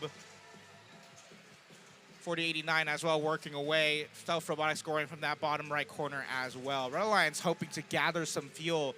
Radar Artificial Intelligence Division, the yellow and maroon for the Red Alliance. They line up a hopper full of fuel in front of the Red Alliance hub, and as that shift becomes active, they score it. Same with Skunkworks Robotics, 1983. They're just behind 488 Team Xbot, all free from the general Western Washington area, scoring fuel into that hub. 5468 Chaos Fury and 4089 Stealth Robotics working away. They were both top ranks at their various district events leading up to this competition. We're seeing why that was as they quickly score more fuel in the Blue Alliance hub. They currently maintain their lead. 45 seconds left on the clock, and they have entered 300 or so pieces of fuel, 189 to the Red Alliance in this current match. Chaos Fury entered this event top of the district rankings, and we are seeing why they are where they are as they score more fuel into the hub. Now both alliances working away with both active hubs for the remaining 30 seconds in the end game. Red Alliance trying to gather some fuel. Skunkworks, they bump into the top left corner multiple times, trying to gather some fuel stockpiled away there. The Raid as well, they're gathering some fuel, 4080 or 4469. They score now that fuel in the Red Alliance hub. They're trying to catch up with a Blue Alliance score now in the 400s. They're walking with at least 2 ranking points. Will the Red Alliance be able to earn 2 ranking points as well? We'll see as the match expires.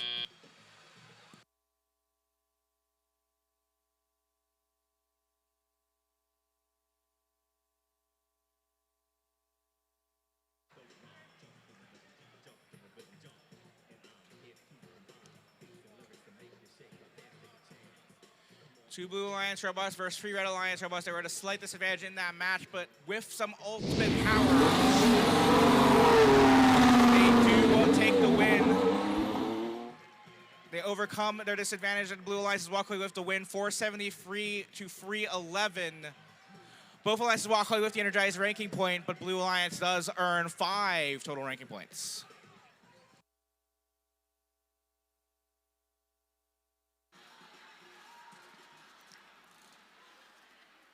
What a match, what a second to last match of the day to end on. And yeah, I mean, I think Austin said it in the match there. This is what happens when the number 1 and number 5 ranked teams in the district get paired up in a match. And that is despite being down a robot in that one. Just absolute star power. And I think the thing, that I was most perplexed by in that one, and so, full disclosure to the audience, I have always been the software guy. Like, even back in my alum days, I was the software guy. I was not allowed to touch the robot.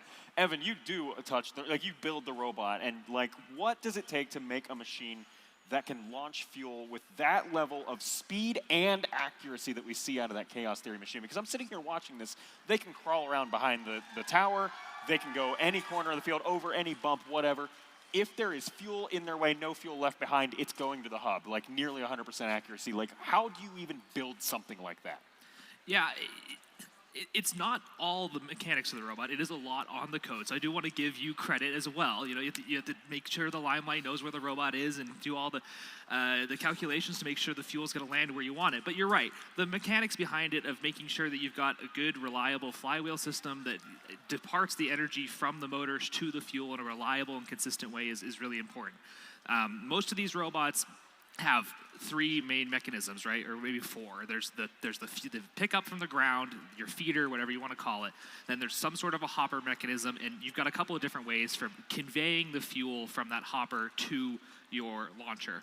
So you'll have a Lindexer, or you'll have some sort of a die rotor, or a spinning. I'll rewind you right there. Can you define any of those? Were all words, I think. Yeah, sure. So Lindexer, linear indexer. So you've got this set of rollers, and you're moving the fuel through it in a linear fashion. Okay. Die rotor. You typically have a tower in the center of the robot, and you've got a mechanism that's spinning around, scooping up the robots. Okay. And then lastly, with the Spindexer, I think it's the one we see the most out here on the field, and that's similar to the die rotor, but you typically have the launcher in the corner of the robot, and you've got this big thing that's spinning and it's pushing the fuel into that. So in any case, you're moving fuel out of your hopper, and you're handing it off to something that is feeding to your launcher. So that's your whatever the team wants to call it, your index or whatever, and that is taking the fuel and lining it up as symmetrically or as centeredly with the launcher as it can. So that way, when that handoff happens, depending on which way the launcher's facing, the fuel is still going to end up going the way they want it to go.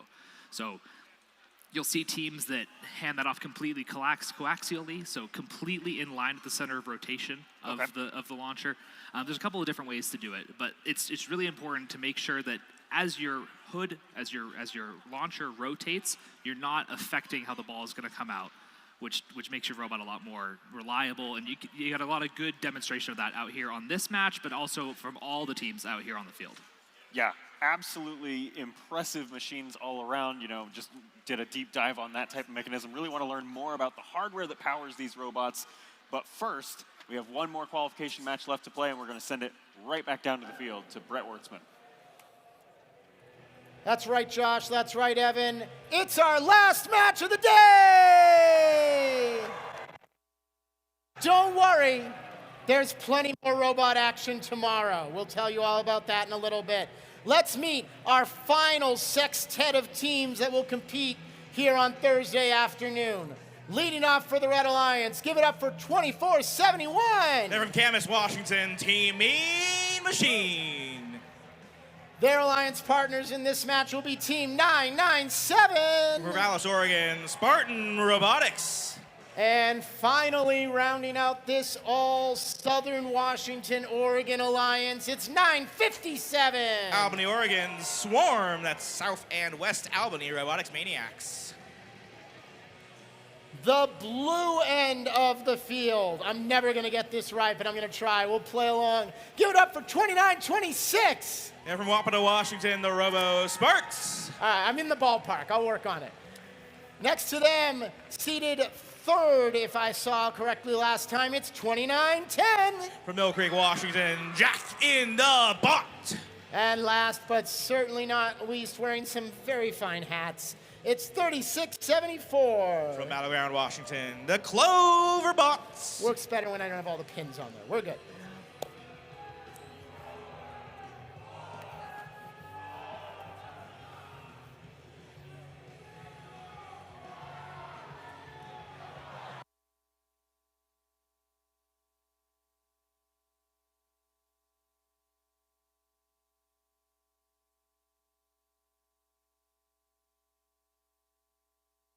Final qualification match of day one of the district championship. We are ready to play. Let's get our drivers behind the lines. Everybody count this one down with me. In 3, 2, 1, go! Go, go, go, indeed. We are so back for qualification match number 32. 2471 Mean Machine unfortunately gets beached on some fuel out in the central zone. They launched some fuel high in the air. So, not really anywhere. Little indexer spinning around in there. They launched one more piece of fuel out towards the neutral zone. A shower of fuel there. I believe 2910 and our robot reblitz. Blue Alliance in the lead as we enter our teleop phase, 115 to 28. Your live score. That does mean the Red Alliance will have their first pickings at the Alliance Pacific shift. Here it is now, 957 from Corvallis. Or 997? No, 957, 997 on the same alliance. Swarm is 957. They score some fuel quickly in the Red Alliance hub, and then they're quickly followed up by Spartan Robotics, 997 from Corvallis. Both robots from Oregon scoring fuel in the Red Alliance hub quickly in the final seconds of that shift. 29-26. The RoboSparks say hello to one of those Red Alliance machines. Now all of those machines egress from the Red Alliance zone towards the Blue Alliance side. A precarious position here for Mean Machine as their Alliance partner attempts to free them from the peril that is the Blue Alliance bump. Mean Machine in a tricky situation. They're caught on a fuel and also up against the bump, and we e-stop the match. We'll have more updates for you in a little bit.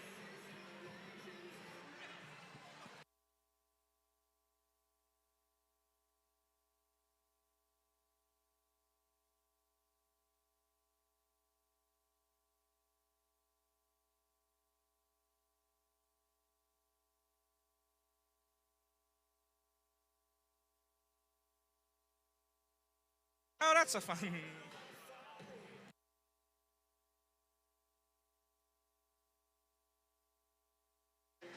We'll be right back with your final qualification match of the day after some quick field repair.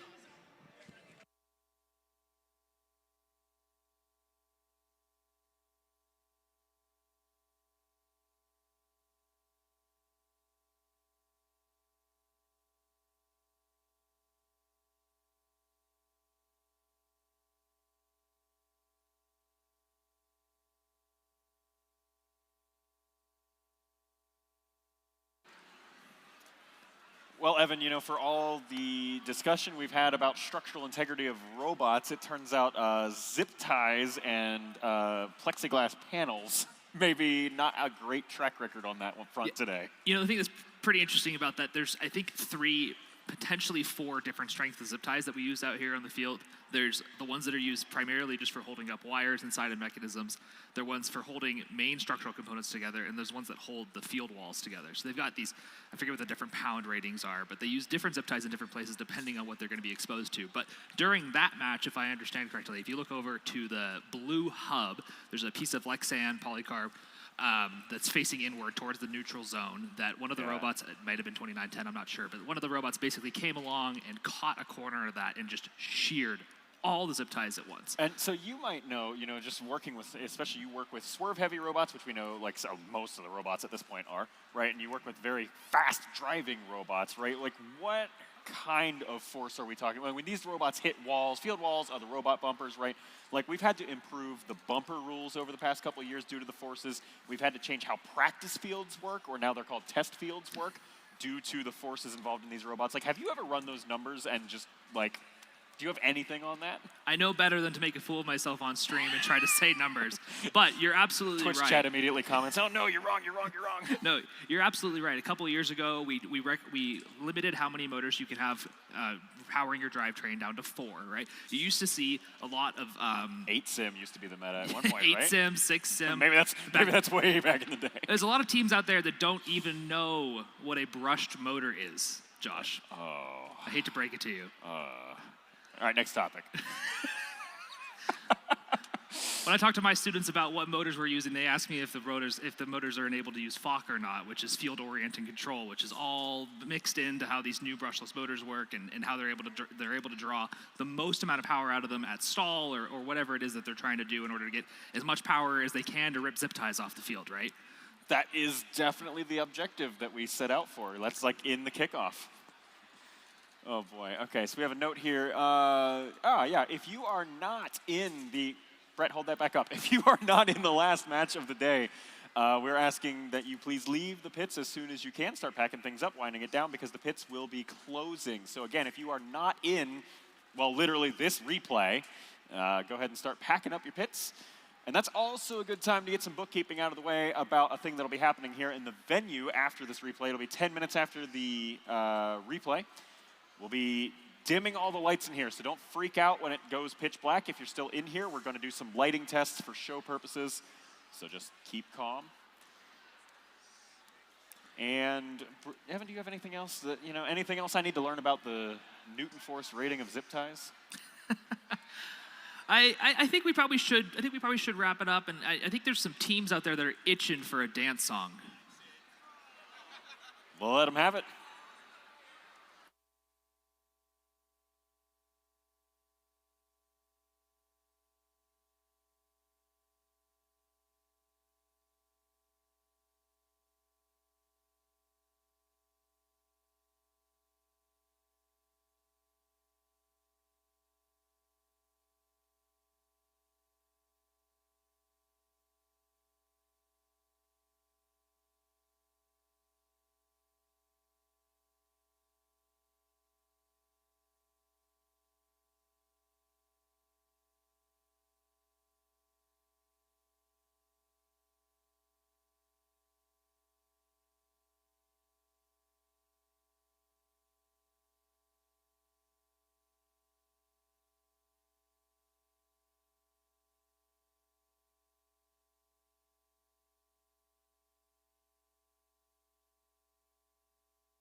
All right, everybody, qualification match 32 is out of beta.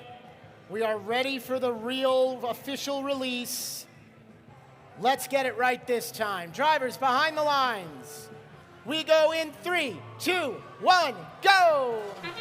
It was so over, and now we are so back. And we're ready to go here on qualification match number 32.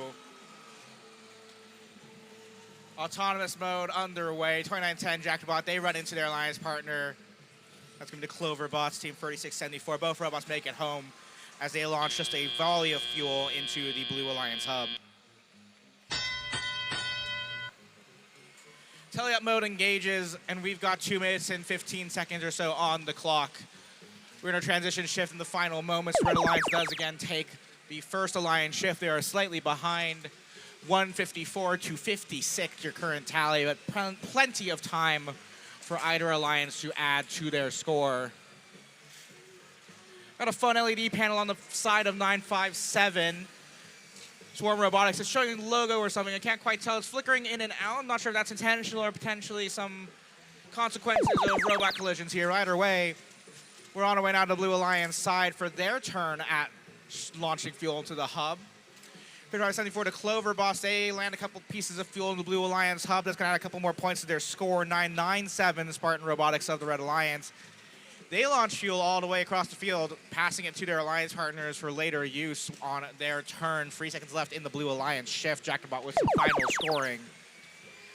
Rebuilt gets chased out of there by Team Mean Machine, 2471 of the Red Alliance. Looks like the Red Alliance's Mean Machine decides to return back to Blue Alliance territory, so they're focusing purely on a defensive capacity. As the Cloverbots chase down more fuel in central area, 997 and 957 of the Red Alliance, both machines from Oregon scoring fuel in that red hub. And now here comes the fuel for the Blue Alliance. A couple volleys of fuel from both the Cloverbots and Jack in the Bots through the Blue Alliance hub that continues to add more points to their lead. 302 to 174 your live score as we approach endgame. CV and Spartan, or rather, no, check that. Spartan and Swarm, excuse me, score fuel in the Red Alliance hub as a referee flags wave. And now both alliances quickly scoring fuel. Blue Alliance rapidly processing fuel and dumping it back into the neutral zone for free robots to Blue 1 Red to gather and collect. 10 seconds left now on the clock as a final stream of fuel from Jackbot. They empty out their hopper. In it goes to the Blue Alliance hub. 4 seconds left now on the clock. 3, 2, and 1. And with that, the Blue Alliance's driver station signs decide to do a little dance. We've got our final scores in a moment.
A huge shout out to our referee and field tech crews who are working through some various technical difficulties here in finalizing our match scores. I believe our scores are now in from that last qualification match. Maybe. Up on the big board. It is a Blue Alliance victory in qualification match 32, the replay. 476 to 266. Your final tally with 5 ranking points to your Blue Alliance. Jack and the Bot remains in second.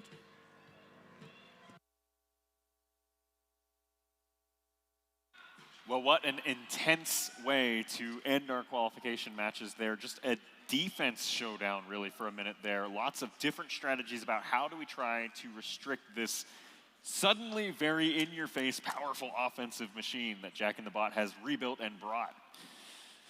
Yeah, it'd be really interesting to go back and watch the VOD of these matches and see if the team strategies change from, you know, you called it 32.0, then 32.1 earlier. It'd be interesting to take a look at that. You know, there's not going to be highlights of the individual matches posted, but you could go scroll through the VOD and see if that changes. It'd be interesting to see. That's your homework, folks, on the stream. But we do have a little bit of highlight we wanted to look at here. We started at shift number 3 as we headed back over to the blue side of the field. So if you keep an eye on Jack and the Bot's robot here as we let this play, Team Mean Machine, interesting to see them out here playing defense. I wasn't really expecting that, but you'll see as they try to turn Jack to prevent them from being able to launch. The first one, not really that effective due to just how the timing worked out, right, as that shift first started. But they're over here, you know, preventing them from being able to collect. And then they're preventing them from being able to get lined up the way they want. And then again, not lined up the way they want. Couple off there. Let it play for another couple seconds here. Jack goes and gets another hopper load. Mean Machine positioning themselves to be ready to shut down that scoring effort.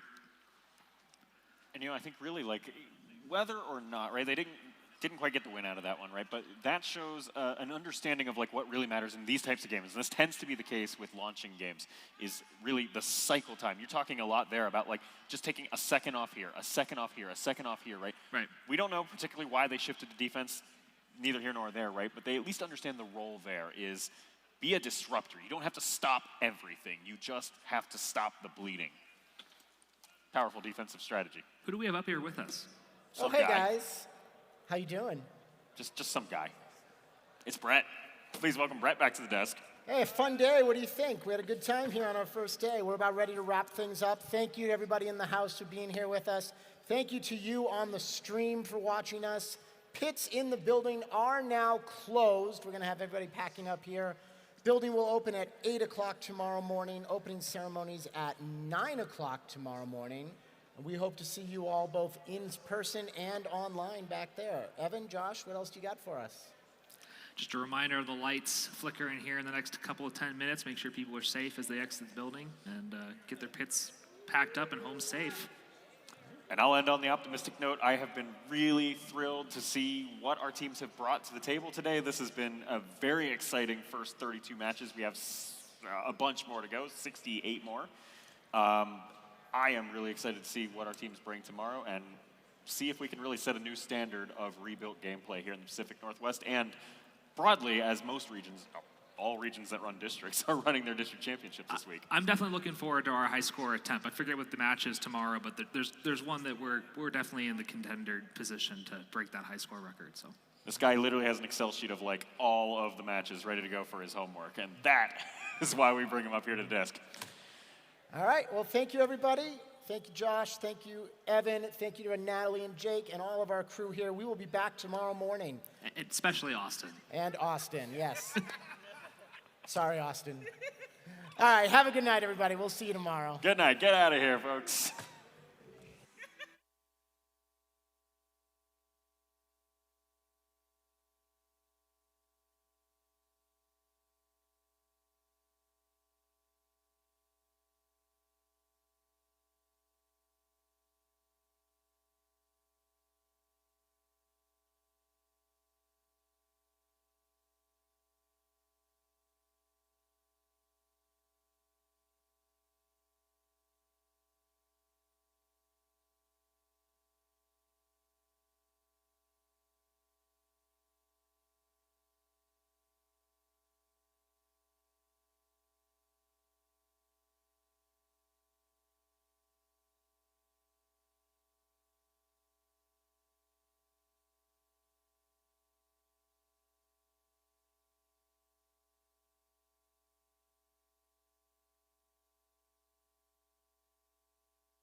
Ladies and gentlemen, please be advised that the lights in this room are going to be weird for the next 15 to 30 minutes.